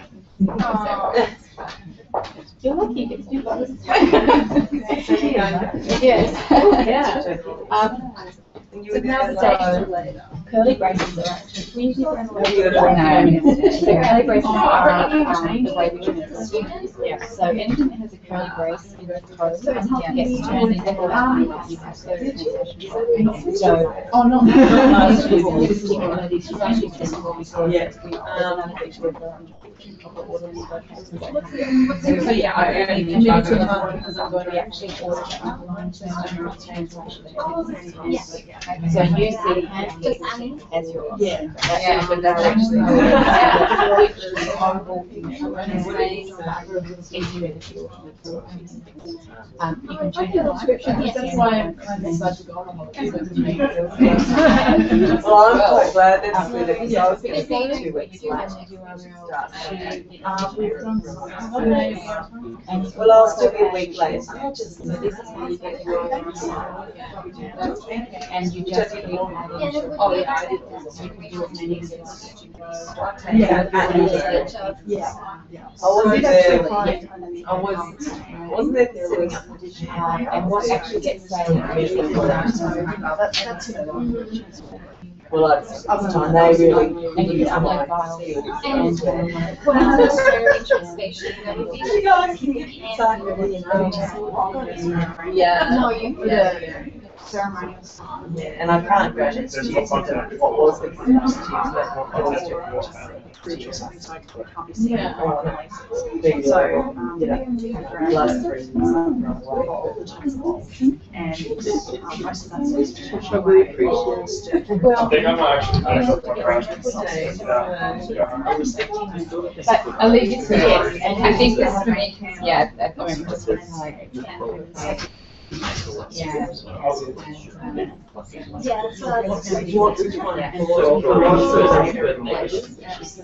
because it would not.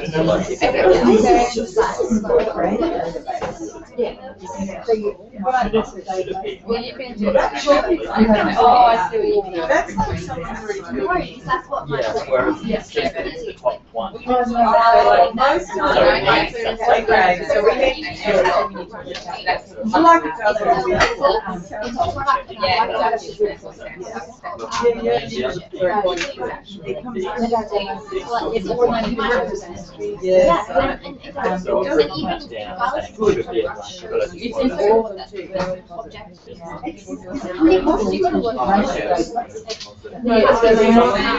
When you go in field,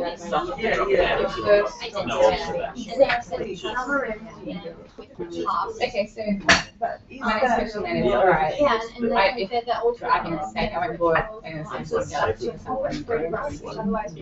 and I got the FAIMS app.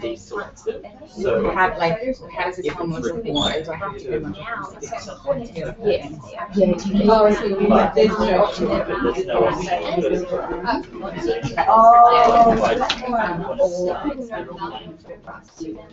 Okay, right.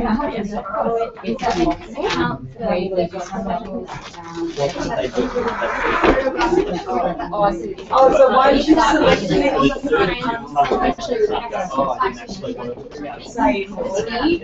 Yeah, that's good. No, that's really good. Because we get some of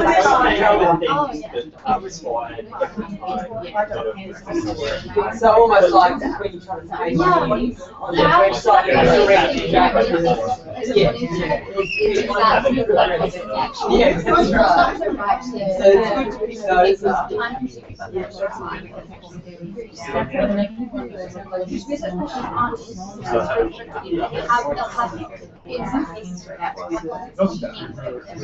Yeah, that's the animal plan. Complete assumption. As it's default.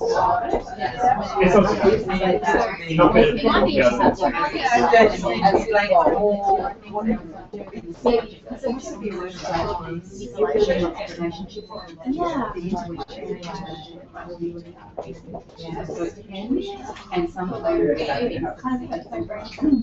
or no observation. It should be because these ones, it's all default should be no observation. Is that what we're saying? Like in one, Alright, your interpretation. So I'm teaching. No, not over I know. This one, so also. Or if you have one that's like really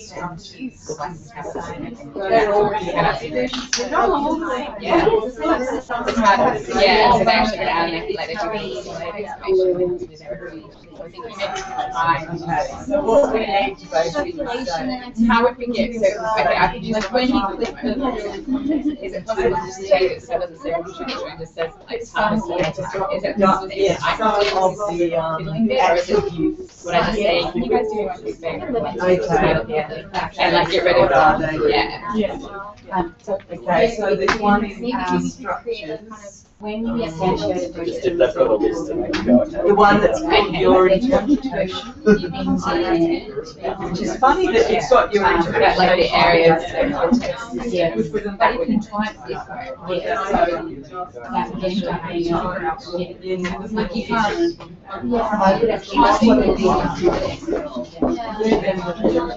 Okay, yes, that's true. Okay.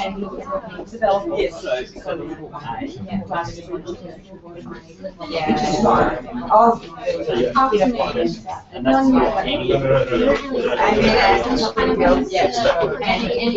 I've had this continuously playing away, and I wonder if there's anything of any use in it. Maybe not these workshop sessions. No, I think we'll just chop it. But yeah, we'll just get You're going to be talking about that, aren't you? You're going to be talking about that? Yeah. So we'll do a quick rundown on the FAIMS server, and what we will definitely at some point tomorrow. Before we go, we're gonna set these up and make sure they actually work. You know, I mean, and yeah, it doesn't matter which. Okay, that might work better.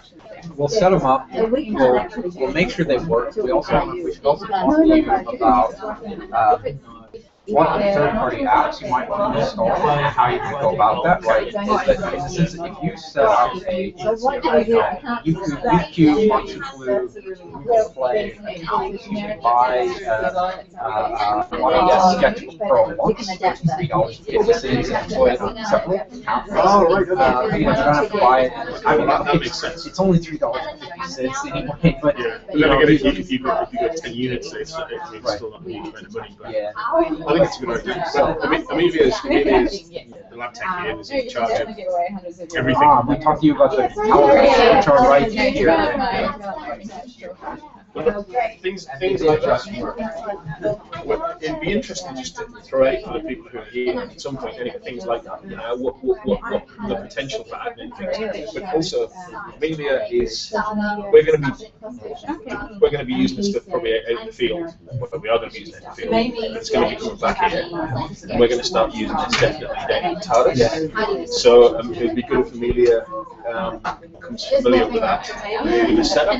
We'll just talk about it tomorrow. We'll set these up at some point and see. So that could be a bit of fun. Look, we get the instructions with them. I'm assuming they just put them all together and it Yeah, it apart from the, right now, if you just set them all up, turn them on, the password is all, yes, it should just, okay, well, and Ella saw it, and she said, yes, it does, you turn it all on, and it just works. You just have to, you have to connect to the right wireless one, and you have to connect to the server. What we'll want to do to, like, since we've been connecting the demo server and the Q online server, and fooling around with these apps, we want to blank all that, but uninstall these applications and install it again, that's super easy. If you know what I mean? That will blank all the devices so they don't have, and right now, I hate for someone to accidentally connect to the online version of the Monty Blue project instead of this, so we want to blank all of that. And, we can do that in the workshop because it's going to be better if we can do that together. It's a bit. We can do that as a group, but that would be really cool. I said earlier, it's good that you get that connected. That's kind of what we need to. So the next bit, I mean, we'll talk about the server and all that kind of stuff. That's going to be something that we're going to have to think about. So cool. Now I should probably at least say a few words about accessories. Like that would be really useful because I think what they're going to do is start to get my information a bit better. Start to use it. Yeah. Oh no, I would give them all of them. But yeah, that's about calipers and about balances. Not today. It's a guiding stuff. The calipers just work. They just need a USB host adapter for the like right now, if you take a device like this and you plug it in, it expects that you're connected to the computer and the computer's going to read this. If you use a USB host adapter and you plug this in here, and now you plug something into it, this acts as a control of whatever you plug in. So you can plug in a keyboard, you can plug in one of the big. You've just got to have that in the right spot on your app. The measurement field. You just got to click on there and boom. You click on that.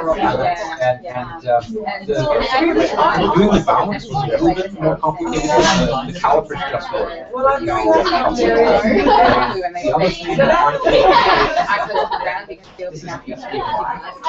So if you want to work on big this one for some reason doesn't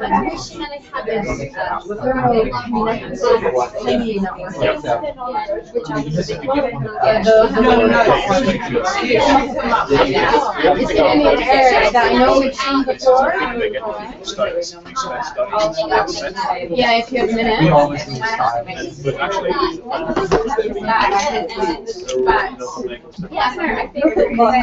the stylus is there are 30 styluses. It's not going to be but I just want to check that.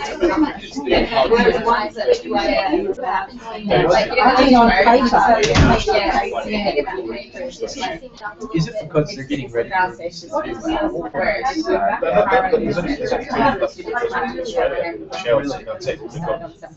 So we'll reference supplies here that basically they're not ready for the Samsung to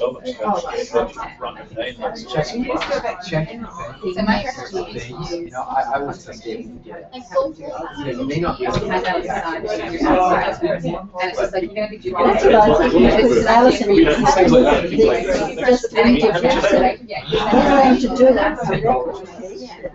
This one's only about $5.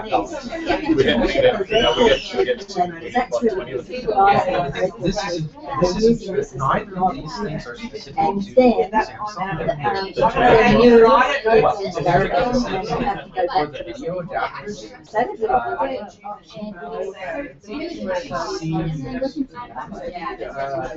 one standard that's called support, then Samsung and Motorola and the other standard which is called ImageL. You know, and you just got to get the right one. But there's two competing standards right now. And so you got to make sure you select it. But if for some reason this particular one doesn't work on this tablet, yeah, but and that's like if you wanted to use data. We're showing it to your students, Yeah. Well, And I mean, maybe that's also, maybe that's why that's.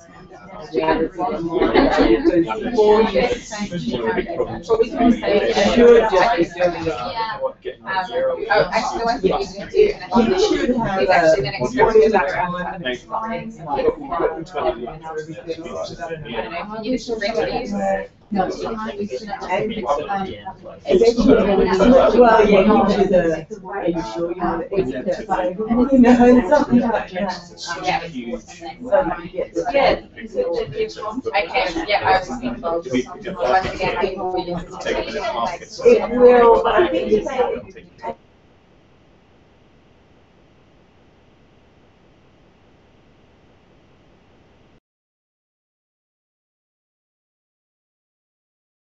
And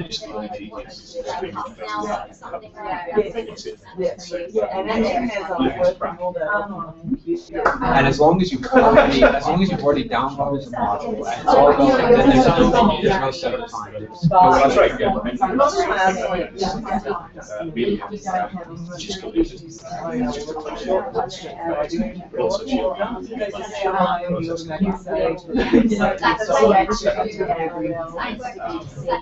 That's right. Maybe it won't be restricted. The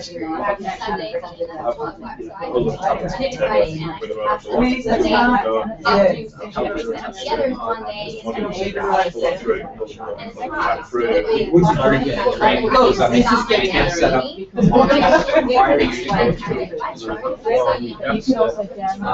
the step through hierarchy. That's another workflow. That's another application in this case, which is I think really important. Some training modules like that would be really worthwhile. Which means. Do some calculations.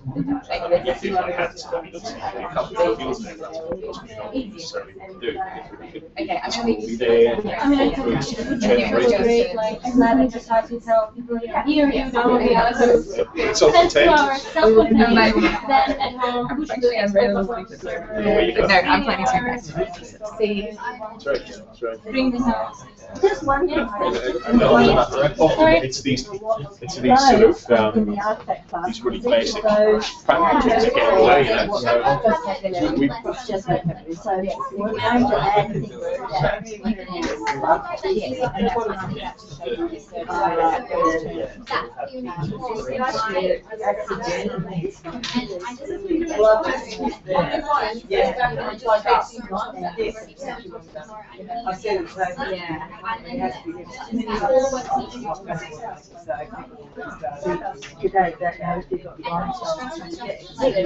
Instead of choosing at that point,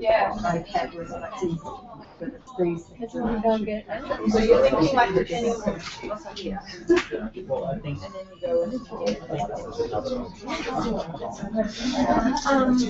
What time do you start this place tomorrow? How about I see a little bit before 9 in your place? which one?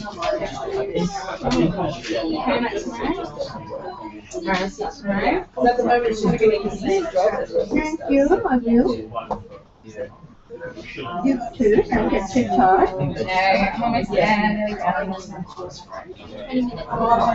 Oh, you just get back. Well, I'm like, so how do you shut that? Just like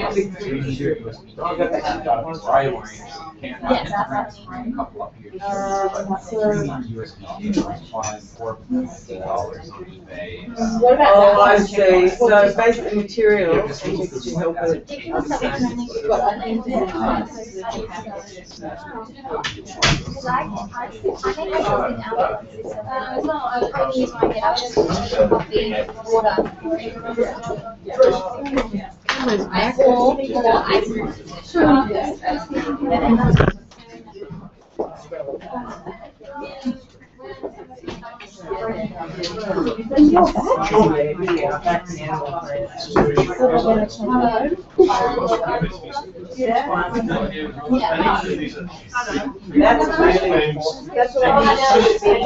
Please select board automation.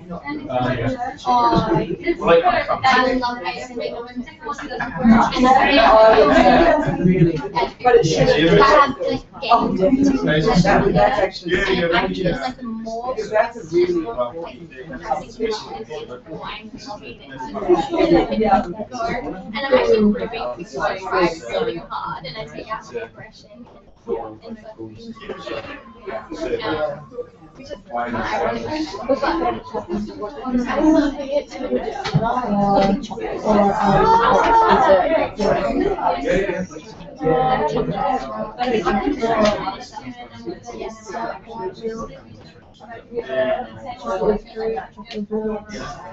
we already. Too many options.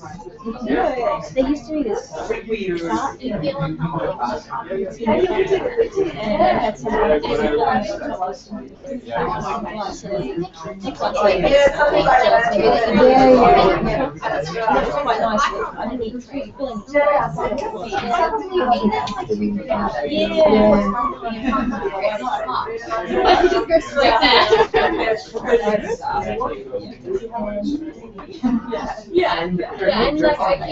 already got up to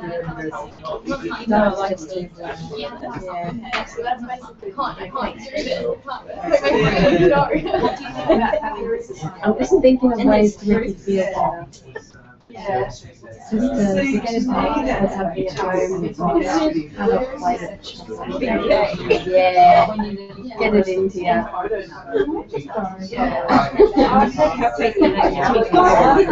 Please get us back here. Yes.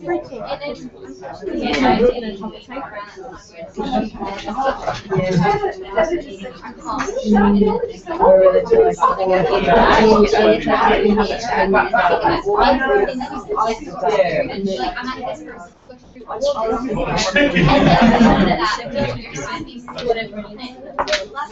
Okay, while we're waiting for a couple of people to get back, I might do a little diversion of what a little diversion about what to a lot of us is fun stuff anyway. When you're using these these devices in the field, I just wanted to just sort of quickly flag something. Andy wanted me to mention this, and I may go into it in more detail tomorrow if there's interest. But if I can find where I just set them down, just had it in my hand. But there are a number of these devices are quite capable, and there's a number of things you can do with them. For instance, you can a lot of accessories that they can handle. I realized I haven't really, when I was talking to some of you individually, that I hadn't really mentioned that yes, we can connect to external GPSs. For instance, any Bluetooth GPS any GPS unit that has Bluetooth that uses a standard protocol, NMEA 1803, if anyone's interested, will connect. And that includes all of the Garmin and Trimble units we've ever tried, and it includes differential GPS with some caveats about the differential GPS that I can talk to you individually about. If you're doing very sophisticated post-processing, you may need to talk to me with differential GPS. But otherwise, it just works. So otherwise, you can connect other Bluetooth things like there's a full range of keyboards and mice available that are cheap and small. So if you were doing like editing in the field or something and needed to sort of edit some records and you want to use keyboards, you just get a Bluetooth keyboard, Bluetooth mouse. It works fine. The handwriting recognition is good, I think, on these on the Samsung tablets. Again, something I don't think I mentioned earlier until I was circulating and talking to you individually, that the Samsung tablets have real, made by a company called Wacom digitizers on them, which means that if you use the stylus, it detects sort of pressure and other things, and you can do real detailed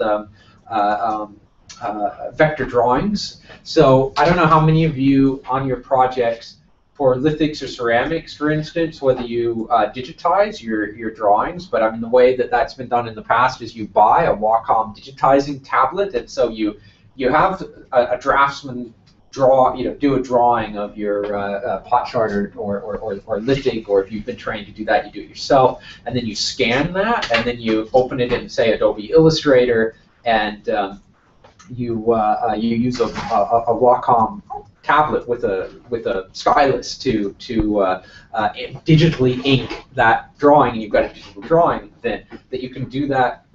The digitizers on the Samsung tablets are made by the same company and are just about as good as the digitizers that cost as much as the tablet does if you buy them separately. And it has the advantage that you're not drawing on your desk and looking on your screen, that you can draw right on the device. So they've got quite a bit of potential for digital inking like that. Yeah, keyboards, mice. This little thing costs about $5 on eBay. It's a USB host adapter that lets you connect to, well, you can connect to like USB drives and external hard drives and stuff like that. That with it, and it will, you can navigate them. You can store, you can make backups onto them. You can control them like you would from a computer. It also lets you connect things like the calipers that the digital calipers just work. You don't have to do any sort of setup or anything. You just get into the field you want. You use the calipers. You push the button, and it will read in. Apparently, the digital balance is a little bit more complicated, but they're working on it. Is that right, or did it? No, just they work? got it working. Oh, it did work. Yeah. Oh, Yeah, okay. Dave was saying that it worked pretty much straight in. Oh, okay. With a So. Bluetooth adapter. Yeah, amazing. Oh, they were using a Bluetooth adapter. Okay. Yeah. This Oh, is. These are a little bit more expensive, but they're about $100. It's called a serial Bluetooth adapter. You plug it into a serial port, and it converts it to Bluetooth, and then you can connect it. And so that's how they did the digital balance. So there's a lot of increasing. This is still sort of an emerging area for these mobile devices, is connecting them with these kinds of peripherals, but it's coming along, and there's a lot that you can do that do that way now. Oh, you can also connect them as long as you get one that these have not quite standardized yet. But this is a video adapter that lets you plug it into the USB on the device, and it outputs to HDMI. So if you want to do a demo, or you want to just work on a bigger screen, you can essentially take one of the tablets, plug it into a screen, get a Bluetooth keyboard and mouse, and use it for if you had to do a lot of data editing or something. That would probably be the way to do it. Or if you were working in a remote location and had power constraints. I mean, these servers are pretty low power, but if you were totally on solar, you might only have the power to run them for a couple of hours a day. But the devices you can keep charged with a reasonable, not too expensive and not too huge solar, panel if you were working in a really remote area. So that's got some potential, we think. So anyway, that was just hardware's fun for me at least to play around with, so I thought we'd do that for 5 or 10 minutes before we got into the heavier duty stuff. And where'd Penny go? Because she was the one that was going to demonstrate the server, and I seem to have lost her. She's gone off. She's gone off. Okay. Just wait for it. Yeah, I'll give you the big picture, and then when she comes back, she'll walk you. She's going to actually take you through. The server is mostly intended to sit there in the background, and you never have to worry about it. Like as far as syncing the devices to one another, as far as taking all of the data that's on the devices and making a backup of it on the server itself, all of this should happen automatically. You should never have to worry about it, right?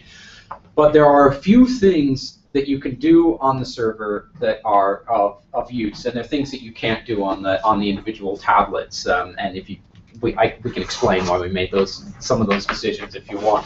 But probably the thing that will be the most useful, and I was just mentioning this before, is that the database the underlying database that we use never deletes anything. It just updates it just adds new records to the database, and then uses the timestamp to see what the newest record is. But the records never go away. So this means if someone makes an error or a series of errors, and you're a project director, or you're the you're the administrator of the system, you're the IT person on the project or something like that, you can then go in and back those changes out. So versioning and rollback of errors is one thing you'd use the server for. Another thing you'd use the server for might be to make changes to controlled vocabularies. If you need to add something to a controlled vocabulary, you could do that. Adding people to a project, so that when you pick up a device and you say, that Penny is using the device or Andy's using the device, you can add people's names to that through the server. And so there's a few administrative things like this that the server is good for.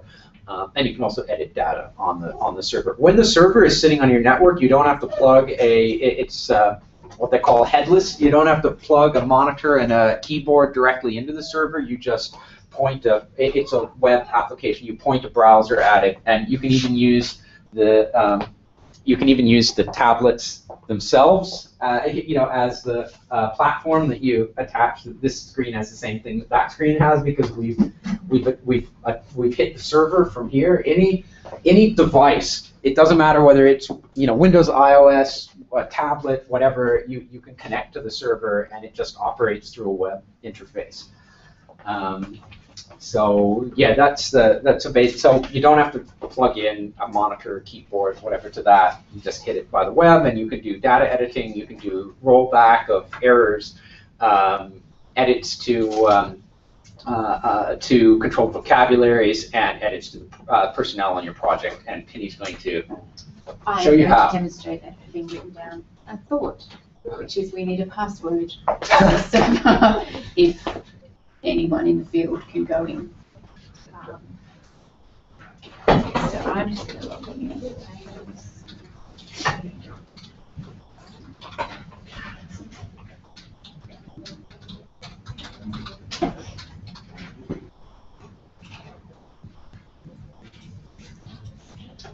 So this is our demo server. So it's got just our 5 sample modules that we've got up there. So we'll go into excavation demo, which I hope some people have made some records in. I'll just quickly show you the different features of the server. This one you shouldn't be using too much in the field. This is how you create and instantiate a project from those 4 and 5 definition packets that we talked about earlier this morning. Once you've instantiated a project, you can't change the data schema. The data schema is what runs everything, and you can't add new attributes once you've got a project up and running. But you can change the way it looks, you can change the translation file, and you can change some of the logic features. So the first time you go to create a module, you actually get 5 options on the right here. Because we've instantiated the project, we've only got 4. So you can make small changes like that in the field if required. You can change and edit your vocabulary terms. Do you have a question?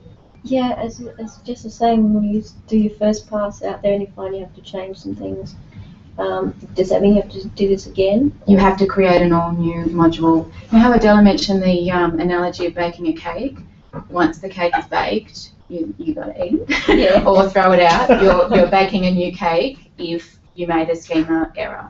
So while we build and create these modules, we have a ton of, we have 12 or so that we do in a batch of work. Because if you're making schema changes, every time the data schema changes, it's a whole new module. But we can do the UI changes trivially. So yes, it's a new cake. It's a good way of explaining it. So we can pick our attributes. Any attribute that you've got that has a controlled vocabulary will pop up here. You can change the name on the left, so that's, if it doesn't have curly braces, that's exactly what you'll see on the device. If you have curly braces on either side, you would then make this term translatable, and as long as you had A equals 27 or whatever else you wanted to translate A into in your translation file, all you'll see on the device is 27. So that's how we control the ARC16N. You can put a basic description here, and you can also add a picture. That's how you get your picture galleries. You need to upload the file, and then this is the place where you point it to the URL for that particular image. You can add children. This is what will give you a hierarchical drop-down that you would have seen in some of the demos. That process, as far as we know, is unlimited. You can keep adding children, but you'll just get further and further. You'll get more and more confused as you wade through the hierarchical drop-down. But you can add as many as you like. So if in the field, for some reason, you need to break up a group or a concept, break it into smaller concepts, you can do that on the server. And you can pick from any of those that you require. If you want to add users, you first of all need to add a user to the whole server, and then we'll come back and add that user to the module itself. So we'll add John Smith.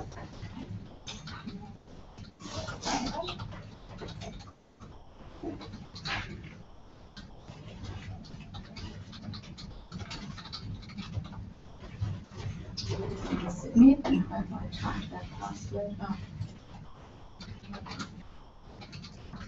I'll do this one.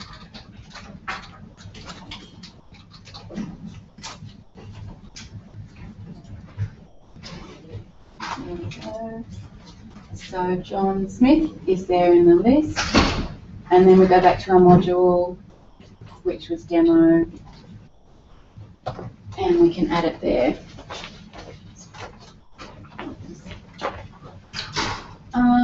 Okay, and then it's just very easy to add Smith to the list, and they will then pop up when you get to that login screen and choose your username. That's how you get the individuals there. So we'll go back to excavation demo. We'll take a look at all the records. Oh, no records found. Oh, we haven't been creating enough. Okay, go back. Let's go back to a different module. Let's go to Zagara. There we go. So this is your identifier that you've chosen for a particular entity. It would be the context number, so MDX or whatever it would be. You click on that record, and what you can see down the left here are all the attributes for that particular entity. What you see across here looks a little bit confusing when you first approach it, but these are the different data types that you can record per value. So if you think of the spreadsheet where you would enter brown in a single cell within Excel, in our system you have a attribute value row where you can record particular things. So it could be free text where you would just type in brown. It could actually be a vocabulary item, and that's the term that's in this particular workflow. Or it could be a number which goes in the measure field. And then you have your certainty over there, so you can manipulate that on at the server side as well. And click update, and it will append that record the same as it would on the app. So you never delete the underlying record or change that underlying record. You're adding a new one. It's an append only data store. So we'll have a look at the history, and this is where if you identify an error, somebody accidentally opened up that context to make changes at some point, or you discovered that the recording instruments were wrong at a particular point in time and you need to roll back or edit those changes. You go into the history of that record. So there's been 3 individual updates of this particular record, and the pink borders show you the change you're about to make. At De La Zagara, that's up on demo, we can make changes to that coming in. Yes. It's play stuff. Where the fields are highlighted or shaded in pink, that's where there's a change. So it's showing you immediately that this is what has changed. A different file was added. If that was a mistake and you want to roll back to this one, you select that particular attribute, and click revert. So it allows you to roll back individual attributes and individual observations, not the entire record. You don't have to lose an entire record of data, which is what you would have to do if you're working in Excel or Access and you found an error. You would have to delete the whole row. So that's how you can do rollbacks. You can, however, select the whole row if you do want to back a whole record out. That's right. Yeah, and so we now have 4 individual records for that attribute because we just made an extra change then. So that's how. Yeah, even when you roll back a change, it doesn't actually get rid of the change. It just makes a new modification to the record. And this is how, if you needed to upload additional images in the file, so these are for the picture galleries. If there was something that was wrong or you're adding a new value and you need a new picture, you upload a file in a particular directory. Let me scroll. Oh, there's no picture galleries in this one. But you can add that file and it will be saved in here, and then you would go back to your vocabulary list and put that URL string in there, and then your picture gallery would populate with whatever image you like. The Zagora module was mainly remote sensing, so there's about 3 gigabytes of satellite imagery which I had tiled up so that it would display faster, and so that's why there's the batch upload. You can, it doesn't matter whether it's a picture dictionary or whether it's your raster files, any sort of this multimedia files. That's how you get them into the server. And you know why we have it here. So what I did actually in Zagora was I was the only one using the device. So I just connected the device via a cable, which is it is a recommended way of doing it, but if you're the only one in the field, who cares? Once you have multiple people in the field, you need to make sure that everybody's got the same files on the computer, on their tablet. So this is the way to ensure that everyone has got all those, 50 maps and picture dictionaries. That this is the way to control, these are the strings that you have tied to everybody's tablet as a puppeteer. So that's how we ensure completeness and the fact that the up-to-date state of your files on the device. One more thing I should mention: when you're in here and editing, the rules that are applied to the module on the device don't apply here. You're looking at the raw data, so if on the device it doesn't let you create a duplicated context ID, that's because of the logic that has been specifically written and sits on the device only. It doesn't sit here. So be very careful who you let onto the server, and be very wary that if you're making changes, it's for a good reason and it's following the rules that do apply on the device. If you wanted, if you wanted people to work on data that they've collected over the day, it's probably safer to have them work on the device than on the server. And in all the modules, we always build in sort of lookups, and you can go through and check things that you've done. The server, you have more people who can use the server have more power, but it also gives you more power to break things. Yeah. And if you needed to reinstate a deleted record, this is the only way you can do it. Deleted records are hidden on the device, but so if you accidentally deleted something, you could come back in here to restore it.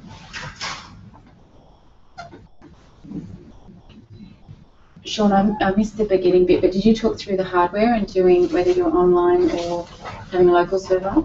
No, not really. I didn't do that. So if you want to, I can. Yeah. So as you may have observed, the servers we've been working on today are online and cloud-based. We use that for demo purposes, and some clients have asked us to do that as well. Yeah. For instance, just to give you an example of when you might want to do that, the New Zealand Soil Geochemistry Survey, they have like 20 teams all over South Island, and they have offices that they work out of, and it didn't make sense for them to deploy a hardware server out into the field. They want all of their 20 teams to come back to all 10 of their offices on South Island, hit the network, and have all of their data synced, so that the team that's in charge of overseeing the whole New Zealand Soil Geochemistry Survey can look at all of the records that were collected that day and see how things are going, and this sort of thing. So an online server makes sense for them.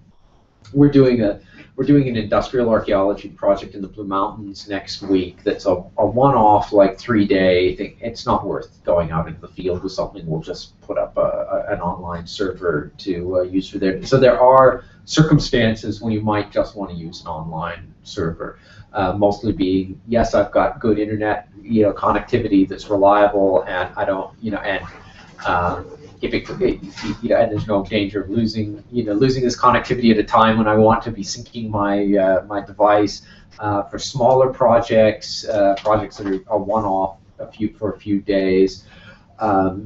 Some consultancies that we've talked to, some of them want to use online servers because, again, they come back to their offices. In some parts of Australia, at least, they come back to their offices every day, and they'll make an individual project for each of their contracts, and so they may have lots and lots and lots of projects. There are some other consultancies want their own hardware, but there might be some circumstances where you really only want an online server. You definitely want a hardware server like this one, and that's the actual server. This is Intel's new unit of computing, a NUC. It uses Ultrabook components, so it's low power, pretty good performance, low power, compact form factor. It doesn't get too hot. It's it uses Ultrabook parts, and you definitely want that if you're working in a remote area. If your data were really sensitive and you wanted to ensure that nobody could get at it, it's always more secure to have. It's almost always more secure to have your own box than to put anything on the internet. That's or at least then, let me put it this way: in that case, the security of the box itself is up to you, not up to us. And we can put basic protections on the cloud servers, which is the note I wrote to myself just earlier. But still, it's as safe as any other website. If security is a high concern, you want to be controlling it yourself with your own hardware. And basically, what Brian's told us is essentially that we can stop random people from coming and looking at your data, but if someone malicious comes along, they're going to be able to break. They're likely to be able to break in. I don't know how many malicious people are after archaeological data, but we can stop accidents. We can't. We don't guarantee. It's quite expensive and time-consuming to stop attacks. But we can prevent people from Googling a search string of your page coming up. That's what we prevent, accidental discovery. Yeah. So there is the server itself, and we haven't had a chance to look at FAIMS in the box yet. So how exciting! That is the NUC. In addition to the server, so you could also, so this is FAIMS in the box, which is our new hardware package delivered by Solutions First, which is fantastic if you don't want the hassle of doing any of this stuff. But you can also set up your own server if you run the server installation that we have up on our website. That could be on a standalone machine, which is preferable if it's running Linux, or you can do Ubuntu, or you can do a virtual machine installation. So you can have your laptop operating the server while you're doing other work. It really is best to have a dedicated machine so that you're not, suffering all the inconveniences that some people do suffer when they're doing dual boots. But yeah, it's best if you have a dedicated machine. And if you couldn't be bothered following the install scripts, something like this is a good thing to consider. But you also need an access point. Oh, Penny, could I just say one more thing about that? Some of this terminology may be new to you. If you're installing the server runs in Ubuntu. Right, so it's a major Linux distribution, and it's the one I've got on my machine. Like I said, I think I mentioned earlier, it's getting good enough now that I think that most people should be able to use Ubuntu who are used to a Windows environment, the graphic user interfaces. But you've got a number of options. You can either have a dedicated Ubuntu machine, you turn it on, you get Ubuntu. You can have a dual boot machine where you turn it on and a screen comes up and it says boot me into Windows or boot me into Ubuntu. And that's the way my machine's set up, and it's fine. You just select using the arrow keys. I want Windows or I want Ubuntu. So that's what we mean when we say dual boot.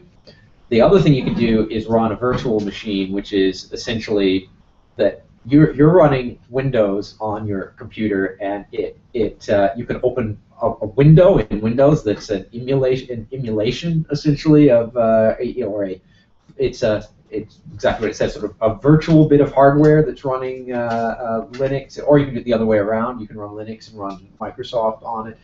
There are sometimes reasons you might want to do that. This is one talk to us about what kind of hardware, what your needs are, and we can give you recommendations about what kind of hardware to use. But that's just some of the terminology about the servers. Anyway, go ahead. The other critical piece of equipment you need is an access point or a router so that your devices can sync over Wi-Fi with the server. We have had, I think, one person go out to the field without the access point. It is an essential piece of.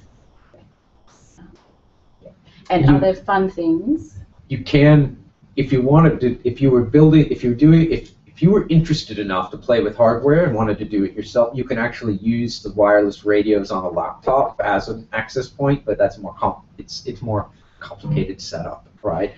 That it's an easier setup to have a dedicated machine and a hardware access point. But you could, if your project was money poor and time rich, you could take an old laptop, not too old, but oldish laptop, 2 or 3 years old, and convert it into a server. Use the onboard Wi-Fi on the laptop as an access point. You can set them up that way without buying any additional hardware.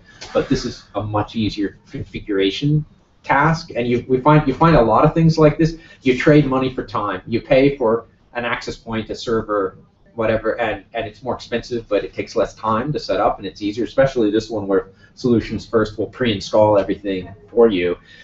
Or if you've got less money and more time, you can go get an old laptop and configure the whole thing so that it'll serve your needs, and it'll work pretty much just as well. Your Wi-Fi range won't be as long. There'll be a few other compromises, but it will work. And please do it before you go into the field. Yes, do all your troubleshooting before you leave. Is the main recommendation. So, any questions about So what does it cost? Like a FAIMS in a box, like if someone it said, depends on how many devices you get.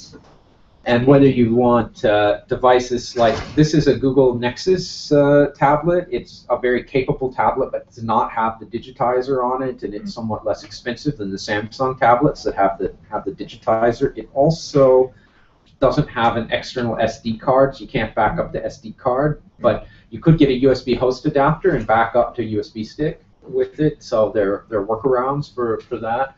So yeah, it'll depend on your model. That the Nooks can run in price if you were just buying them,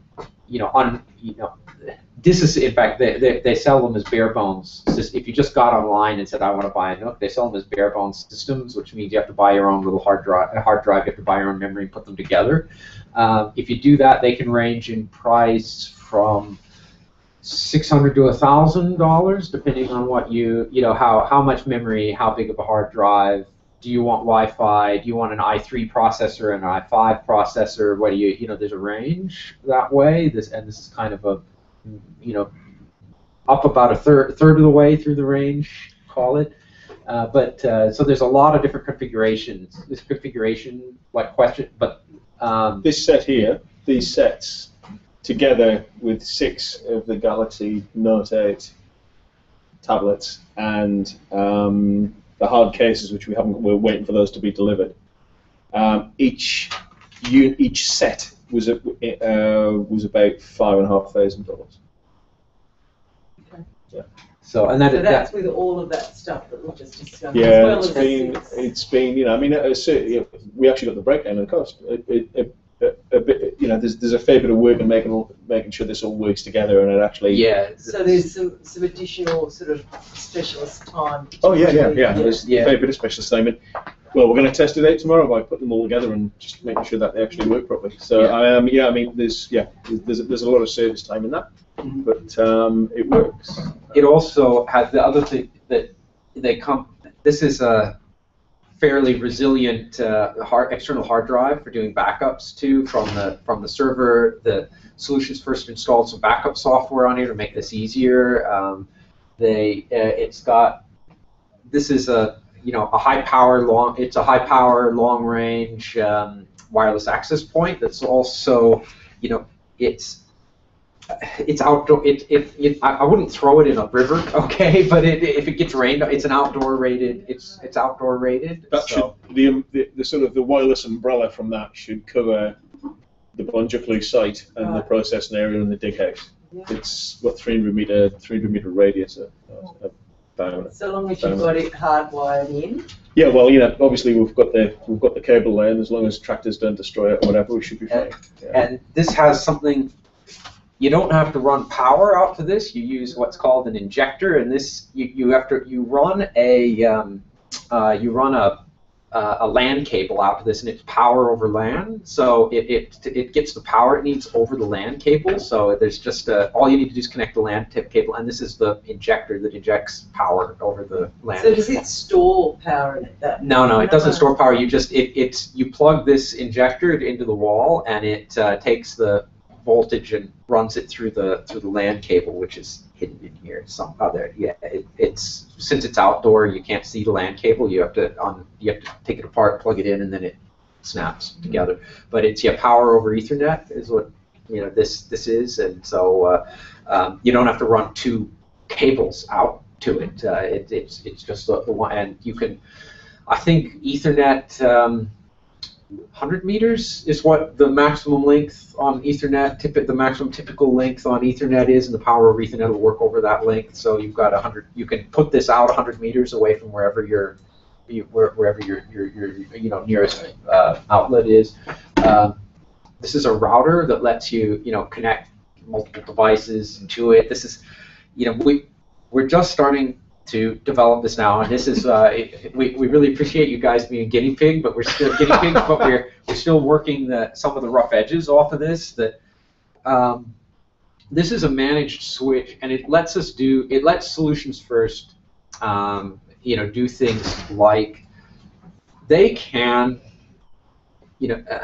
if you're connected to the internet, they can connect to this box and look at your setup and help you troubleshoot it, and things like that. And we're looking at how in the future we'll deploy this as a as a service that you pay $1,000 or something, and we can look at your system and see if there are problems. And it's even, he claims, well, I haven't seen this work yet, but he says that he can even do things like push the app out to the devices. Like if a device isn't working correctly, he can blank the device and then push the app out to it again, if provided we give him the permissions to it and he's got the IP address in the box, and other things. There are prerequisites for this, but it's remote management of the server and the devices.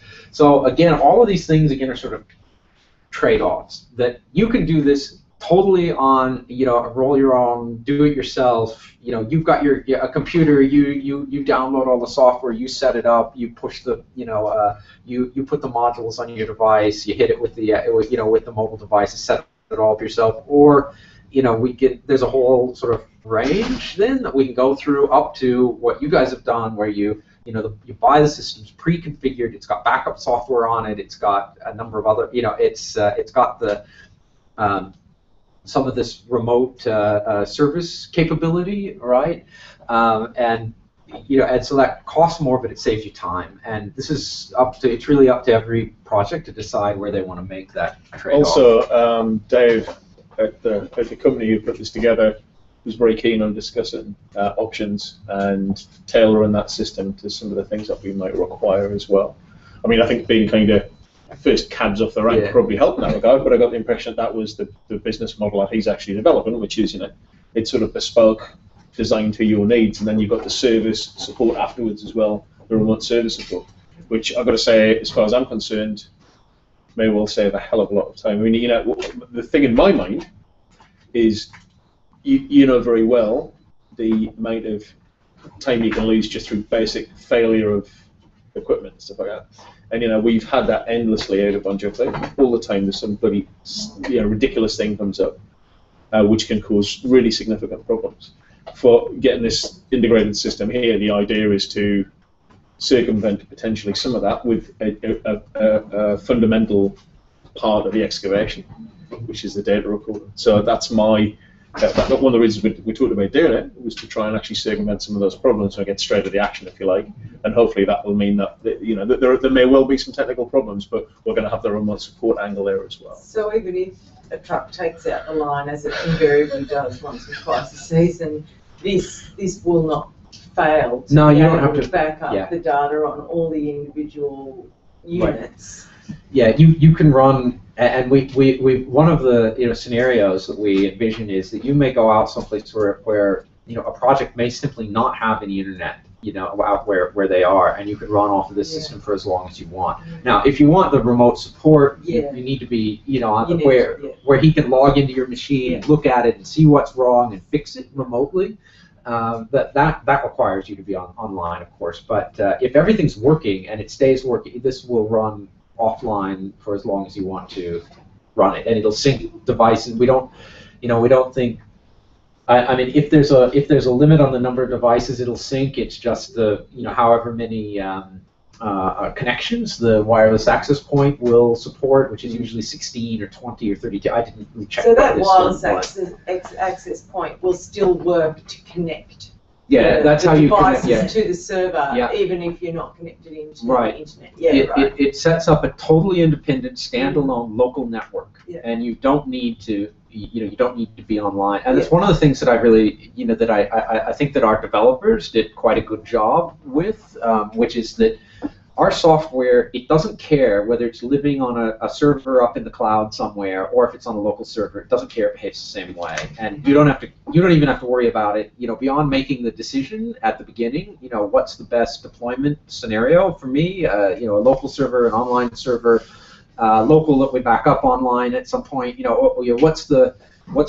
make that decision, and then after that, unless you want to start doing the more advanced things that Penny was just describing, like rolling back to earlier, you shouldn't ever have to think about your server. It should just run, and it should either run online or it should run locally. You should be able to go out every day, collect your data, come back, sync all your devices, and never have to worry about it. That's the idea with the server. And again, how yes, there's a certain amount of setup involved, but how you get there, again, it's sort of a trade-off. I have no money and I've got the time and the interest, so I'm going to put this together myself. Or if you're applying for an ARC, $500,000 or something, the $5,500 that one of these costs is not such a. I don't think the ARC is going to blink at at that. So you put in the budget line, and then you don't. Well, even in comparison to the sort of things that we're using in consulting at the moment, which are not nearly as perfect for the job as this is, they're still costing a couple of grand per. We use Magellan mappers, which have got these tacky little drop-down menus that we've all created separately on every machine, so every machine's a little bit different to the last, and I mean, they're still. 2 or 3 grand a unit. So then, if you've got 4 of them, that's 8 grand, and you've still got no way of sort of cohesively managing all the data. One thing I would throw out, this has just reminded me of it, and I guess I should probably stand over here, not just the voice coming from the background, but look, another choice that you have to make when you're setting up your project is, how. Is it worth it for you to go buy like hardened tablets, like military specification tablets? And it's been our experience, in the field, and this is what we're recommending to people now, that it's just not worth it. That these tablets are, between $250 and $350 each, and just take reasonable care with them.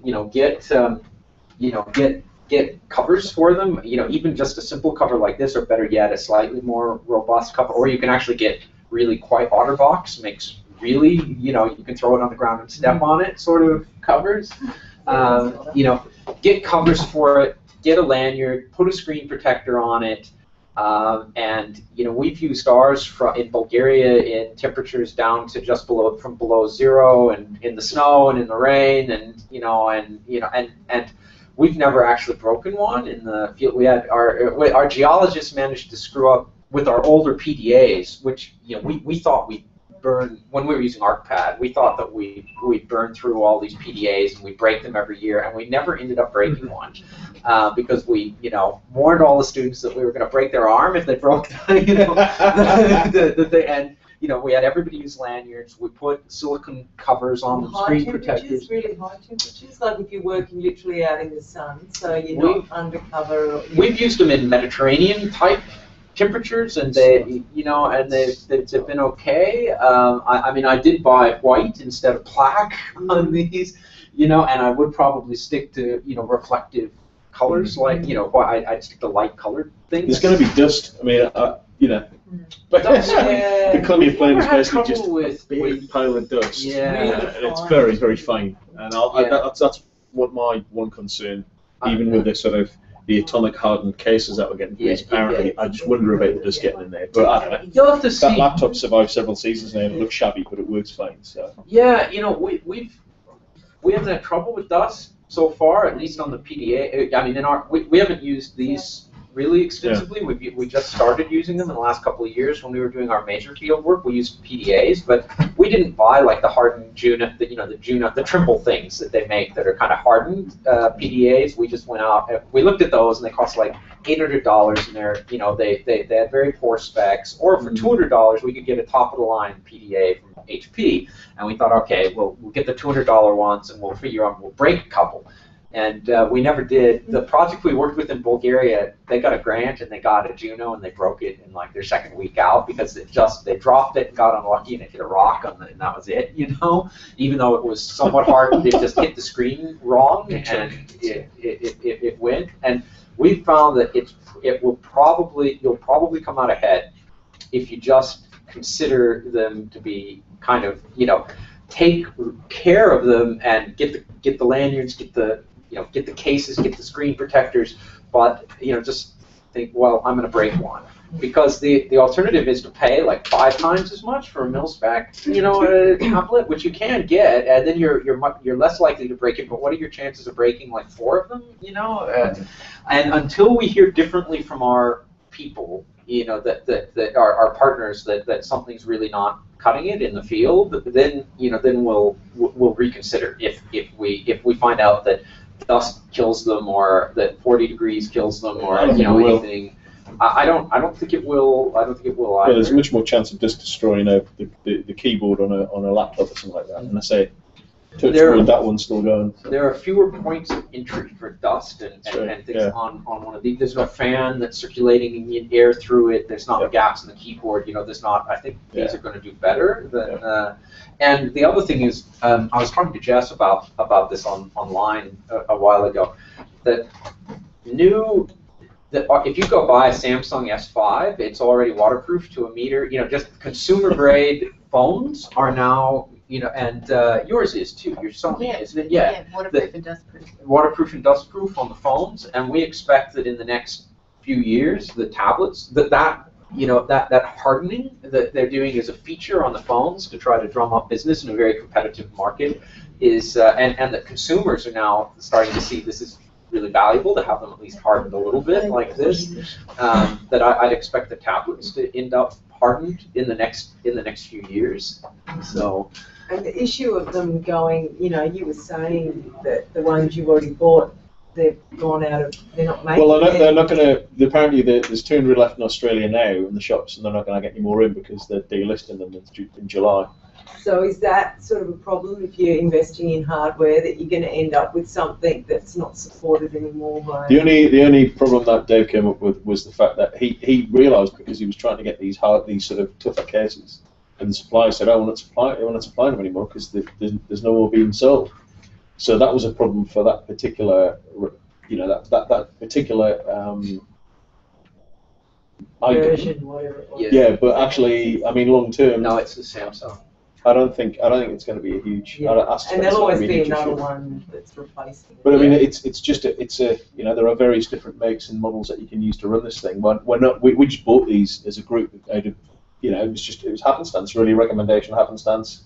Whatever, the main thing is that we've got the cases and the various bits that we need, And that's it. You don't That's it, really yeah. need any Yeah. further support. You know, the updates that your phones get in your eye. We was talking about things like the stylus, isn't that? And Sean was just saying that these, you can get generic replacements. Third-party ones, yeah. So eBay is a treasure trove for all of these sorts of things, and Samsung is a big enough brand that third-party, random factories in the middle of nowhere in China, are making accessories for Samsung. Free postage from Hong Kong. Yeah. So, that's where I got all my all the cables and accessories. I picked them up on eBay to try them out and see what works and what doesn't work and what's useful and what isn't, and that sort of thing.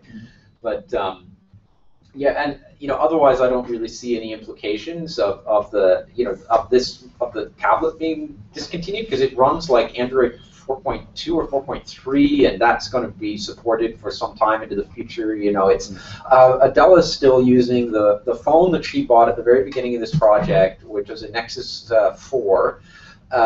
She's still using it, and the app runs fine on it, and she likes the phone because she does mostly, she was doing survey work, and she was willing to sacrifice the screen size to get something that when she was crawling through the Makia in Greece. For a Greek island where you have a horizontal distance of like 200 meters between the coastline of 0 meters above sea level and 2,000 meter peak, which we were crawling up and down over walls in Makia in September. This I could put in my pocket. Yeah. While Petra, my colleague, she had dangling GPSs, PDAs, because we did triple digital recording just to compare the efficiency of the different types of record, plus a paper pad, of course. And I loved it. It just means I have both hands to climb up, but I can pull this out in 1 second. It has a rubber case so it doesn't slip out by accident. Of course, you can also put a lanyard on it as well. And I did just basic plotting of points. So I told Brian, I have no precision. Give me a plot point here, and record. You've seen the Zagora module. It's mostly drop down. So I just go in the drop down. It takes about 30 seconds to go through 3 pages, and I walk on. And Petra was, poor thing, struggling with the ArcPad, where I was using the old legacy database. And ArcPad, regardless of the temperatures didn't affect it as much, but the software is buggy and regularly crashes. Once you run it for a full day, then it gets upset. Granted, our app, if you have a small device like this, and what's the RAM of this one? I don't know. That's one gig. Most of them are 2. If you do sophisticated things on it at the same time as running the app, so I was running the app, but then I see a beautiful scenery, so I said, I'll make a video. Making video. Of course, it crashes everything because it overwhelms the device. So if you're doing recording on it, do just the recording, unless you want to, then go and restart. Yeah, that's partly because you had 3 gigs of satellite imagery on that it was rendering. But so if you're using the device for recording, don't try to make a documentary of the project on that same device at the same time. That's being a little bit too ambitious, and the devices are not quite there. Yeah. For surface survey, you might consider one of these phablets, like the Note 2. I guess they're up to Note 3 now. This is an older one. This is not a bad compromise if you need to be really mobile. And these OtterBox makes really hardcore cases for these if you want them. And they were using UWA had their own little internal. They had an internal person write an app for them for rock art recording, and they were going out into Pilbara and recording. And they were using these Note 2 phablets with OtterBox cases. They clipped it to their belts. They were also climbing up the rocks, and they just had it clipped, and they said they never lost one either. So you can get all kinds of implements, as long as you know what kind of environment and geomorphology you're going into, you can prepare for that. I would say beware of the temptation to get a 10-inch tablet, though, because it may sound like a good idea, but here's for us, absolute deal breaker with the 10-inch tablets is the 10-inch tablets all have proprietary power supplies.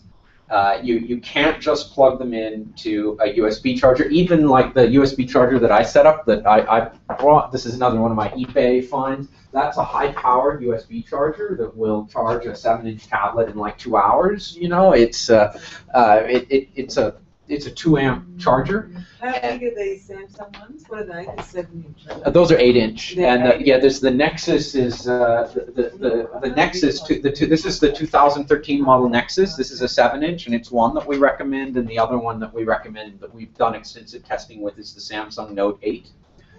And what we tell people, it's basically a decision of whether you want the digitizer or not, whether you want handwriting recognition, vector drawing, or the things you can do with a digitizer. Or if you don't need that, then the Nexus 7 is as long as you make sure you get the 2013 model, not the 2012 model, but get the newer model. And it's the older model doesn't have a rear-facing camera and has some other problems. But if you buy the 10-inch ones, you can't charge them from any USB charger, not from a computer, not from a high-powered USB charger. They've got their own proprietary cables.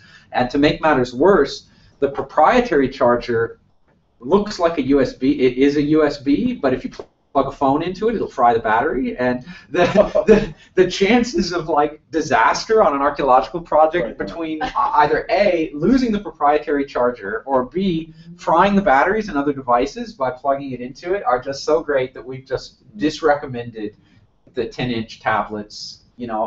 It may look like a good idea, especially for excavation, where you don't have to carry them around too much, but there's just it's not worth it because of the proprietary charger business that they all have. So we're saying phones for very simple recording where you need to be mobile, phones or the phablets like this, or the Google Nexus 7 2013 or the Note 8. Look, we'll be evaluating more hardware as we go along, but these are the systems that we're quite happy. The specs look good. We got them. We've been working with them a lot, and we're pretty happy with them. I suspect that, having played around with this a fair bit now, that handwriting function is going to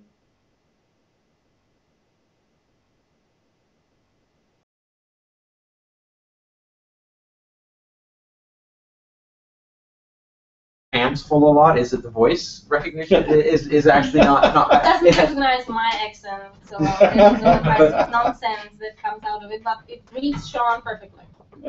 Sean speaks and it just writes. You can tell that the programmers at Google are all West Coast Americans. My accent it's every time. But anyway, the voice recognition is promising. The handwriting recognition, and it's funny, they've been trying to do handwriting recognition for years, and what finally cracked the problem was the predictive text from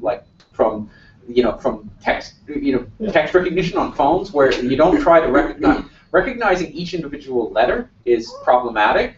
But once you get context and you get words and phrases, it narrows down the possibilities really fast. So you can have really crummy handwriting like mine, and it actually gets it right much of the time. Symbols and numbers are kind of a problem, but there's always a little button that appears, and you just hit it, and the keyboard comes up, and it's very easy to flip back and forth. So it's just little odds and ends. The comments about hardware and our experience in the field and that sort of thing. What Penny was going through on the server, we don't necessarily expect everyone to, there's no test now to see if you remember how to do it, but just knowing what's possible, that, when you need to get around the constraints that are on the mobile device, if you're project director, or you're the IT person on a project, it may very well be the case that you need to do something that is precluded by the constraints on the mobile device. You can do that through the server, and that's you want to be careful who you give that power to, but it can be done. You can also go through the server to back out changes. You can go through the server to make some changes to the UI, as Penny was showing. And the one thing that is really baked in from the beginning is the data schema. But we found that it's easier to get the data schema right than it is to get the UI right. And I can do the data schema myself. UI I need help with. So, and I don't, and one thing I would say, when Penny says you sort of have to start all over with the module, of course you've got the data schema and you just make whatever changes, and those may be very quick. What she means by starting all over is then you have to reload it onto your server and push it out the devices again. All the Alpha 1, Alpha 2, Alpha 3, that's all the different versions. Whenever you see that, it's because there was a new data schema.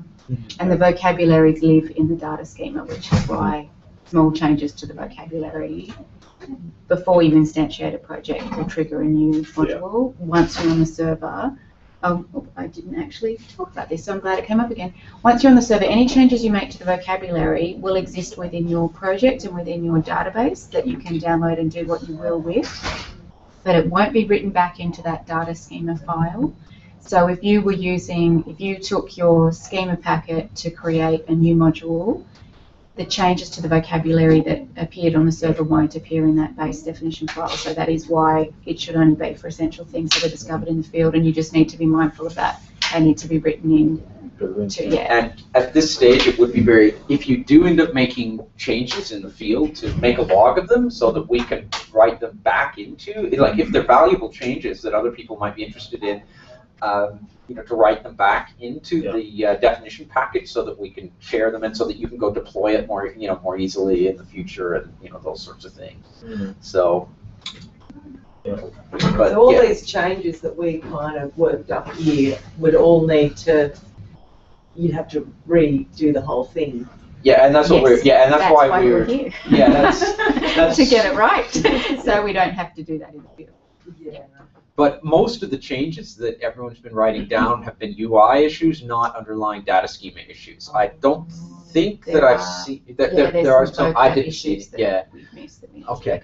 Yeah. No, I didn't. Everything I was seeing was UI, but yeah, I wouldn't be surprised if there are. But I would say it's easier to get the data schema right than it is to get the UI right. So. But yeah, this is why it's important, and especially this year when the project is still relatively young, that it's very important for us and very valuable for us to come to workshops like this and have you guys play with the app like you did this afternoon, and log what kinds of problems and issues there are, and we'll feed that back. Into the development and come up with a beta, a new version for Andy and Jess in the next couple of weeks. Sorry, well, we're past 5 o'clock now, and I think we're probably on your edge. So thanks very much for that. We'll be back here tomorrow. Do you want to start at 9, a bit later? What do you think? I need to look. A bit later. Bit later sounds good. 9:30. 9:30. Hey, 9:30. 9:30. And thanks very much for that. Thank you very much. Pleasure. Thanks for all your help helping us get the applications right.